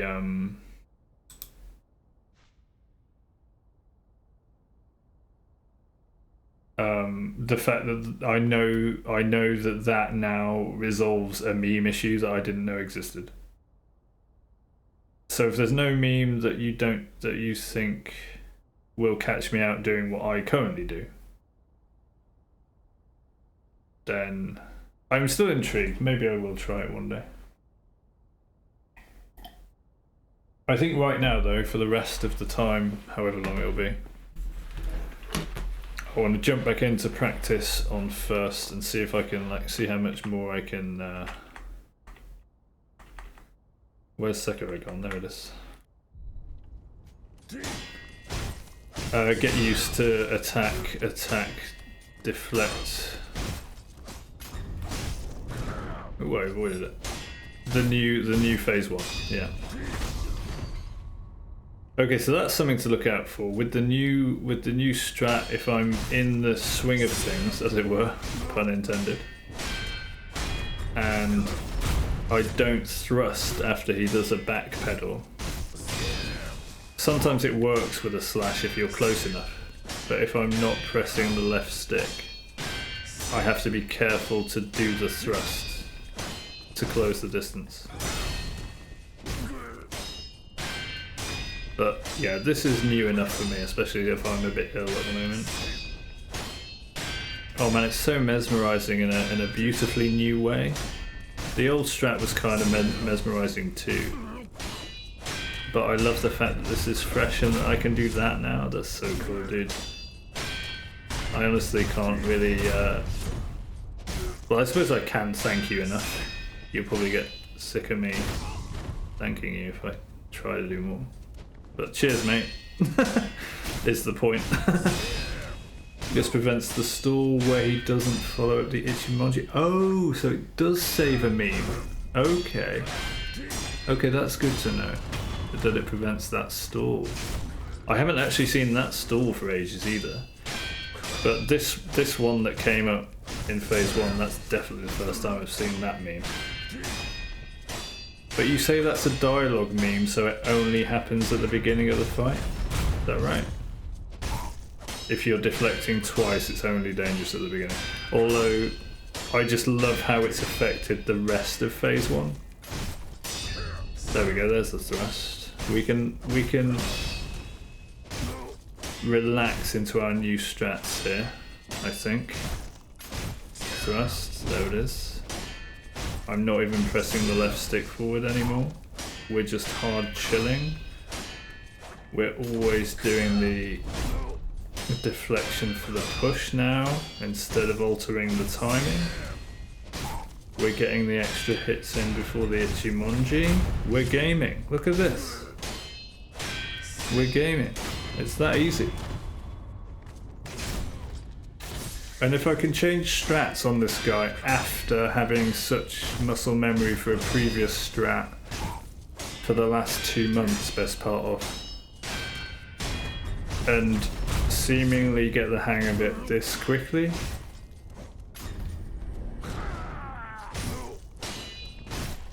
that's sick, dude. I actually love it. Uh-oh. Camera glitches. Camera flickies. Camera funnies. We're fine. Dude, you are just I know that you may not have come up with these stats yourself, but just by virtue of sharing them with me in my little stream here, where you could easily be playing the game yourself or doing something else, you're a sick dude for that, okay? Thank you, dude. You've just revolutionized my previously in-baked, consistent, or what I thought was consistent, Isshin strat, and made it even cooler and more consistent, presumably, as long as I'm paying attention. Otherwise he'll just kick my ass, because he's Isshin. Can you... Okay.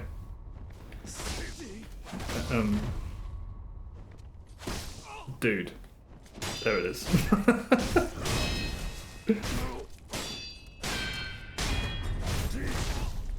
Oh, that's it. I totally forgot to press circle there, but I got the timing well. Consistent no Gatchin route from Ape to Isshin.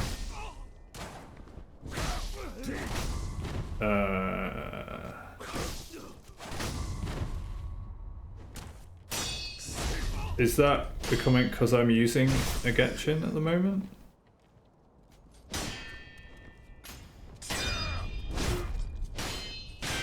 But I don't need to.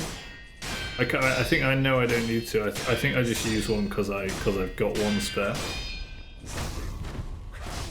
Oh, you've made a new route. You mean? Oh, cool. I'd love to see that. At least this is giving me a bit of testing at the end of the stream with the preview window on, which I've made small enough as to not be distracting, but available if I need to see what's going on stream, like with a browser window. So that's cool. I get to test if that causes any stutters. Must thrust. But yeah, if you want to share that, you got a video of it? We can have a look at that. Boom. I love that. I absolutely love it. The fact that I can just do one timing now is sick. Like, it's so sick, dude. Another, I guess, not a shout out to Dino Singar, but a point out to his stubbornness. Dude, if you get over your stubbornness, get over your ego, you can change strats. Even if you've done a game for 2 years, you can change strats and experience what I just experienced with Savio here. If you just listen to other people and stop banning them for suggesting other strats or hating them because it affects your ego, thrust parry by the way, you can have a much better time with your gaming. Not that he'll ever listen to this, but there it is. I've said it.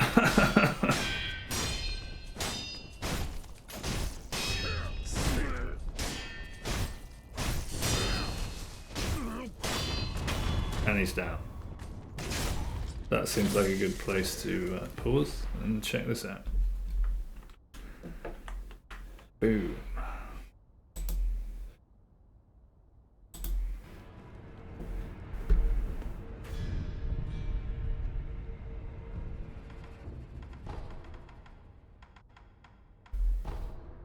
Castillo, I guess you say, not Castillo, Castillo.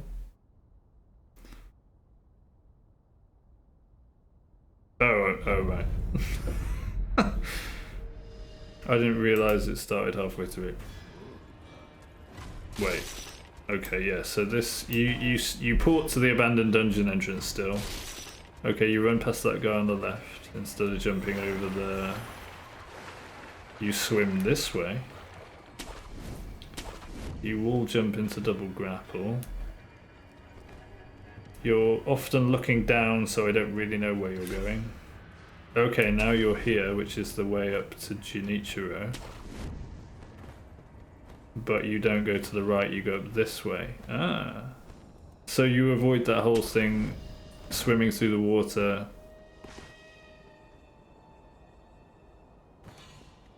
You purposefully aggro that guy, you hide around here.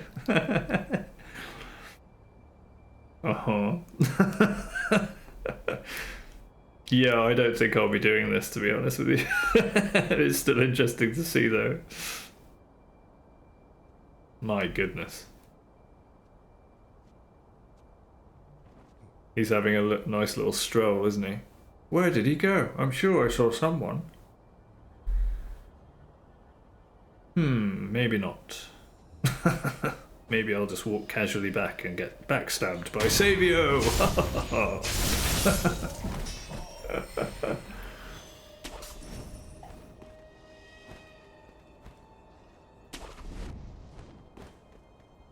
I guess you've got motion blur on, which makes the 30 FPS a little bit more watchable. So at least you've got motion blur on, right? This must be with motion blur on. Can you even change that on Xbox? I've no idea. You also made one for Abandoned Dungeons to send power? Oh, okay. There's no option for it. Yeah, I guess with consoles you don't get any control really over the graphics. But again, if you're streaming in at 30 FPS, having motion blur on does actually help. If you didn't have motion blur on, it'd be even harder for me to watch, is my point. Okay, so that's it, right?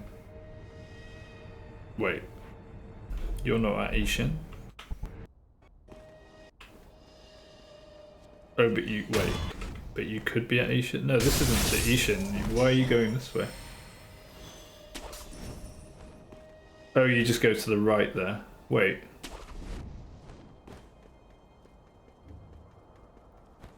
Do you go to Isshin?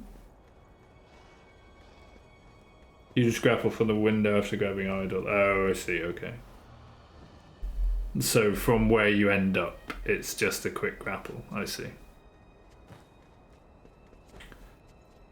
Another bit of sneaky hiding there as well.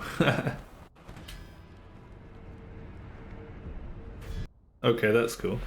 Yeah, like you say, that's very long, and I can't imagine I'll be doing that anytime soon. Let's have a look at this one. Wait, what the fuck is this? What is this? That's new. Okay. I thought this down here was you talking to me. I'm like, how is that happening? Here we go.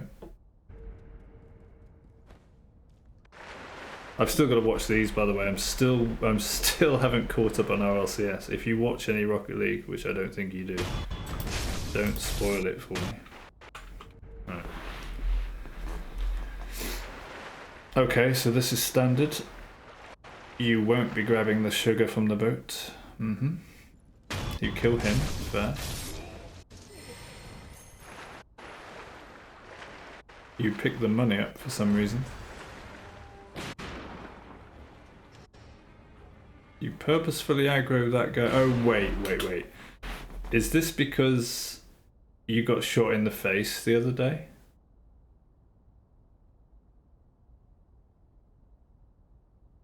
Is that why you've done this route? No fish aggro. Yeah, I didn't clock the title.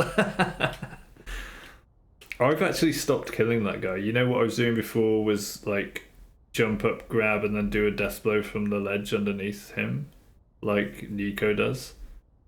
I've actually started just swimming to the corner on the right and just grabbing the ledge and then just running to the lift and ignoring them both. So maybe I'll get shot in the face or the back at some point, who knows. But I don't care so much about the run, and you're on a 10-hour run, so you want to make it as consistent as possible, so that's, you know. This is fair enough. It's worth spending an extra couple of minutes at places, right, just to make it 100%. Oh, sorry, my bad. Almost 4 hours, okay. At least it's not 10 hour, yeah. 10 hours, the next one you're doing, right?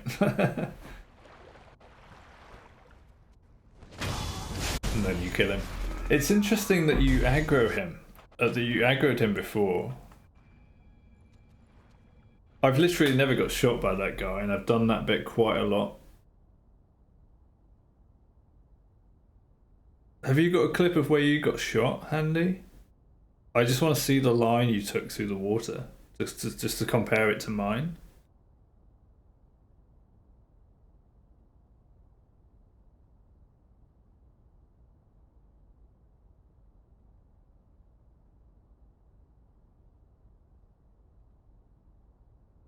Or maybe it's accessible on your channel or something, is it?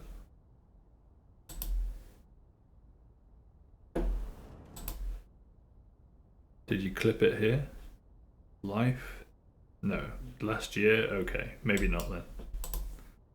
Here it is. Oh yeah, what the fuck? Yeah, I remember that.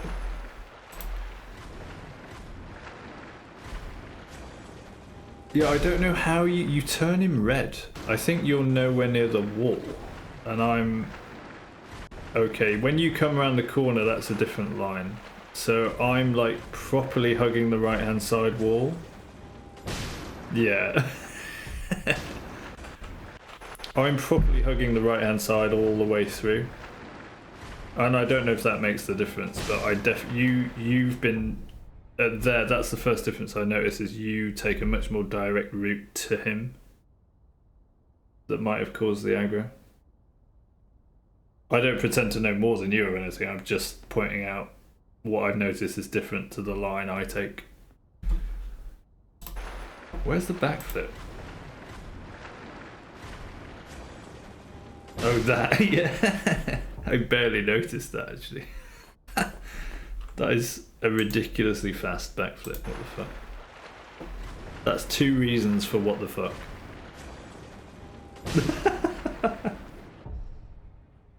Is that a backflip? It looks like a forward flip, actually. It happens so fast it's hard to tell.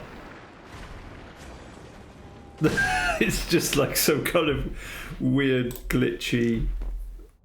whatever that is.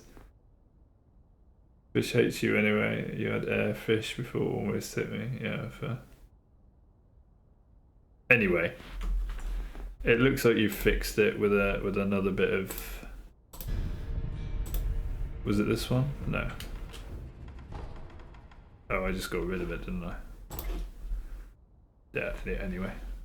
That's, yeah. Hilarious stuff, man.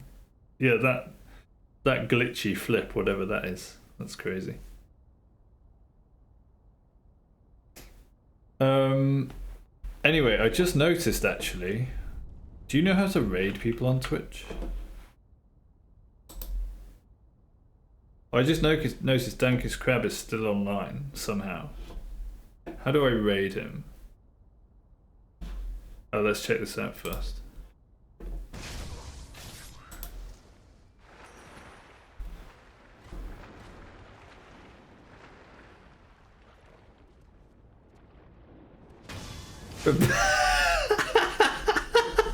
What? Whoa. What the actual fuck? I can see you're flicking around going, what the hell? Oh, okay, so there's a fish in the water underneath you. It aggro's here, I see that.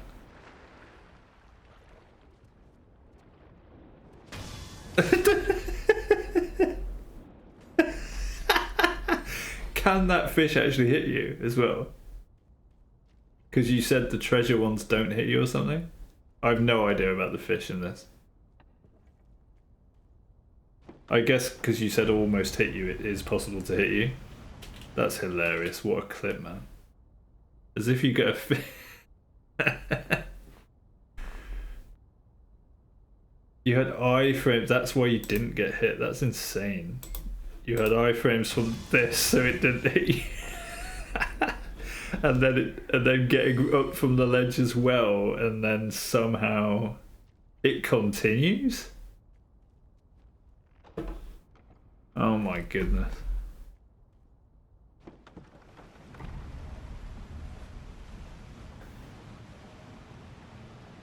Mate, this game is just getting better and better in my estimation. Glitches make games.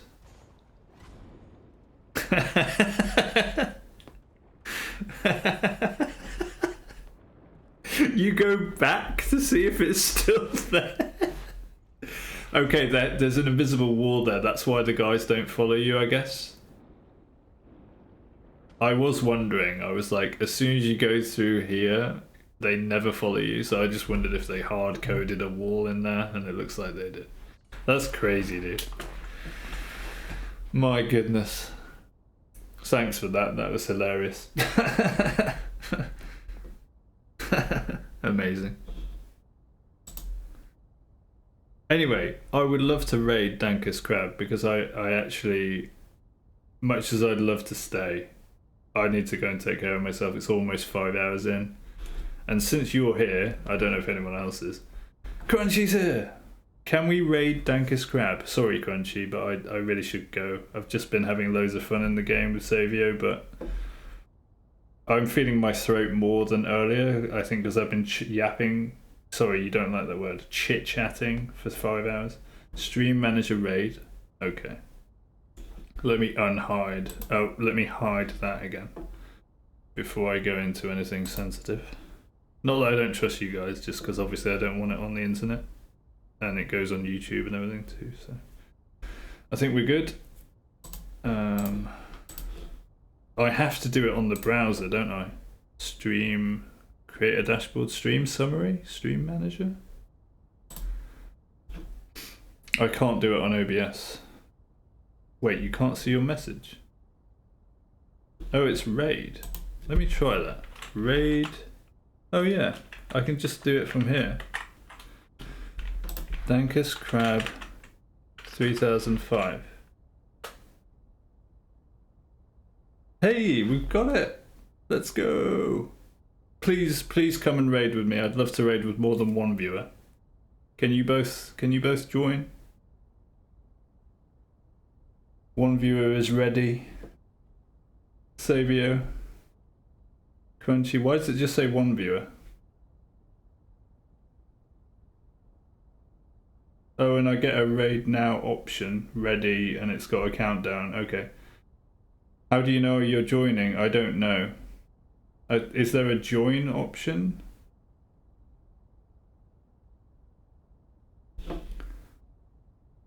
I don't need to go on my dashboard though, that's really sick. It's just say leave. Savio, can you help Crunchy? We've still just got one viewer ready to raid, apparently. You don't know. Okay. I guess we see if it works. It's about to happen anyway. Anyway, let's see if it works. If not, you can jump over to the channel manually and say hi. Put some random raid message in, say Clapfish raid or something weird. First ever raid. I just want to get it done before they go offline. Much love to you both. Have a wonderful Sunday. We've got 8 seconds, and I'll be back tomorrow, hopefully, with a bit of a healthier throat. Much love. Love you guys.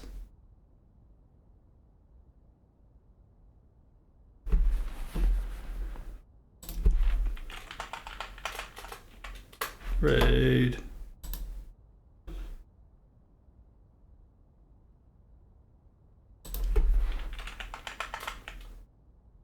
Raid. Wait, what the fuck? Wait, what?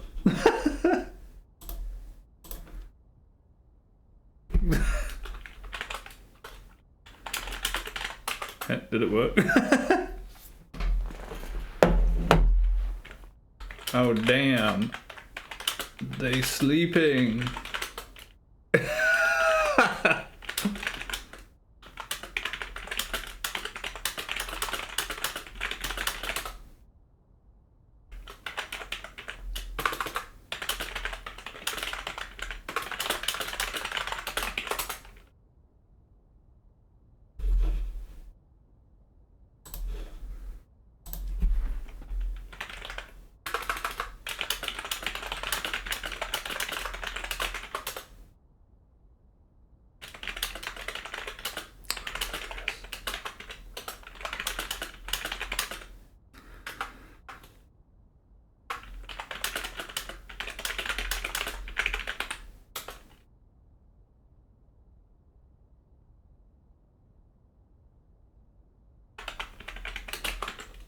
fuck is this?